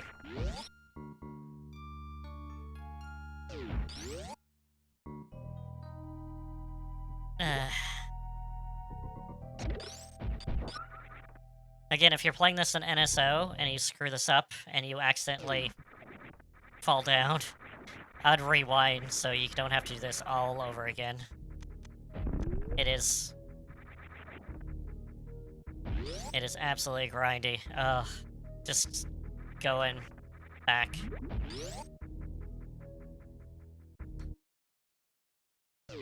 Sometimes getting 100% is just not good.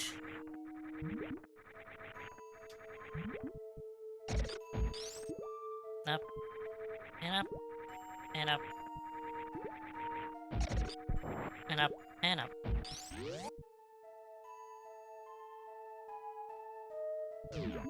Oh, hang on.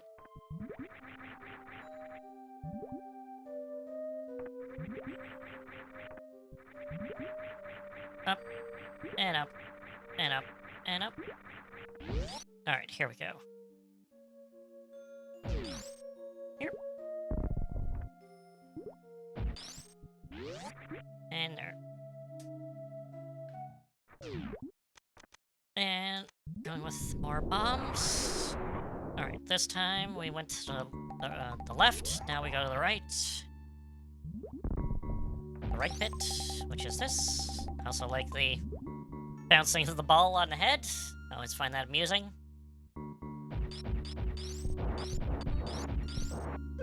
Boom.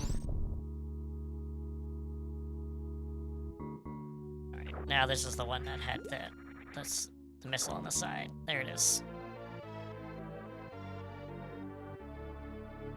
Good stuff. Alright, now this one, I think the actual...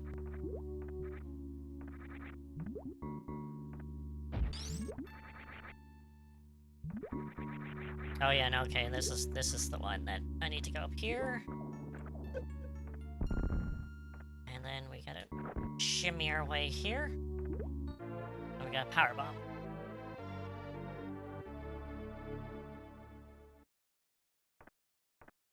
Alright. I think there might be a way down here. Yes, it is. Alright. Just gonna take a look at the map quickly. I think we're good. Yep.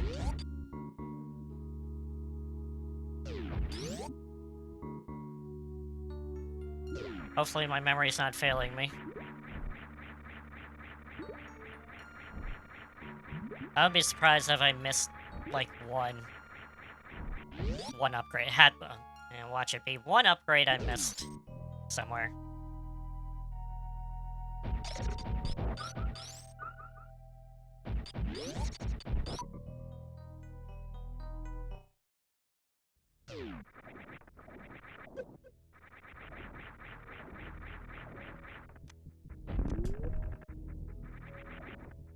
Alright, and we're going down to Norfair now?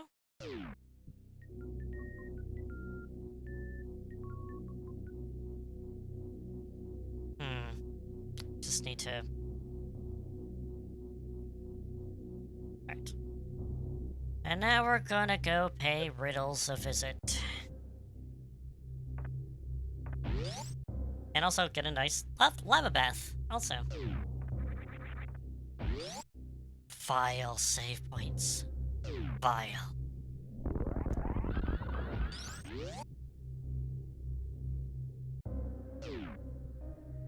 We're going down? Down. Oh, I didn't get the map for this area. It's okay.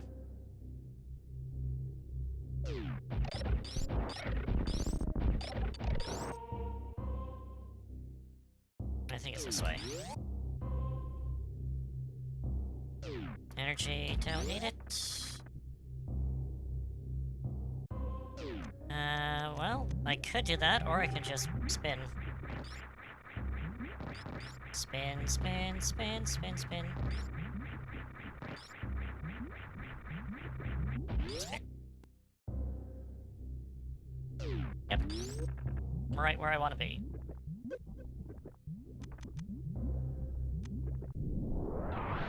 Let's go.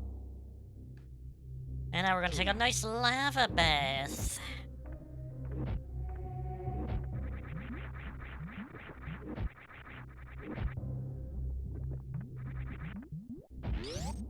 Now we're going to the Riddles lair.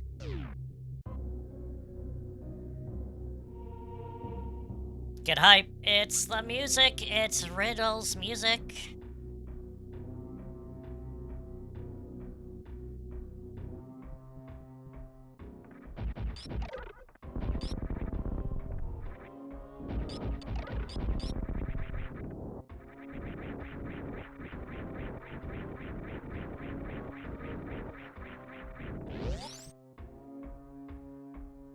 And we want to go to the left, not right.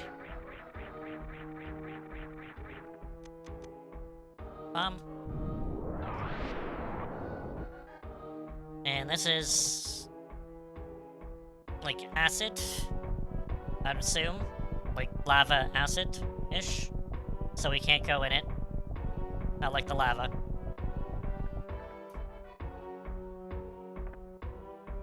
It is. That's what it is. The environmental storytelling in this is absolutely great. And the visual cues you gotta pick up. Wonderful.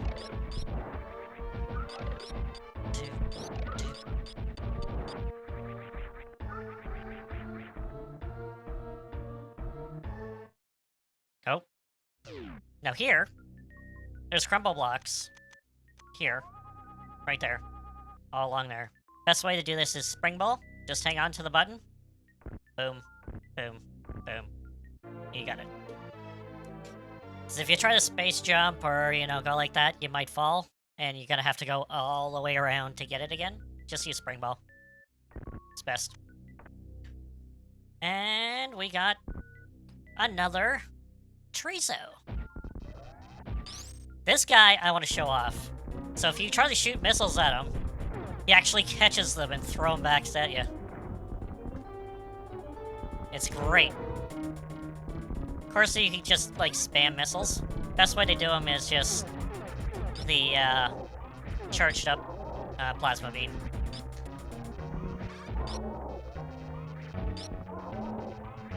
He's also very fast. So I would say just go in the corner, just take them, take the hits. Whatever you do, don't fire missiles at him, especially super missiles. And he's done. Simple. Take a few hits, but should be good. And you want to get some missiles ready, or the power bombs ready, and go into a ball near the top. And we're gonna super missiles.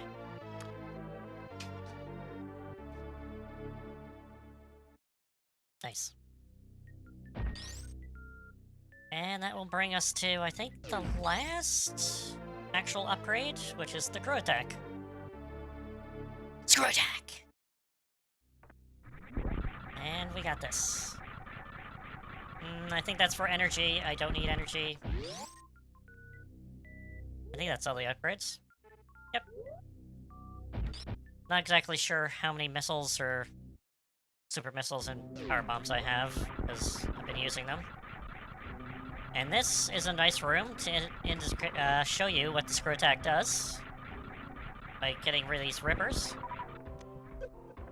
Or Rippers 2, actually, technically.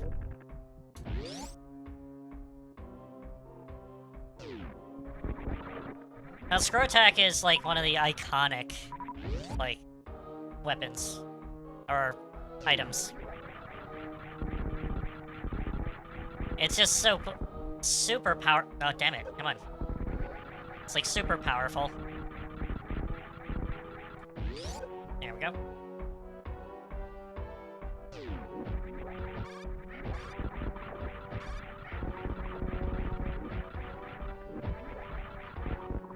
And space jump in the 3D games is just a double jump, while this one is a little bit more elaborate. Because you can kind of infinite jump. Oh, it's good. Screw Attack is like peak weapon. Like, once you get the Screw Attack, you feel so powerful. It is absolutely great. That's why they usually, a lot of, like, older game, or later games, except for the first one and the second one, you get the Screw Attack, like, near the end of the game, or it's very hidden in the LEDs there, near the end of the game. Alright, we got yourself, Rising Lava. Also, if you're going for 100% map completion, this room is painful to do. Although, map completion is not really a thing, so towards 100%. But if you're doing 100% map completion, that room is hell to do. Oh, hello, sir. I'm gonna shoot you with a super missile. And we're gonna go through your mouth. And it's a hand! Very handy.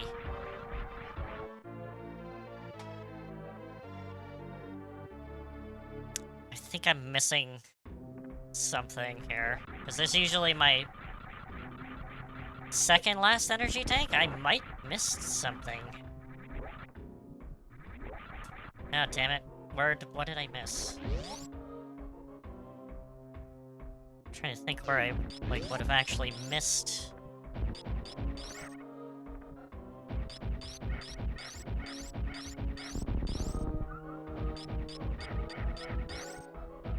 Ah, damn it. I might not get 100%, actually.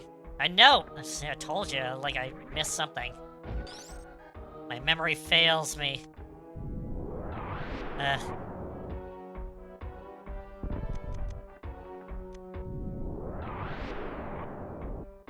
trying to think, it's like, where would the... Also, got a little platform there, so you can actually get over here. Use these guys. Big boys. Do, do, do, do, do, do, do, do. Go over here, get some power bombs. Oh, that's gonna bother me now. Yeah, I'm gonna have few energy tanks. Where would the energy... Oh, damn it, where is it? I'm trying to think. Where did I not go? Anyway. These... Oh, freaking... These guys, I hate in my first run. Because there's no indication of how to beat them. Because nothing works on them. You gotta wait until they jump kick. Most of the time I just have them... I try to run into them with a speed booster to make them jump. I don't know if that actually works, you know, but it's... Nope, not even a spark, not even a shine spark affects them. So, actually, the first time I actually... Oh, there we go. Done. Yep, those ones, I think I gamed over on at least twice, or 3 times, because I could not find out how to actually kill them.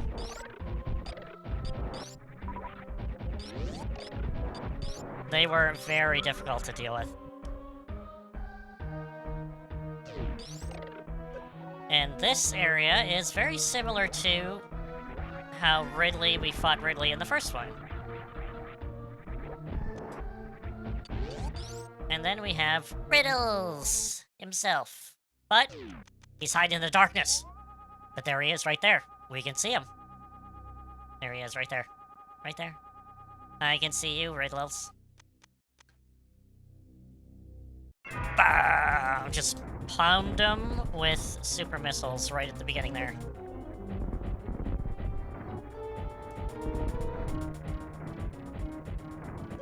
Just keep on. This is just a war of, just an endurance run. You just gotta pound them with everything you got. And after that, I usually just hit him with charged up ice beams.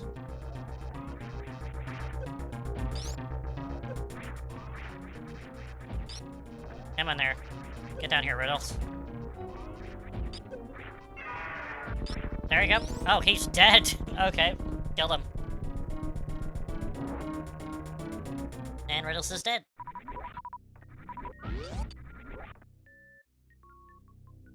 And what's this? It's the capsule. The Metroid is gone! It's loose! The baby! And that is supposed to be my last energy tank, but it's not. And it's concerning because I don't know where the other energy tank would be.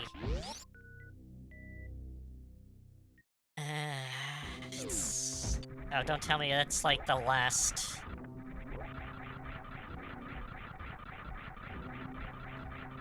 Am I gonna have everything except for that last energy tank? I'm trying to think where that last energy tank is.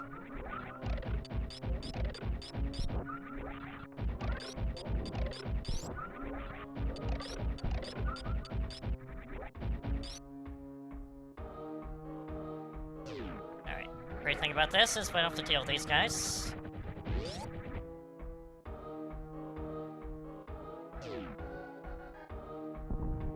Up. Up, up, up, up.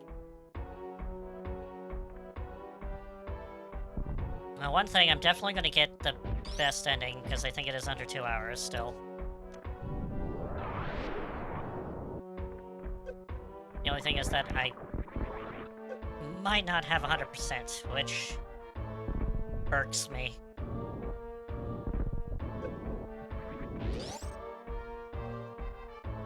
Where where I wouldn't have gone. Wait a minute. Nope. We're not doing this way. Is it this way? No, it is this way. Okay. Yeah. I had to go up still.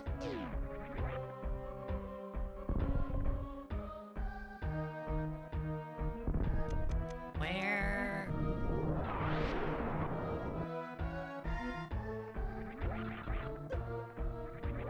It's not there. That's...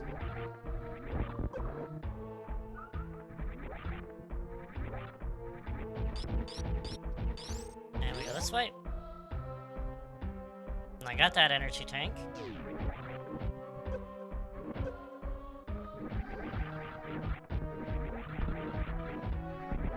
Oh, I know. I think I might know where. Maybe. Maybe. No, that's a super missile. And here, the game tricks you. There's no indication of anything, and yet you walk through this wall. Dirty game, dirty.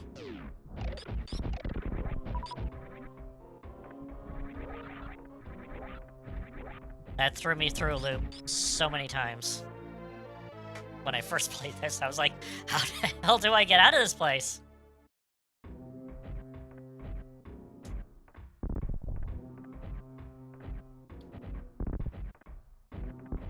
Here. Let's go down here, and down here, and over here. Down here. And get this.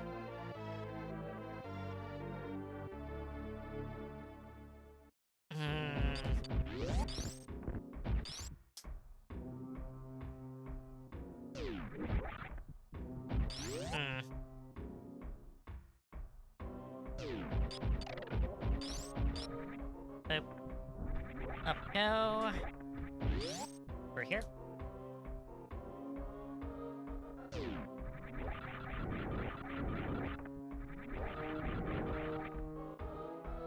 Come on.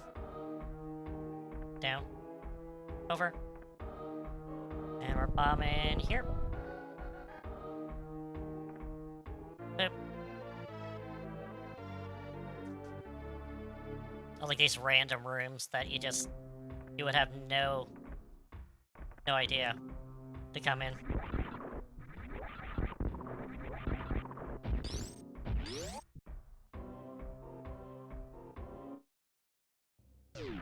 Alright. Going down. And now here we are, back in... Oh!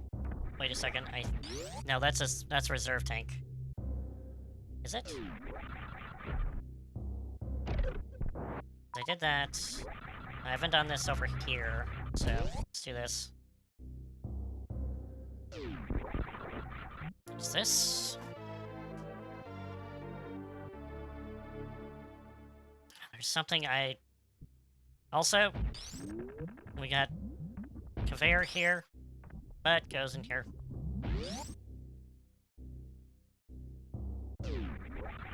I'm just going to go here. This is a reserve tank. It is.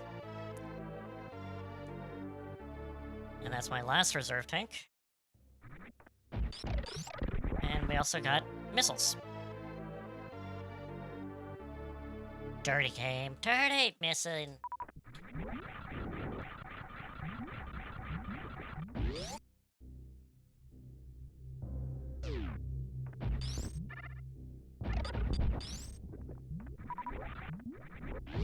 Alright. Trying to think if there's anything in Norfair that I've missed. Let's take a look. Actually, I might get the map so I can actually see. Actually, why am I doing this? I have technology now. Technology. Technology for the win.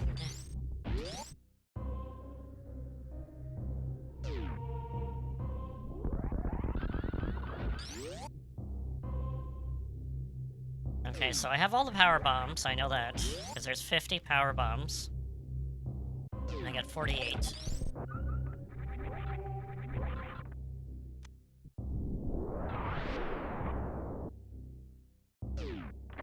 I'm gonna get the map just in case. I know there's nothing down there. Or is there? Oh shoot, I think that might be... yeah, I think there might be a missile down there that way. Oh, that's the annoying one! Oh no! I can get it easier. No, I need to go down here.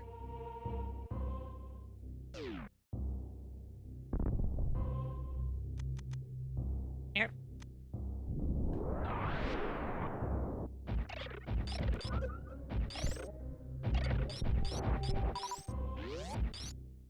Alright, so this is this one.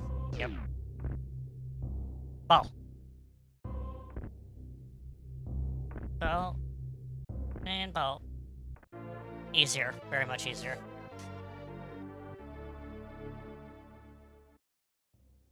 Alright. Boom.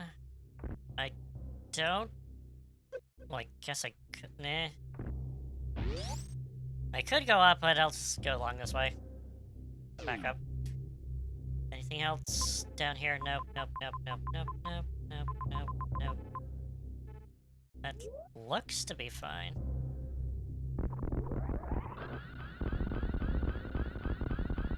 And just a whole lot of... Boom. Alright.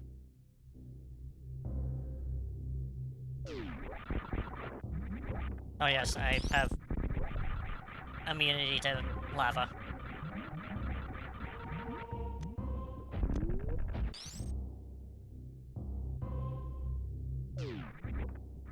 Here. Up. Up.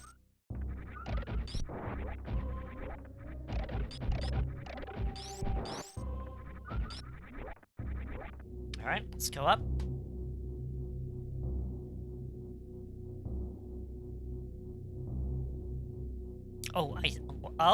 I think I might know where it is. I think I might know where it is.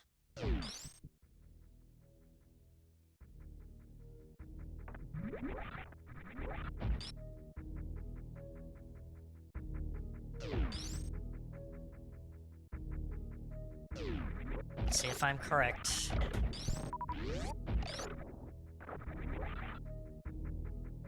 Let's get the cogs reeling going here. I gotta go back this way anyway, so... Up.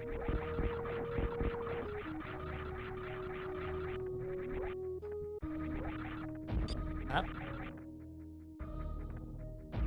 Up. And we're going this way.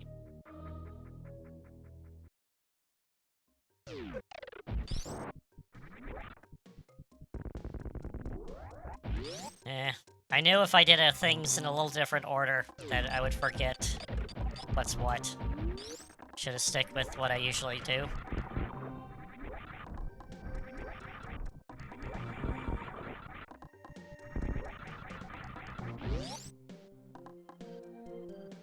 I'm pretty sure it's this one.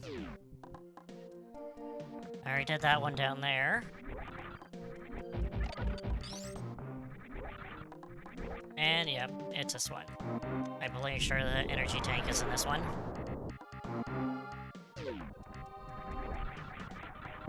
It's gonna be a lot easier.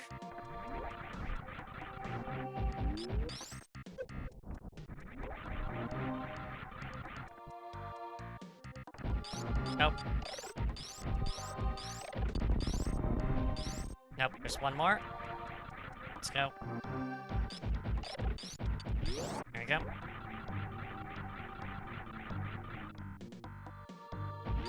There we go. Is it? There it is. Got it. I remember.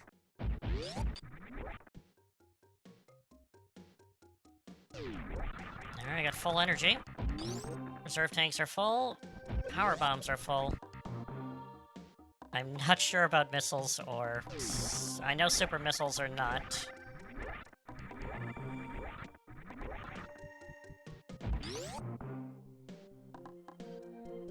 I think so, yeah. Nope. Hate when that happens.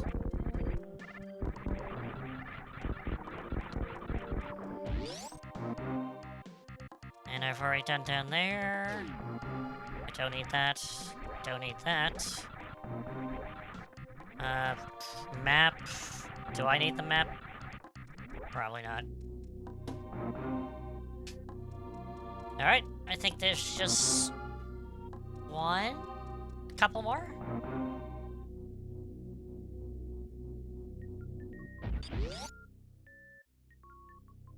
I can stop by the ship and fill up.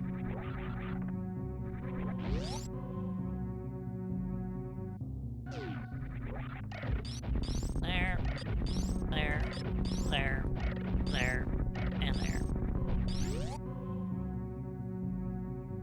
Alright, should be fine.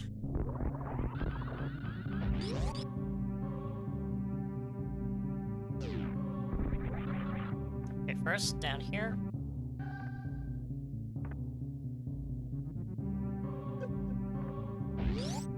And then you get this. This is like the most easiest one to get. Yet I didn't get it.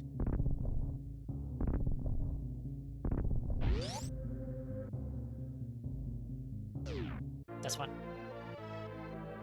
It's like one of the first ones I usually get.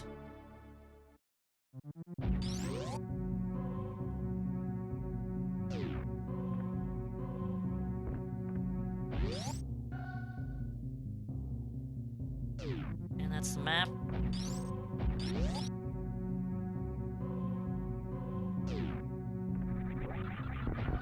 And we're just gonna go spin down. And go to here.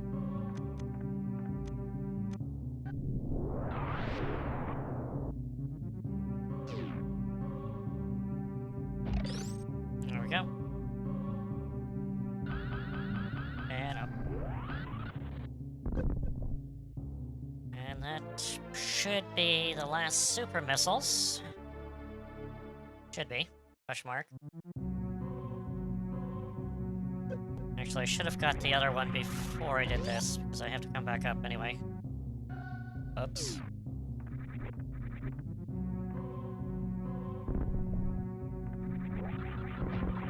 Guess I gotta get one down here. It's fine.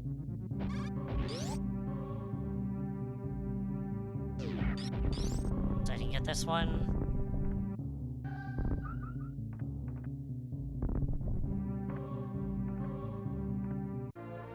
Alright. That should be all?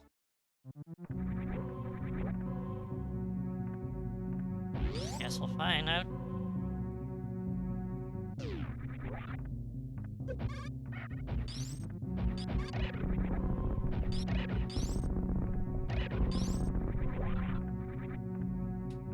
Oh, come on. These tight controls are not being tight right now. Nope. Up we go.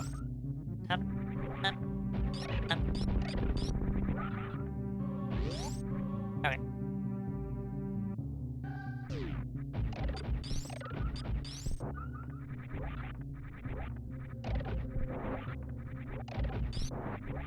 Alright, back to ship.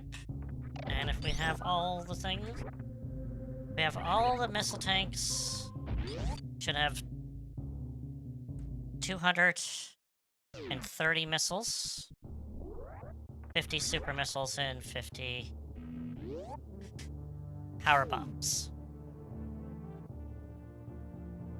I'm missing one missile tank. God, that could be anywhere.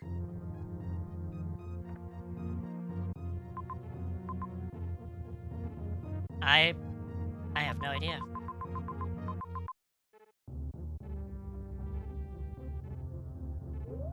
Nope.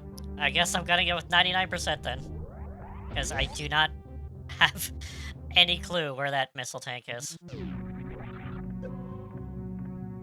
Actually, give me 1 second. No. I would not know. Have any idea where that is.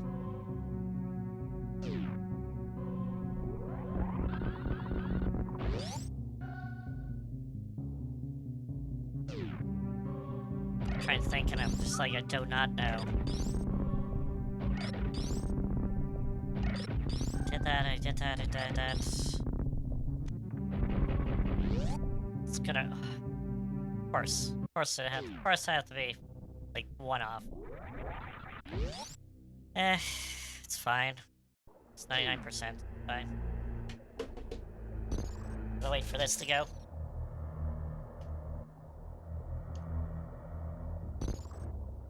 Statue.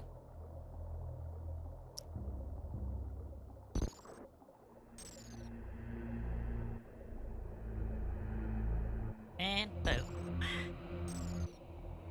Then it goes down. Can you sink faster, sir?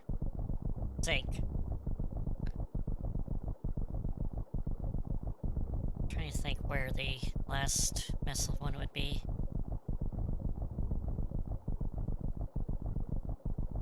I don't know. It's somewhere. Anyway, I'm not gonna worry about it. It'll be somewhere.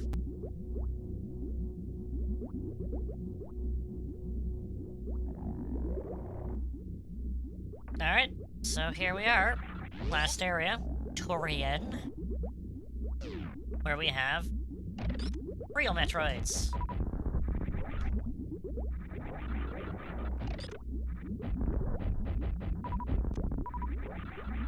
How dare there be Metroids in my Metroid game? How dare.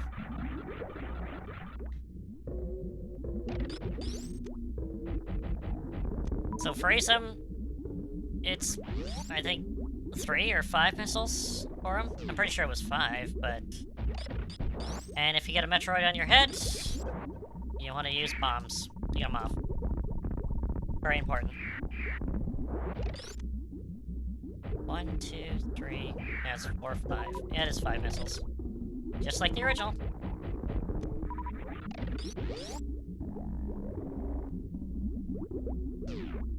And watch out for these Rinkas. They're annoying. Come on, get off me. Get off me. Get off me. Get off me. Off. Off. Let's just go into the other room. Seeing that the Rinkas were not helping.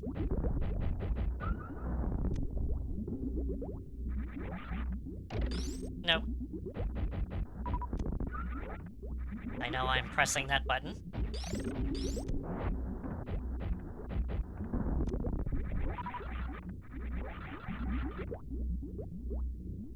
Come on. No?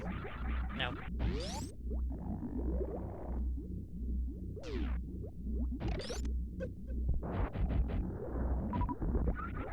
I do have to say this. Samus? Are you okay? Sam was freaking out there for a little bit. Bit of a spaz. Alright, these enemies here, side hoppers, are incredibly powerful, and you don't want to get hit by them, but just ignore them. And then there's a Chojo that turns to dust. That's foreboding.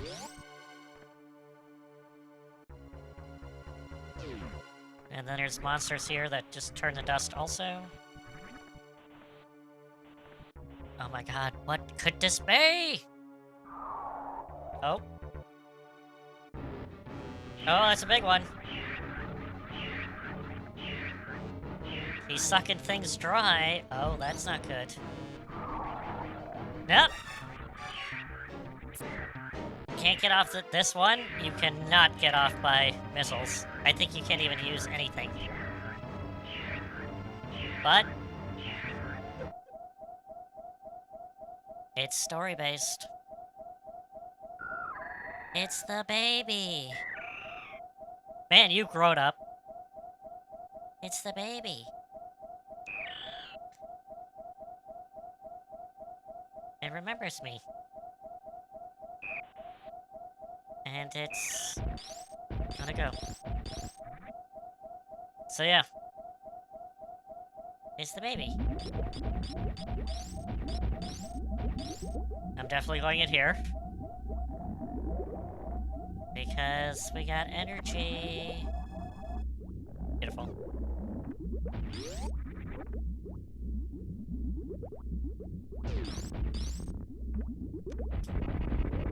Alright.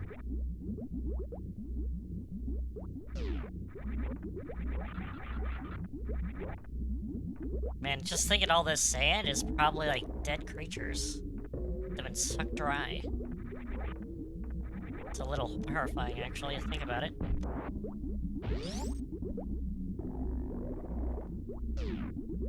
Last save point is through there.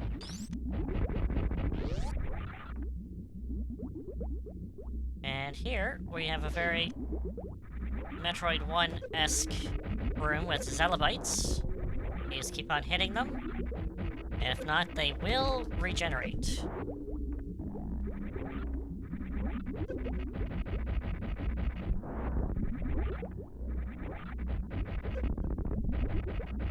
And there is Mother Brain. Which is a lot easier to hit in this one than the first one. Oh my god, the first one just absolutely is. Might want to freeze these things like I did in the first one.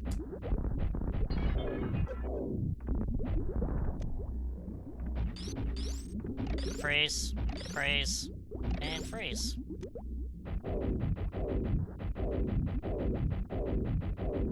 There we go. Done. Sorry about the flashlights. We have defeated Bungee Brain once again. Or have we? Oh, uh-oh. Nope, just pump them full of... Yeah, man.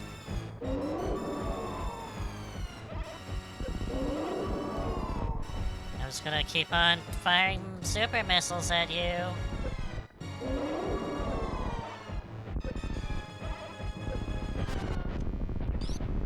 Alright, now just keep on doing this. Nope. Don't want to get hit by that, definitely. Well, maybe. Depends on it. But I definitely want to do this. And then when she starts to do the brain, do some power bombs, and she won't be able to hit you at all. If you keep on doing power, you cannot do anything. But unfortunately,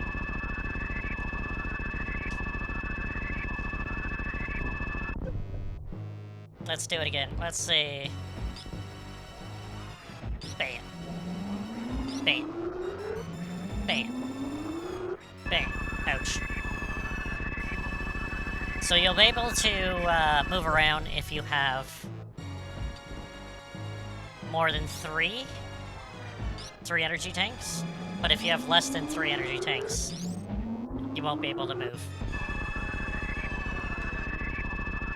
Like right now, I won't be able to move. I will try to get up, and I can't.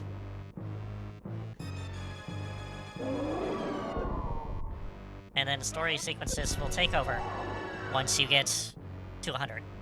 Or less than 100. Oh no! The finishing blow. Oh! It's the baby! Came to help me, yeah. Get her!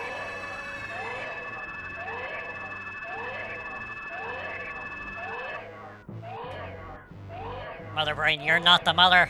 I'm the mother.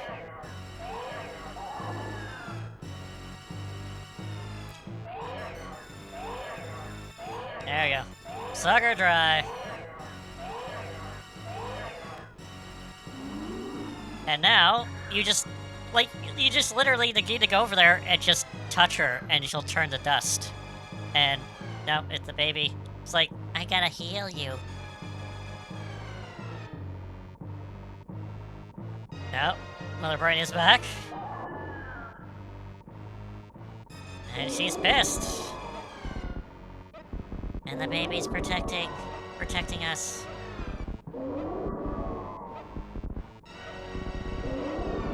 Oh. Go away! Don't come back! No! The baby's dead. No. And now Sam was pissed. Because you got not just any beam. You have the hyper beam.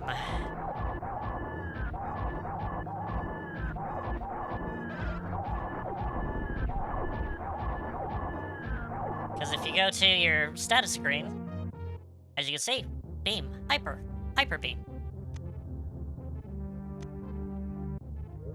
So, yeah, you got the hyper beam. Boom, boom, boom, boom. Now, if you don't keep on hitting Mother Brain, she will annihilate you. Because her attacks are, like, fierce and relentless. And thus, Mother Brain is finished. But, in tradition fashion, we have to escape. Not the place this time, the entire planet. Because the whole entire planet is gonna blow. So let's get the H out of here. Now you want to take the bottom. And fly up here. Because that's an easy way. If not, you have to go through a lot of ways to get through there. Now, oh my god, this is a little overstimulating because everything's blowing up, shaking, and it's really hard to grasp if you're where you're jumping.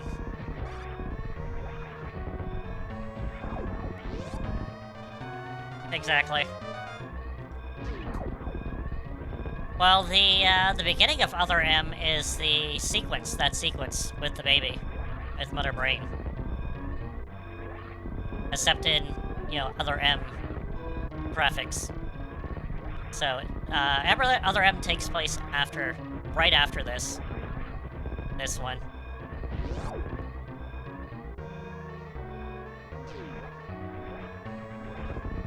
So should I save frames, or should I save the animals? I have to save the animals. I always have to. So, I'm gonna save the animals. I like how this is like the incentive on the speedruns. It's like, do you want to save the frames? Or do you want to save the animals? Go, guys! Go back! Go!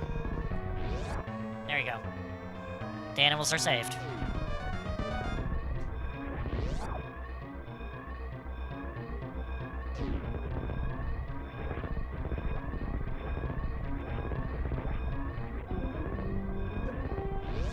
And there we go.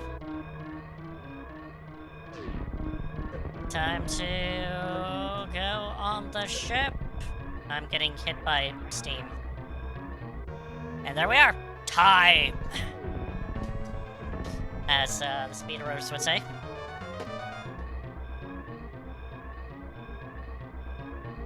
There we go. It's gonna be 99%. Which I'm very furious at, but oh well. I guess I don't know where that last missile tank is. Now, if we look on the right side, you'll see a little beam shoot out from the explosion, and that is the animals escaping.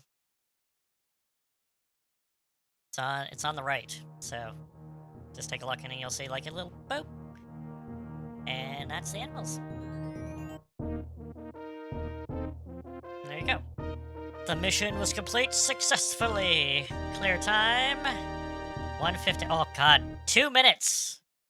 Man, I played that close for like the good ending. Wow.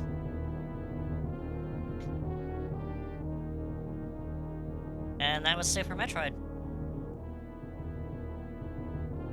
Again, I'm super furious that I missed one item.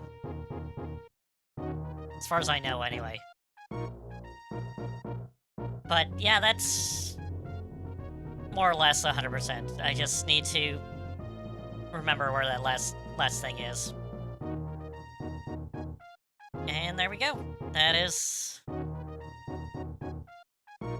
Possibly they want to... I don't know. It's very subjective, you know, of like what the best Metroid is. But for me, this is, like... And that's just nostalgia talking. So... But there's been other good ones since then. But this is definitely a classic for its time, and also even now. So...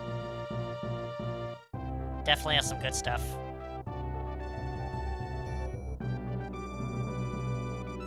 And if they ever remake it, I truly hope they treat it right.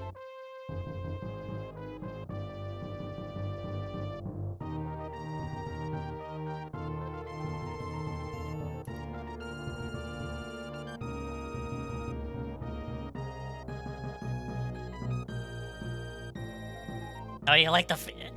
Gremlin, do you like the first Metroid for NES?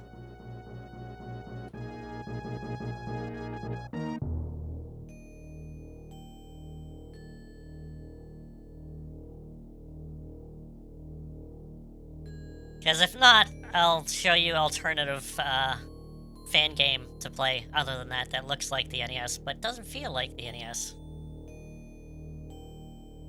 But the original Metroid is a real rough one to go back to. Yeah. Oh, don't play the original OG. It's not good. And there's Samus! Dear Force! There she is! Best ending.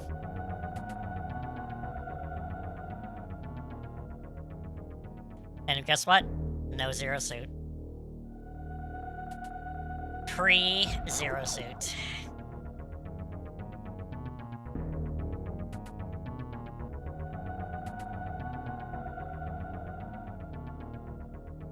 %. That just annoys me.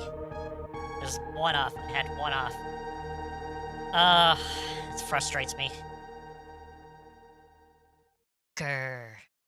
It frustrates me. And yeah, there we go. It's like, see you next mission. That took... God, when was that? This is what, 94? 5, 6, 7, 8, 9, 10, 11... 7 years to do. Oh my god, 7 years. Because Fusion and Prime came out in 2002. And this was 94. So, yeah, around 7 or 8 years. Oh my god, that was crazy. Because it was, they didn't know exactly what to do with Metroid. So, there we go. Now Super Metroid. Hurrah!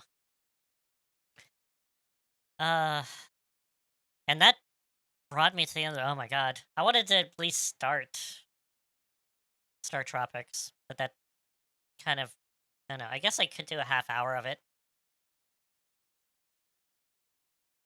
I don't know, you guys tired? Do you want me to end the stream, or do you want me to continue going for at least another half hour at least?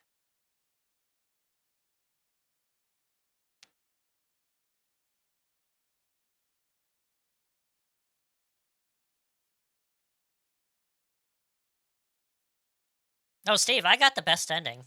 It's just the rate of items at the end is just 100%, that's all, so... There's no extra, you know, thing that you get with Samus. You get 100% items. In this one, it's you gotta beat the game in 2 hours or less. So, and I did that, so, by 2 minutes. Okay, well, I guess I'll get things. Oh, Steve, you have not heard about StarTropics? Then I guess I have to. Okay, well, I guess we're gonna have to bust out some StarTropics then. All right, let's head back to here, and I'll just go here. We'll turn off that. Bring this. Gonna reset. Okay. All right, so I went here. Plus this and this. Okay. And do I really need the background?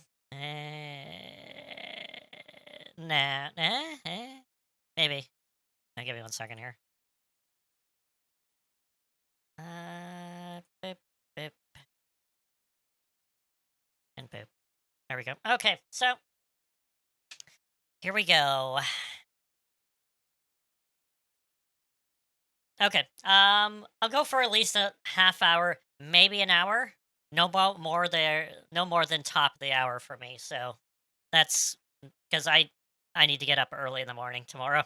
So no later than top of the hour for me. So that's good for me.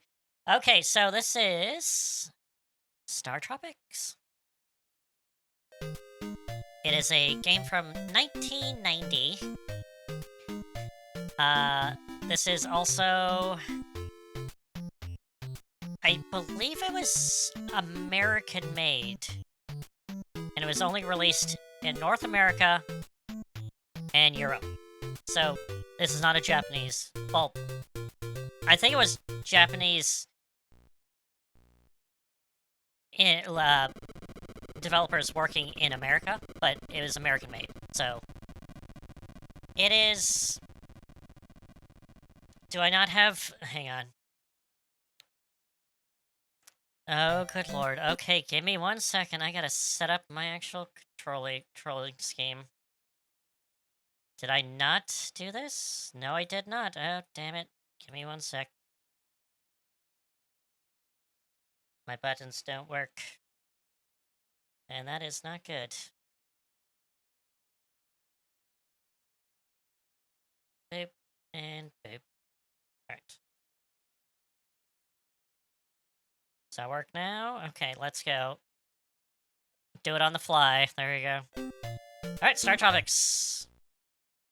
So this will definitely look familiar if you're actually familiar with it. It is. It's has a lot of influences of the original Legend of Zelda. As you can tell, the screen looks a lot like the original Legend of Zelda. And we're going to do that. So the main guy here that we'll be playing is Mike Jones. And that's what his name is going to be. Mike. So, there we go. Let's do it. So, prelude. One day in summer, you land on Sea Island, where Dr. Jones has his stock library. And here we are. We're on Sea Island. So we have an overworld map, similar to Zelda 2. And we can go into towns. So we're gonna get a town. Now, there's some... I don't know, there might be, like, a rule that you talk to everyone in the town to kind of proceed through an area. I don't know if that's a thing anymore, but it used to be a thing. And that is because this game, you gotta do that. You gotta talk to everyone before you proceed. So, I don't know if this stapled it, but anyway, we got here. Welcome to Coca-Cola. Also, all the towns in this are cola-themed. Welcome to Sea Island. Mike, you're an 8th pitcher, I hear. You show me a fastball sometime? Baseball. Baseball. I miss Koroko in 1990. You think I'm pretty?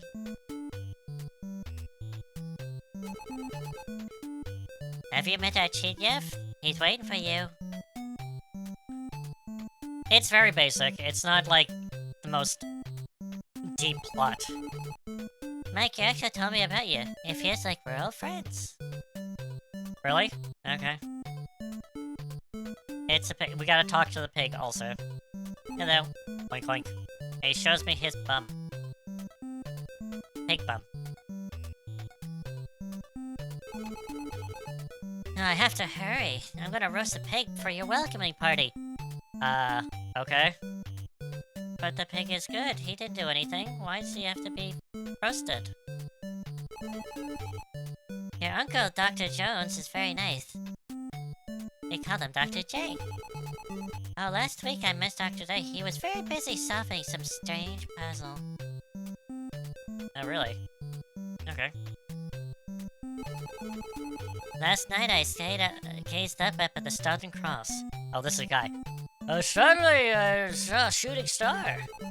Legends say shooting stars are omens of disaster. Oh me, oh my.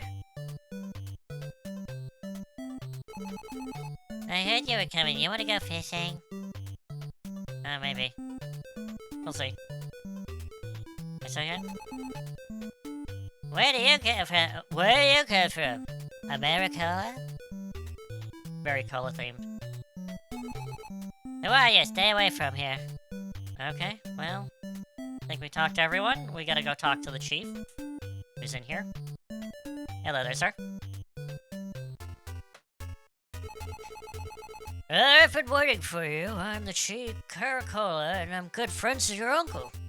Listen, Mike, I have some bad news. Last night, try not to be upset, but your uncle, Dr. Jones, has been kidnapped.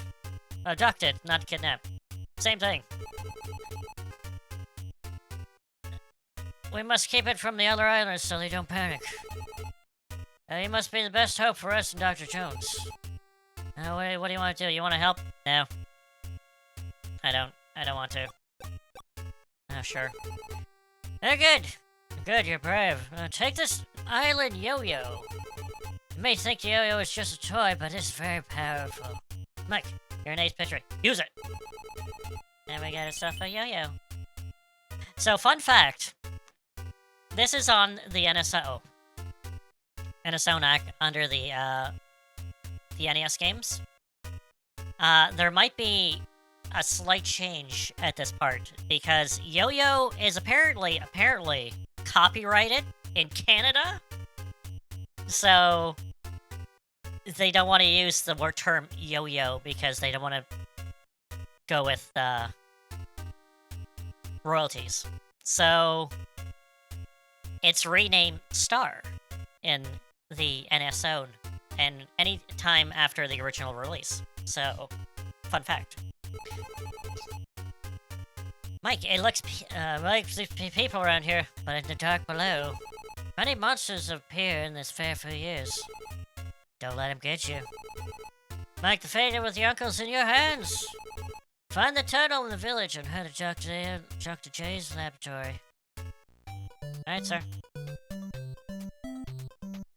Also, yes, we have a yo-yo to defend herself. Anyway, we gotta talk to everyone. Not again, but before we talk to this Jedi. Oh, you're Dr. J's nephew. Here's the tunnel. Good luck.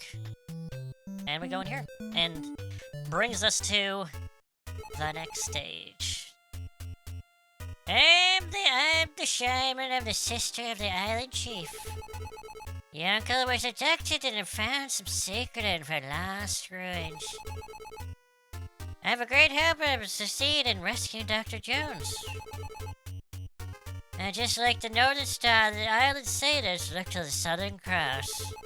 Mike, many wild monsters wait for you in the dark below. Just remember, the magic of the Southern Cross is always by your side. I beg to differ, but hey. I begin your test of your island courage. Good luck. And thus we bring to the battle stages, or dungeons, of the game, where you're on a grid. Very similar to Zelda 1. We also can use our yo-yo, like a sword, and like in Zelda. But unlike Zelda, we can jump. But we can't jump, we can only jump in one spot. And the grid base thing, you gotta kind of hold the button to move, because you can actually just tap the button, go in a direction. So it takes a little getting used to move. But anyway, and just like Zelda, we go room by room, try to defeat all the enemies. But there's also puzzles. We can jump over one gap. We can also jump on tiles,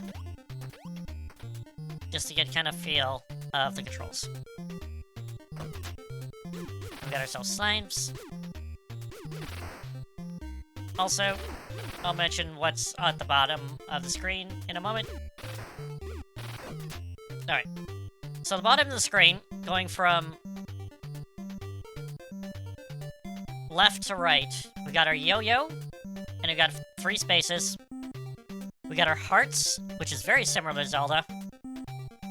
And below our hearts, we got medicine, which restores your hearts, but we need to find it first in dungeons.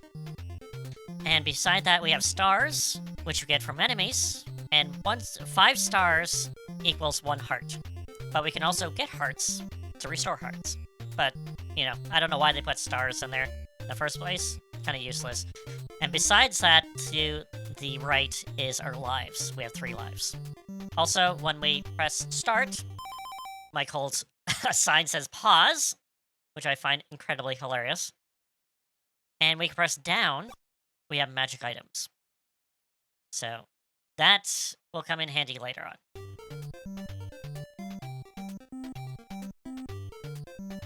Alright, so we actually need to do some jumping in this one. So we gotta jump, press forward, and jump to jump over to a tile.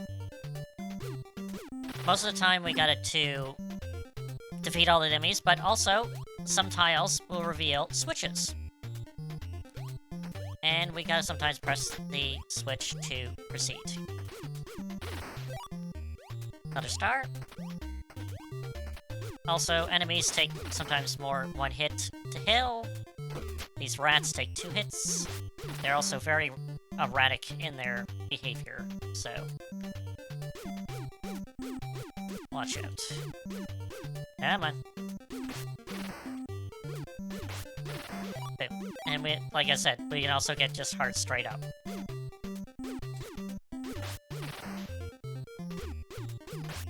There we go. And go along there. Do not jump in the water, because you will die. Instant kill. Mike can't swim, apparently. There we go. And up we go.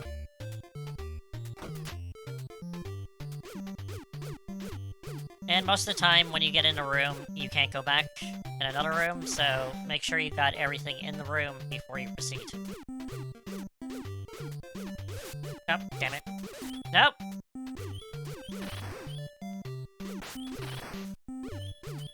And also we get this weird squeaking noise if you're in critical health.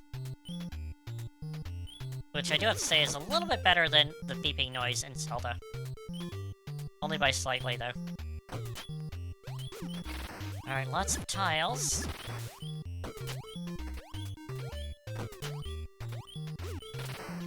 Are we gonna get any, I doubt we're gonna get hearts from slimes or slugs. Nope. Okay, so, you would probably think that we need to go either right or left. Well, no. We don't go right or left at all. Because they both lead to dead ends. But until then, we need to go up by making a hole.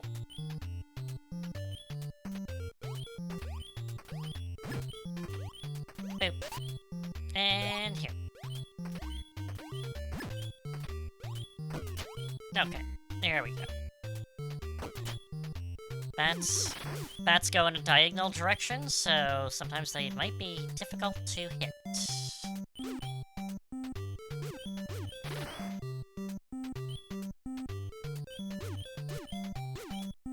Nope.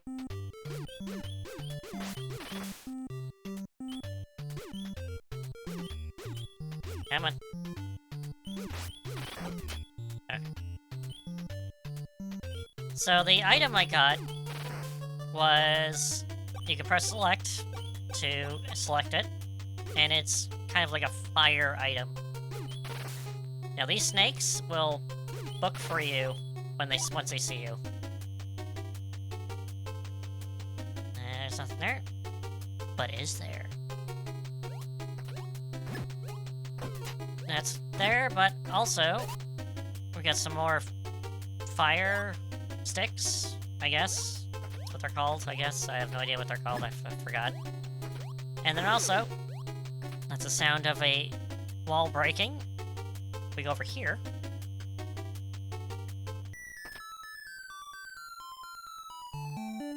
We go over here. Got some medicine. And if we do there, we got another switch to go up more. And it's like, oh, more medicine, cool. And then, oh, there's a switch up here. Well, I'm gonna make a save state. Now, you'd probably predict, hey, we got medicine in one area, we go up for another medicine, why don't we just continue up, maybe we'll get in more items. Well, let's go up and see what happens. Death! Hence, a beginner's trap. So, again, have that rewind feature handy when you play this. Because there's rooms like that a few times in this game. Come on, everybody.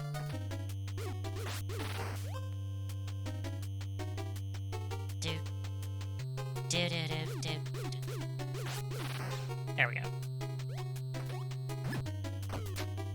Up. I don't think we can get any more. No, we can't get any more. There we go. And we're going up.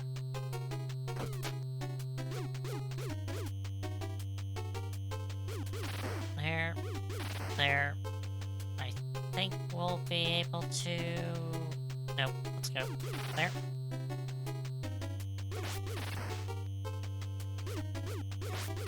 Alright. Oh, cool. Full life. Alright, this brings us to the boss. A giant snake.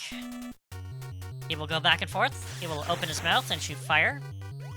I want to avoid the fire, but we also need to shoot in his mouth when his mouth is open. We can just wait until he stops shooting fire, because he will eventually stop shooting fire. But I'm impatient. So, for instead of the fire, I'm just going to jump and hit him with the yo-yo. Also, if you want to jump on him, it's instant death, so don't do that. But he will shoot, he will open his mouth sometimes, not shoot fire, like that. But if you do that, just keep on doing that.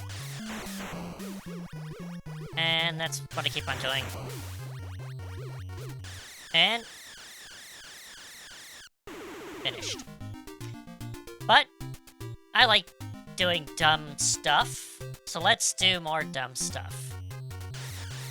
So let's actually hit him. Come on. And when he is... Come on. I'm just gonna walk on him. He's dead. I like doing that. You can just, when he's ready to die, you can actually walk on him. And there's his skeleton.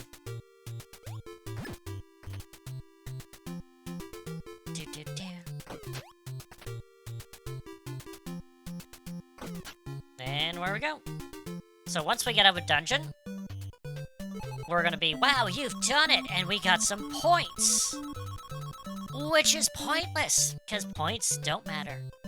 It's like, whose line is it in anyway? Something like that.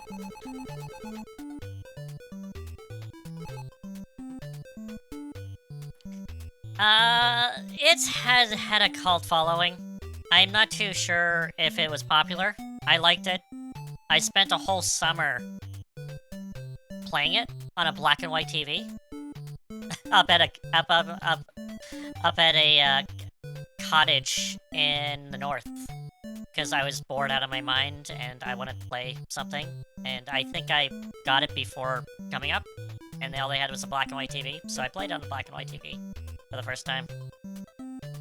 I don't know, it's... If you like Zelda, like the first Zelda, you might find it interesting, but it gets difficult very fast, let's just say. It's hit and miss. Hi, I'm Bamboo. I'm Dr. J's assistant. Mike, you know, the doctor said he had a submarine called Subsea. The ID code to start the engine in Subsea is 1492. It is, yeah. Please get more Subsea in the laboratory. I wish I could tell you more, but I'm afraid of... What are you afraid of? Yeah, no, it was, I believe, 1991. And it was the summer of 1991. I went up to a cottage with my parents, and I brought my Nintendo with me, and I was like... And I think I just got this right before going up there. And I'm like, oh man, I want to play this. And... I think it was my father who was like, no, you're not bringing your Nintendo up. You're going to go outside and touch grass type of attitude.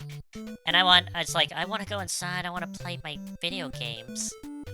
And he was out all the time, so I was like, I'll play my video game. On my the only TV around was a black and white TV. So I was like, I don't care. So I played this the whole summer. Got stuck a few times in it, and I had my mother actually help me with some puzzles in this, and it was great. It was a good story, a good bonding story, I have to say.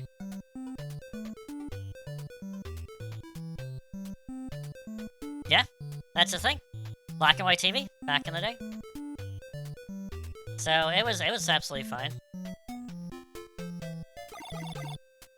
In the cockpit of Welcome aboard, I am the navigating computer of Subsea. Call me Navcon. No, I'll call you Rob. As in, Rob, the robotic buddy. Because, you know, he does look like Rob. Input the ID code now.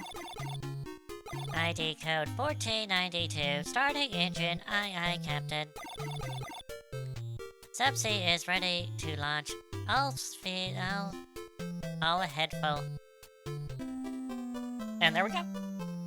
So I have very fond memories of this game. And again, I don't know if it was popular. I know that whoever played it and really liked it or really hated it. And that's the thing. So I don't know, like, if it had a cult following or not. It had a cult following, but I don't know if it was popular or not. Hey, Navcon here, Captain. She is a female doll, and I begin translation. Please help my son, he has disappeared. Captain, may I promise her to follow her boy dolphin? Sure. Aye, Captain. Thank you. Please find my son. Man, in the world we live, where we actually understand dolphins, and we can translate them very well. Absolutely good. Okay, so we're going into a lighthouse. Hey, sir. Hello, I'm maintaining the lighthouse. If you're looking for a boy dolphin, sorry, I have not seen him. Oh, please visit my wife at the South Hub. She enjoys the company, seeing that I'm up here all day, doing absolutely squat, and I should be down there being a husband and all that, but my wife scares me. Okay. Nice to know, sir. Nice. Okay, so you see these little whirlpools that appear every once in a while. You can actually go through them. Again, no indication, no anything. You kind of just have to play around. I don't think even the manual says anything about this. Again, this is the NES games where manuals are key. We'll get into that more in Chapter 4. So put that in the oven and let it cook for a little bit. So here we go. Welcome. It's Sullen, my husband, and I get any visitors. So you're looking for a boy dolphin? Sorry, I have not seen him. But early this morning I saw a bottle on the beach. I wonder if that's a clue to the loft dolphin. Miss, your husband is scared of you. Oh, I know. Okay, I'm not gonna touch that with a 10-foot pole. Whatever relationship they have, I don't want to know. But there is the bottle. And you wondered, how do we get that? How about a secret passage instead? There you go. Secret passage. So I got a bottle. There's a note in the bottle. You read it. Help! Captured by evil aliens. Tell my nephew to use the code 1776, Dr. J. So yes, our uncle, who's a doctor, archaeologist doctor, got abducted by aliens. Do you want to read again? No. So yeah, aliens. Alien memes. Let's go with it. I wish I had crazy hair. Aliens. Aliens. Okay, so, yeah. Let's go talk to our robot. Navcon here, Captain, and putting the code now. I code 1776. Aye, Captain. Submergible system ready. Press the B button when you want to submerge. Okay, so now we have submerge. So these little waves here, we can submerge down. And we come here. So we have a little boat. And then we have that heart, but guess what? There is no way to get to it. Or do we? Secret passage. So we have a heart container, like Zelda. You got a big heart. Your level has increased. So, you notice that I have a lot of hearts, so you can press select to see what chapter you want at all times. So I started with 3, I got 1 heart, but I have 6. So the last dungeon I had gave me 2 hearts. That tends to happen sometimes. So, here we go. We got Dungeon 2. With a lot of water. And fish that goes on the land. And we got a baseball bat. So Mike is a baseball person. A pitcher, apparently. So he's gonna get a lot of baseball-themed items, weapons, and so forth. Nope. Damn it. Nope. Alright. Let's do this. Swing and a miss. Yeah, swing and a miss again. So the baseball bat hits every things around you, but only by a block. so it's hit and miss. Also, these blocks submerge, so do not jump on them when they're submerged, because you will die. There's a lot of instant death in this, so yes.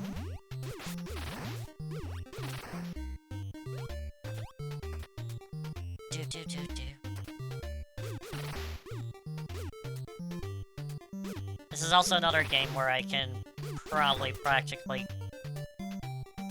play with my eyes closed, basically, almost. And we got a starfish. Boom!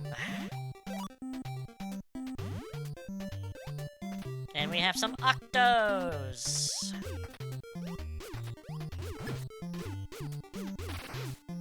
Again, also it's to defeat all the monsters or find the switch to get the door open. And it's get the switch. And we gotta go back. Boop. Up we go. And we go. And we're gonna do this. And we're gonna do this. Boop. Boop. Also, you might see a little bit of dirt on here. That means we can go through. That will come in handy later on. Again, you just kind of have to just know these things. Try every single thing. Boom.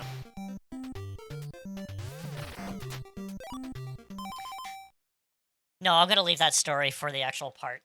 I have another story for this game, but I'm gonna leave it until I get to that part now. Got a fish. So we got a fish that comes out of water. We don't have to kill it. But it would be nice. But don't have to.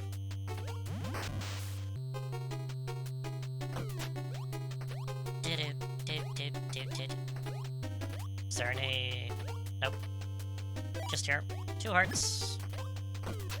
And go.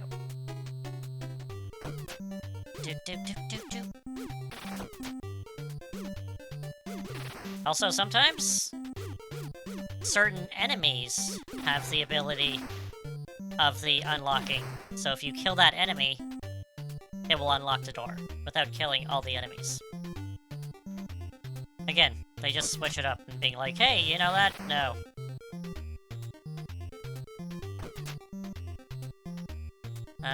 Okay, still over here. Jump. Boom.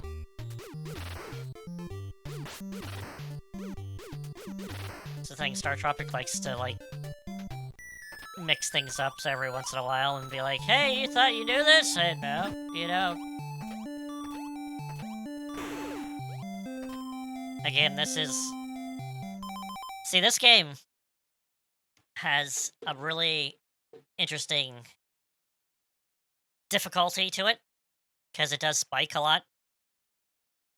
And it was designed this way because of Nintendo and its ongoing battle in the 90s, or late 80s, early 90s, of especially North American market of renting games instead of buying them. Because Nintendo did not like that. So when they brought games over here to localize them, they were often made more difficult. So you would have to play them more to actually like encourage kids to pound their parents to buy the game instead of renting it. So that's why a lot of NES games, especially over here, that in North America, have been like almost artificially difficult. Like they made it more difficult. Because if you play the Japanese version of that, you'll notice that most of the time it's so much easier. which is very astigmatic of the Japanese version being insanely difficult. But no, back in the 90s, Nintendo games, North American ones, were absolutely, like, more difficult. So, this one was designed for difficulty. Nope. Nope. Okay. So there's a little hole there that I ignored the first time we went in through this. We got a snowman. Look at the snowman, but the snowman's not here. So where's the snowman?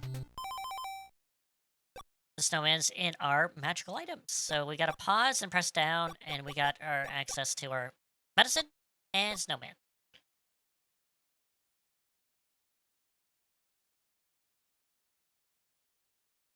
Oh yeah, Blockbuster. Blockbuster was probably the big one notoriously for renting out games all the time. I like that, but I also like the mom and pop shops that are around, the one the independently owns, because they had different stuff at the time. Like most Blockbusters had like the same stuff, doesn't matter which Blockbuster you went to most of the time, they had the same stuff. And there's the dolphin! He's saying help! So if you went to like an independent rental shop, you would get a different variety of games and so forth. So I like to go to the independent ones most of the time. Oh, it's a boss! It's a octopus! Another octopus. But what do we do? He's there, we can't get him. He comes down. We gotta hit him. But only if we had some way to stop him when he came down here. If only some way we could do that. Like a snowman.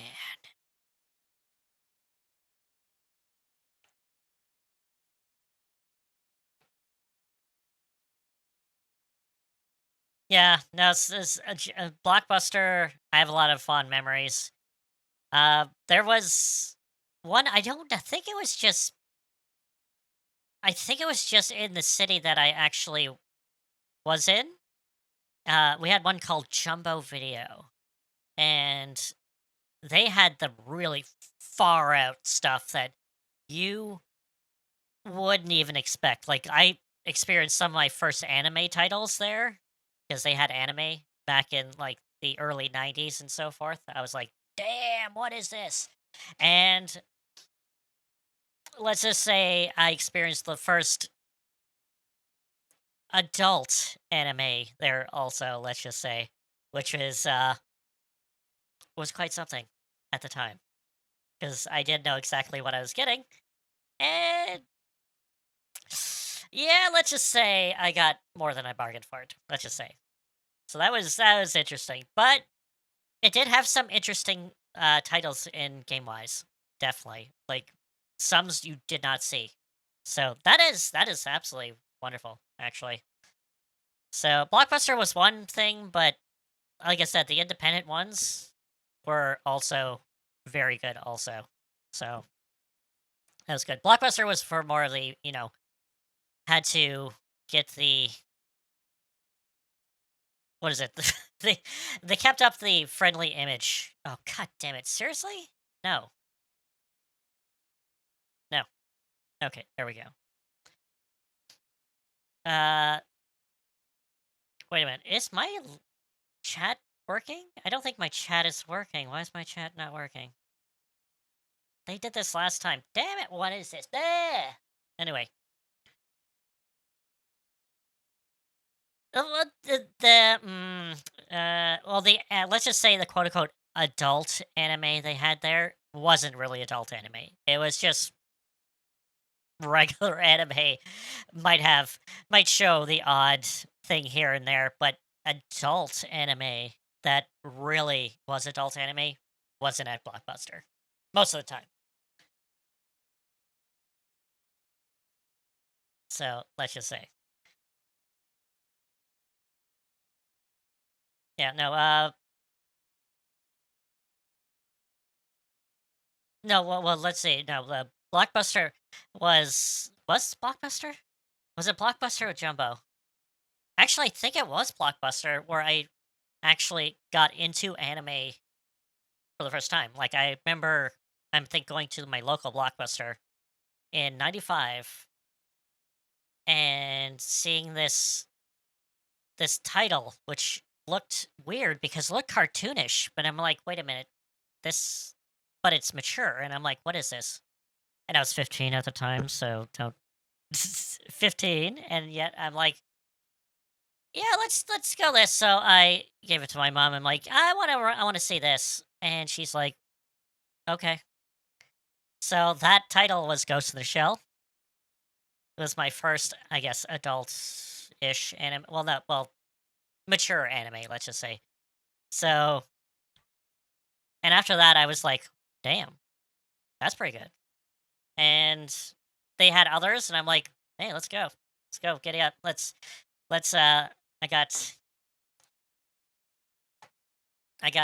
because Ghost of the Shell is obviously not that type of anime, but it is obviously for mature audiences. So,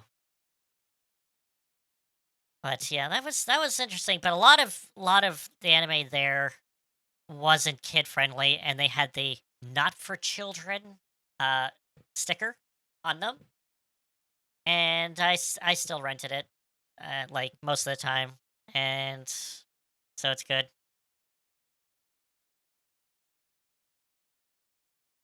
Was Naruto? Does Naruto act?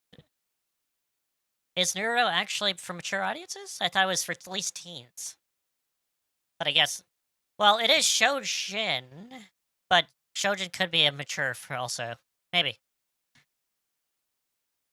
One that I remember renting, especially for actually from Blockbuster, more specifically, is what was it called? It was called Devil Hunter Yoko, and it was a magical girl OVA that dealt with demons, and it had a lot of blood, a bit of nudity, and it just was a bizarre freaking premise. And I was like, holy jeez. Uh, Full Metal Alchemist is. Now, I actually think the original series, the original one, not Brotherhood, but the original ones was teen because it was kind of had dark moments, but I don't think it was. I think it was like for older teens. But I think Brotherhood was for mature. So, and that's the thing, nowadays, like the whole blood and gore and stuff is kind of typical, and they usually toned it down to teen now. So that's why I'm saying Naruto is mature because that's the scene there. But anyway, but yeah, like yeah, Full Metal is absolutely dark at times, like especially with the one that sacrificed his daughter. That part always gets me. I'm like, holy shoot, that is absolutely that is like, oh. So that's the thing. So in time, like it, the standard of censorship changed. Like I even saw that censorship where back in the day when we had music videos online or like on TV, they didn't show certain music videos because of gore, sex, and all sorts of like that. And then back like in the 2000s when the internet started to ramp up and all that, and the channel, the music channels kind of dwindled, they said, yeah, sure, why not? Let's just show these. That's the thing. So yeah. Yeah. Oh my god. That part in Full Metal, god, that is rough. That is rough, man.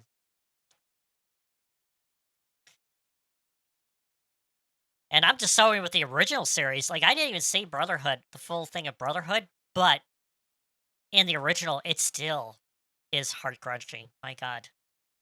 So yeah, definitely it is. But yeah, anime. Anime was Oh my god, I could go into like a nice story of anime right now where like it is where got influenced into it and being like, "Yo, man, it's just I don't know, should I I don't know. Should tell my story of my origins in anime and how I got into it? Are you interested in that? Because I go share the story. If not, I can just play the game. Okay, so let's just say, um, the first anime I have ever watched that I remember watching was Astro Boy back in the 80s. That is the first one. I did not realize it was anime, but it was anime technically. But I didn't know it was anime at the time. So,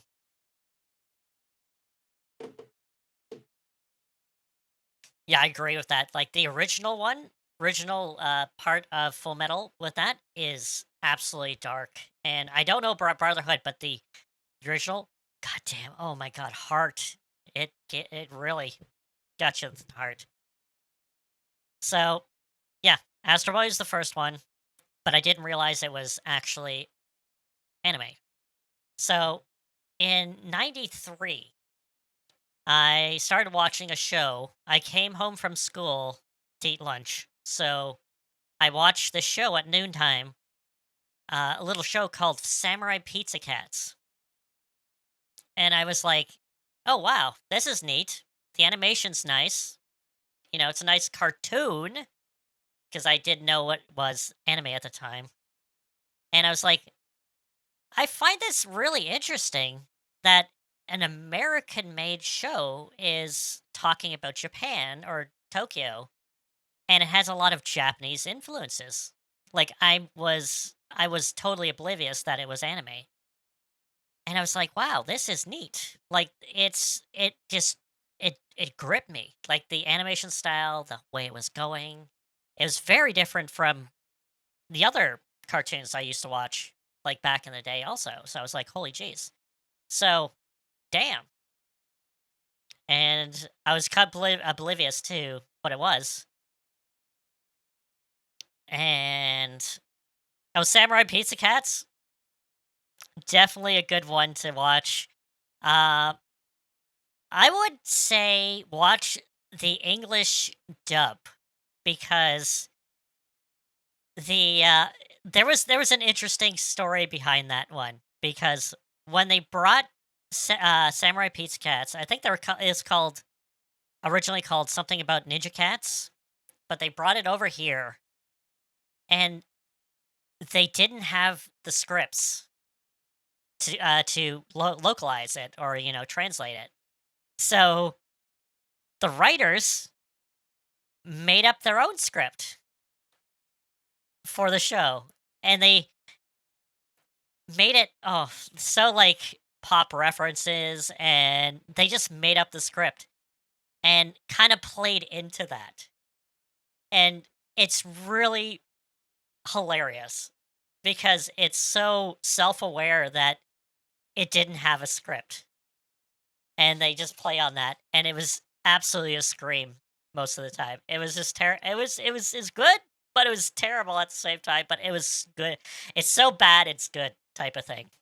So, if you ever watch Samurai Pizza Cats, watch the dubbed version, the terrible 90s dub.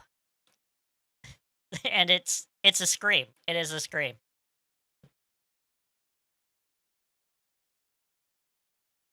Yeah, it's the thing. That's what it is. Like 90s dub anime has character. Like that's the thing. It was terrible, but had character. That's the thing. It had character. Which brings me to the next anime, which where I actually learned that I was watching anime. So I was in grade 9 and I was in art class and I started seeing people having these cards, sticker cards, and I was like, "What is this?" I looked at one and it was a Sailor Moon card. And I was like, "What is this?" It looks a lot like that show I used to watch like a couple of years ago, Samurai Pizza Cats. Like it had a similar style to it. So I was like, what is this? And then I found it was Sailor Moon. I'm like, okay. And the thing is, I realized it was on in the morning before before I went to school. I'm like, oh, check it out. And the thing is that I had to leave before I couldn't watch the entire show. So I asked my mother to record one so I could watch it on the way back when I come back. Back in the good old VHS days. Um and I watched it and I was like, holy shoot, like it really reminded me of Samurai Pizza Cats. And then I learned, oh, it's Japanese cartoons or anime. And that's what it is. I'm like, oh, so Pizza Cats was anime, and I didn't even know at the time. I was like, oh my god, things are making sense. And I was like that. And then I got into Sailor Moon so much. Oh my god. And I used to watch all the shows with the terrible 90s dub that everyone hated and now loves it and now hates it. Like it is back and forth of like, it's like, oh, we had this is the only thing we had. And now, oh, there was, you want to see the original, and that's so more edgier. It wasn't censored and so forth. Okay, that's cool. And now you look back at that terrible 90s dub, and the thing is, it kind of had some personality to it. A lot had some unique personality to it. And it's very hard to like locate also. But the thing is, there it is. And then I was like, I went crazy on Sailor Moon. Used to get like these cards, these sticker cards that came around there. I went to Chinatown and actually pick up like packs of these and like spent, oh my god, I had like a binder full of Sailor Moon cards. And so forth, like, and then I got into a little bit of Dragon Ball, original Dragon Ball. We're talking 90s dub Dragon Ball, which is terrible. Was terrible at the time. And it only has like 12 episodes. It was terrible. But, it was the only thing we had. And I was like, "Oh my god, it's like it was the start." And then I found out that the local university had anime nights and it was open to the public. So here's this 15-year-old going down to the university to watch anime with these university students. And I was like, neato. And I saw so much anime I probably should have been watching, but nothing too adult, but absolutely great. And that's kind of where my and love of anime actually came. So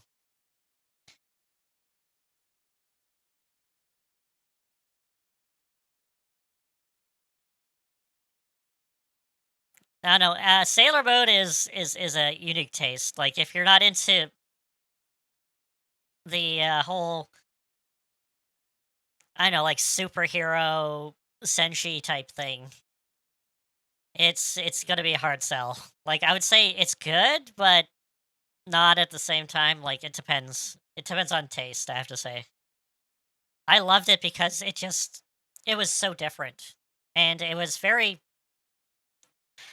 reminded me of Power Rangers also, which makes sense because it's a team that transforms to fight monsters. And I was into Power Rangers like a few years before. So I was like, "Hey, cool."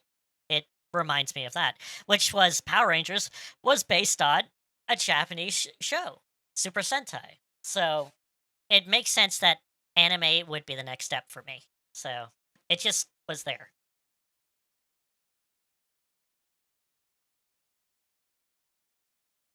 Oh, Wolf Rain is a good one. I have not seen the full thing of Wolf Rain, but it's a good one also. Yeah, Sailor Moon is a hard sell to kind of like go with now, but I don't know, like because there's a lot of filler. Oh my god, there's so much, especially original Sailor Moon series. Like there's Crystal out, which is more streamlined and gets the stuff, and that would probably be more watchable than the original 90s, but the original 90s had more personality too. It filled out a lot of more stuff, so.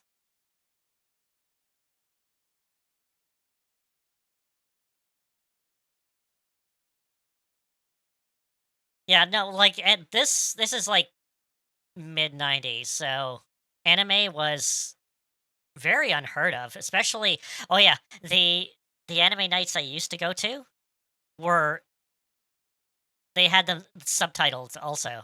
And the people who were organizing it, university students, were subtitling these anime that they actually recorded off of Japanese television at the time. So, like, I got to see the first, I think, 4 episodes of Evangelion when they were aired in Japan over in that actual place. So, and that just oh my god, that series blew my mind. Like, when I was like, "What the hell is this?"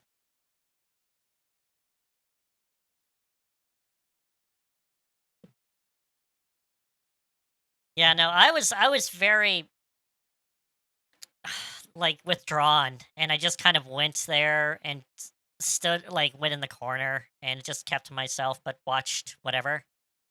And, I know the big thing is that anime group in the university, they actually, brought the English voice actors at the time of Sailor Moon actually in, and we can get autographs or ask questions and so forth.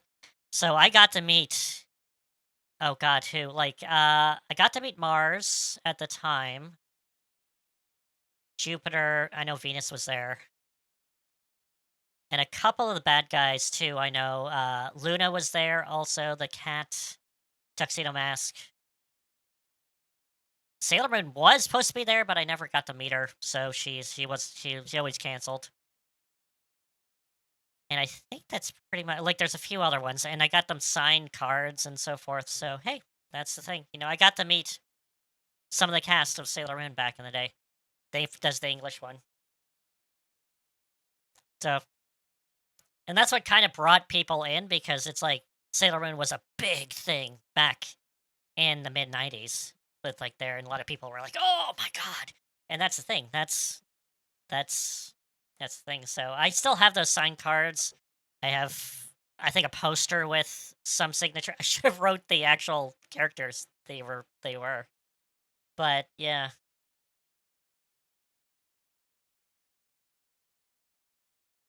yeah. No, I was a teenager during the time, so I was like, okay, cool. That's.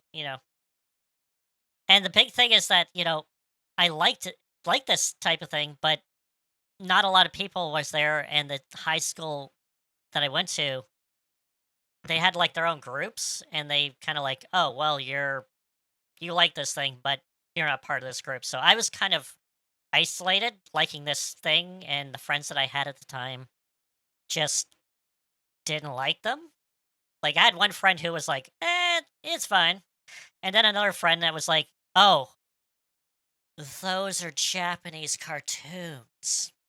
Oh, kind of attitude. And I was like, okay, well, I guess I can't express myself through, you know, these being like, hey, have you seen, the latest Sailor Moon thing or whatever is Dragon Ball or whatever. So I had to kind of keep it to myself and just it was very very lonely at the time, very lonely time.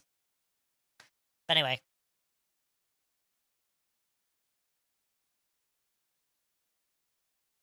that's why I went to like the group or the university group.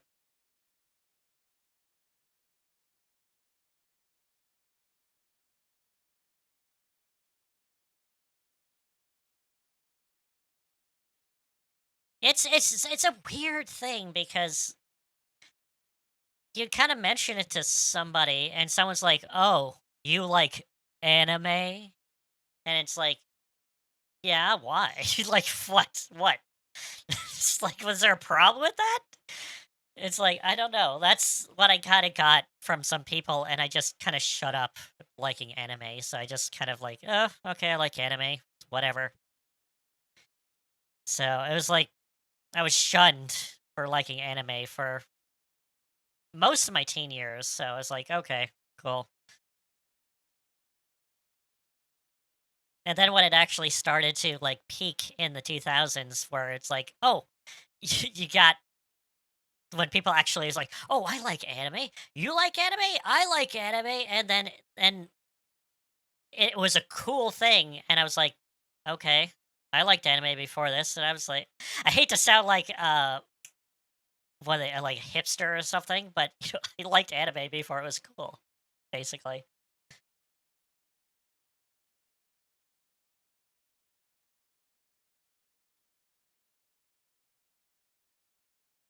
Yeah, I agree with that, Steve. There's, like, this "Oh, you're an anime fan? Oh, you like that type of anime? You like the waifus and the big titty girls and all that?" And I'm like, Not really. I like well-written anime, ones that have a good storyline and so forth."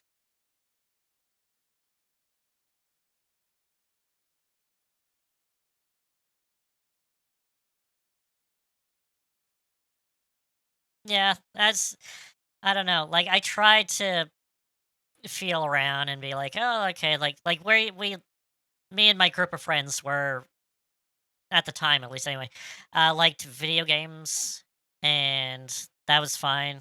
But liking anime, which was video games, also could was beyond that, and I'm like, whatever, that's a thing. So, and then from there, that's when I got into, oh, there's anime at Blockbuster, okay, and that's when I saw Ghost in the Shell, and that was my first like mature anime. And oh man, I actually bought that, like, shortly after, and watched the hell out of that movie all the time. Oh my god, that was absolutely great.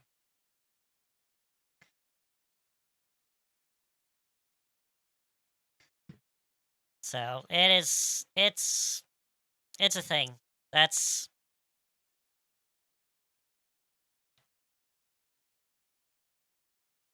uh and that's pretty much what it is. It's like just go like so I've been in and out of anime throughout the years. Like in 2000s, I kind of got back into anime because that was the resurgent. It's like, oh, like there's a spike in the only thing is that you had to pay a freaking arm and a leg to get the DVDs. At least where I am. My god, it's like there was no like streaming service or anything. DVDs cost anywhere from like 30 to $50 for 2 episodes, maybe 3. And I was like, what? No. It sucked, man. So that sucked.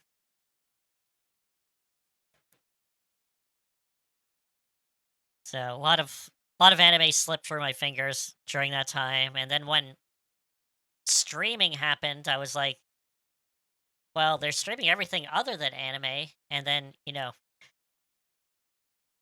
I went through other means, let's just say, at the time, and found some sites that had subtitles and so forth.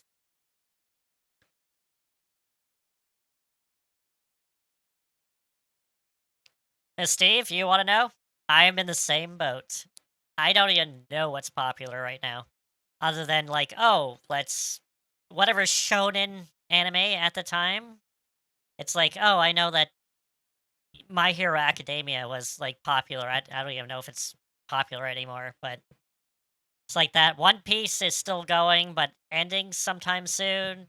But other than that, like anything else, like underground and stuff, I'm like, I have no clue.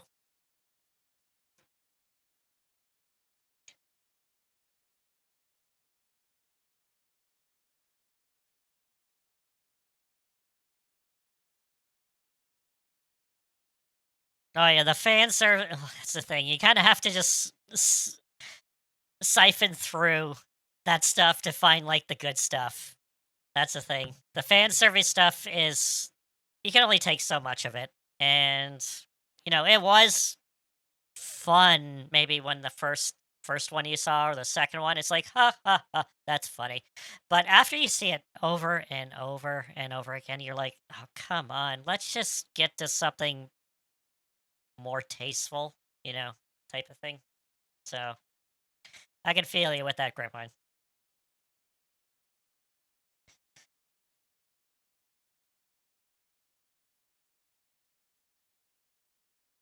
I don't know, like the well written ones. There was like a few that kind of stood out that I remember throughout the years.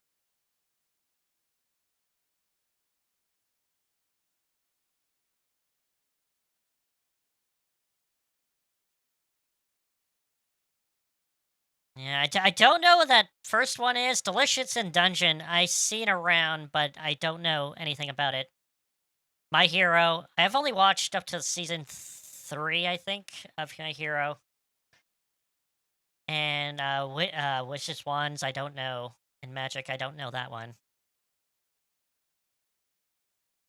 Yeah, I'm just. I think I have it down on the things that I've seen that like the most recent one that I've actually seen was the one called Pluto. It's on Netflix, at least in my region. And it's actually based on Astro Boy. That's why I kind of like found it interesting. But it is definitely not like Astro Boy at all. Because for well written Black Clover, okay. I haven't seen Black Clover a lot, like a few here and there, but which ones have I seen? Like,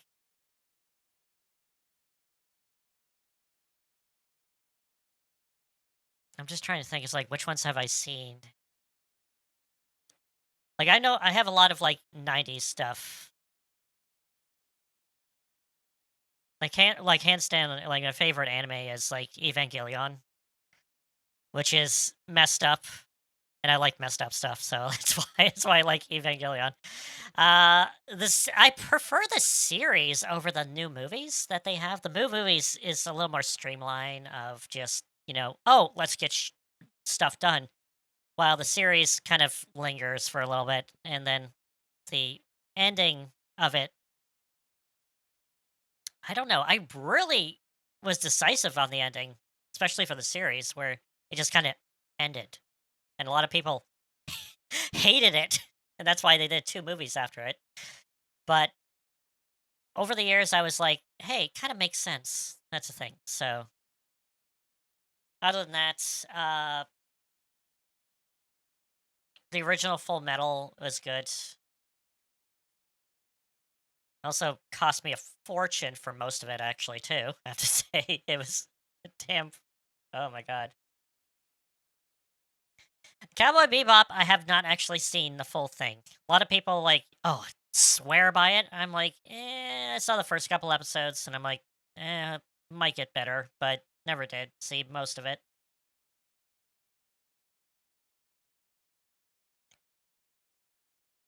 Ah, Fairy Tale, yeah. Again, an anime I probably should watch, but I'm not like shonen is probably a good one to kind of just kind of go with, but I don't know. I like the romantic stuff sometimes. Like, oh, that's the thing. I like what is it? God, what is it called? God, what is it called? I can't remember. I'm looking at my wall. Actually, what do I have? Oh, I'm just gonna name out a couple of ones that I have on my wall currently that I see.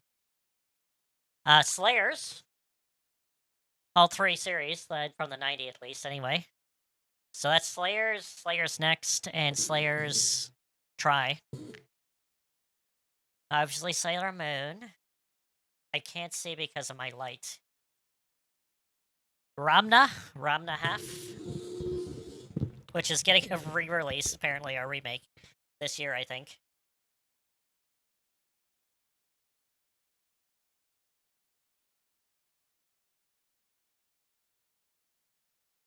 Oh, okay. Okay. Fairy tales like Xenoblade Chronicles too. Okay, got it. No, Power Friendship is a very kind of like typical thing in like a shonen anime most of the time. Most of the time. Well, other than power levels and tournament arcs and so forth. So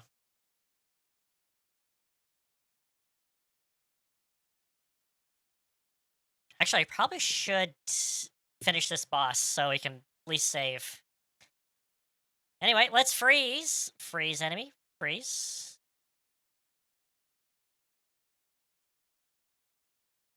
Oh, let's see. What is? Yeah, Ramna is the same maker as Inuyasha. Which again, Inuyasha is what's good for a time. It got on my nerves after a while, seeing that Inuyasha and Kagome just didn't. Oh my god, it frustrated me how those two just danced around liking each other. It infuriated me, and I just stopped watching after like a while. Never did see like all of it. Rob does the same thing. Like it just got on my nerves for like, oh, I don't know. It's just especially anime at the like 90s and 80s and 90s. They had like filler, so much filler in anime, and it's like you just tired of the filler.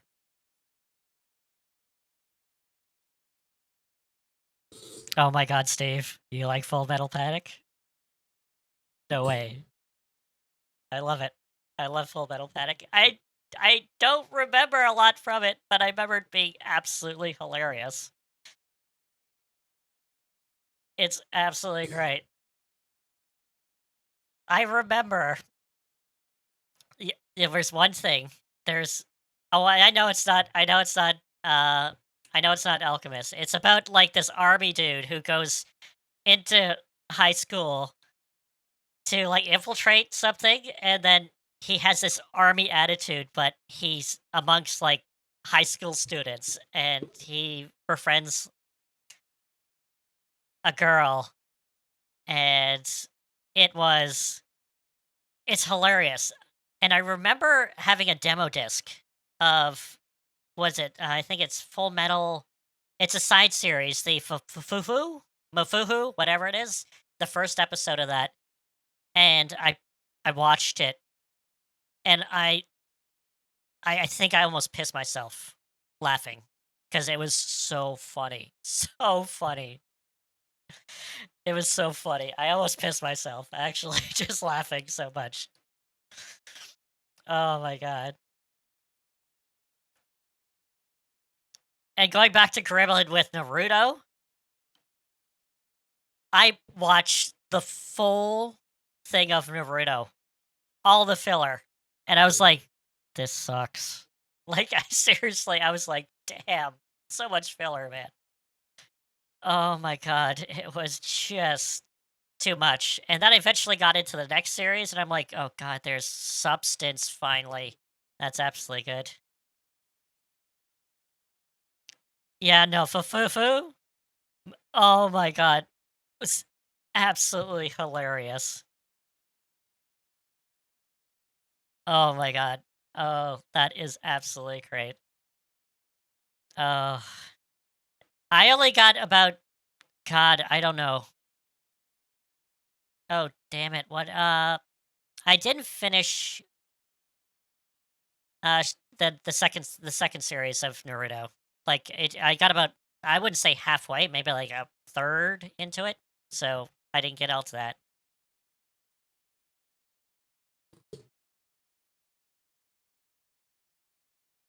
Oh, Gintama? Oh my god, another series I gotta check out because I just the only reference I have to Gintama was the live action movie. I went to see it in theaters because it was like, oh, it's a Japanese movie, and I checked out, and it's like it's an anime. Oh my god, and it's oh my god, I laughed so hard on it. It's great. It was great.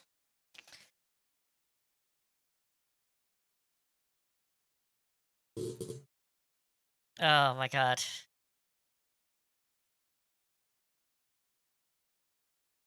Yeah, no, it's filler is terrible, especially with a lot of shonen stuff in its day. When the actual series is coming out, when the actual manga was going on, because it's like, oh, we gotta do filler arcs because the artist needs to catch up to the series, and that was terrible. They really got to. Yeah, like I really hate when that happens. Yeah, Gintama is oh god, off the wall. Like from what I saw from it, it is just I don't want to say it's like Deadpool, but it's kind of because they break the Thor fourth wall all the time. So it is absolutely just crazy. Oh my god, it is like I need to watch more of it, but from what I saw, it is absolutely just bonkers, which is great. That's the thing. It's great. Oh my god. I should probably end the stream. I should probably finish this boss also. But oh my god, anime talk. It's great. I should probably just do an anime talk like stream one of these where we just talk about anime and look up like random anime stuff. Oh my god. Lordy. It is. Oh, and I probably should mention it's like Gundam. Like some Gundam series. So yeah. Seeing that is kind of popular also. Like at least in and out, depending on what series it is. So one I mention probably should mention Gundam Wing is my first one, but that was back in the 90s. So that was decent. It's not a bad one.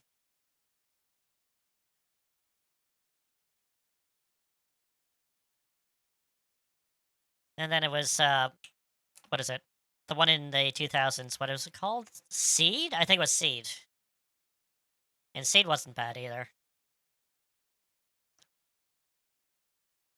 A little more to the original story-ish, where a lot about war. War and giant robots. That's pretty much it is. Uh, actually, I should probably just do close up here, so I could just do this. I don't know why my chat box isn't working. Curious.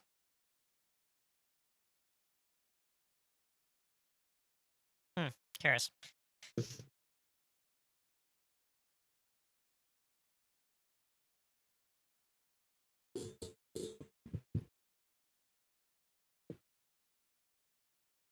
All good stuff. Uh, actually, yeah, I probably, I should end scream. Oh my god. Again, could probably talk about anime for a bit. So, but yeah, it's good to find out some humble beginnings of anime for, and also explain where my well, I can say well, I guess it's a love of anime. I love it. Different my liking of anime came from. And go with that.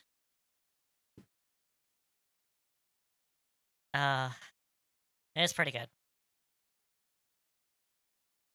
Alright, I probably should call it a night. I really should. I probably should, I wanna continue this, but we'll we'll go on. Go on, and, good stuff. So, this weekend, starting tomorrow, which is Thursday, which is just very not uncommon, is the start of Grand Fest in Splatoon 3. So, if anyone's into Splatoon 3, Grand Fest is starting tomorrow instead of Friday. So, let's go, Team Future. Go for it. Even though I'm on Team Past, go for Team Future. Like to go with that. It is very late, Steve, and that's why I'm calling it here because it is late. Yeah, no, it starts early, Grimmon. It starts tomorrow. It's 4 days instead of 3, so. But that's pretty much it. Other than that, yeah, PS5 Pro is terrible, and do not get it for that price. It is a ripoff. And finally, the Dragon Quest Monsters Dark Prince is on Steam also. So there's that. Again, get it on sale. Don't get paid full price for that any kind of Square Enix game on Steam. It's not worth it. But very good. Very good game. Definitely very Pokemon-ish Dragon Quest game. But in that, time to say, hope to, might stream a little bit of the Grand Fest someday this weekend. I'm not sure, so look out for that. So until then, hope you have the rest of the week is good. And you remember going down that slope to the weekend, a nice, good, non-stressful day. And nobody is streaming that I'm following, so I can't raid. I actually remembered to raid, and there's just nothing, so I'm not gonna raid. So unless I know the person, I just feel very awkward raiding some random person. So hope to see you possibly this weekend sometime, but until then, remember to stay positive the best way you can, and stay frosty, and I'll see you next time. And a nice, absolutely brilliant chat about anime. We got to continue this next time, so until then, next time, bye-bye, and have a good night.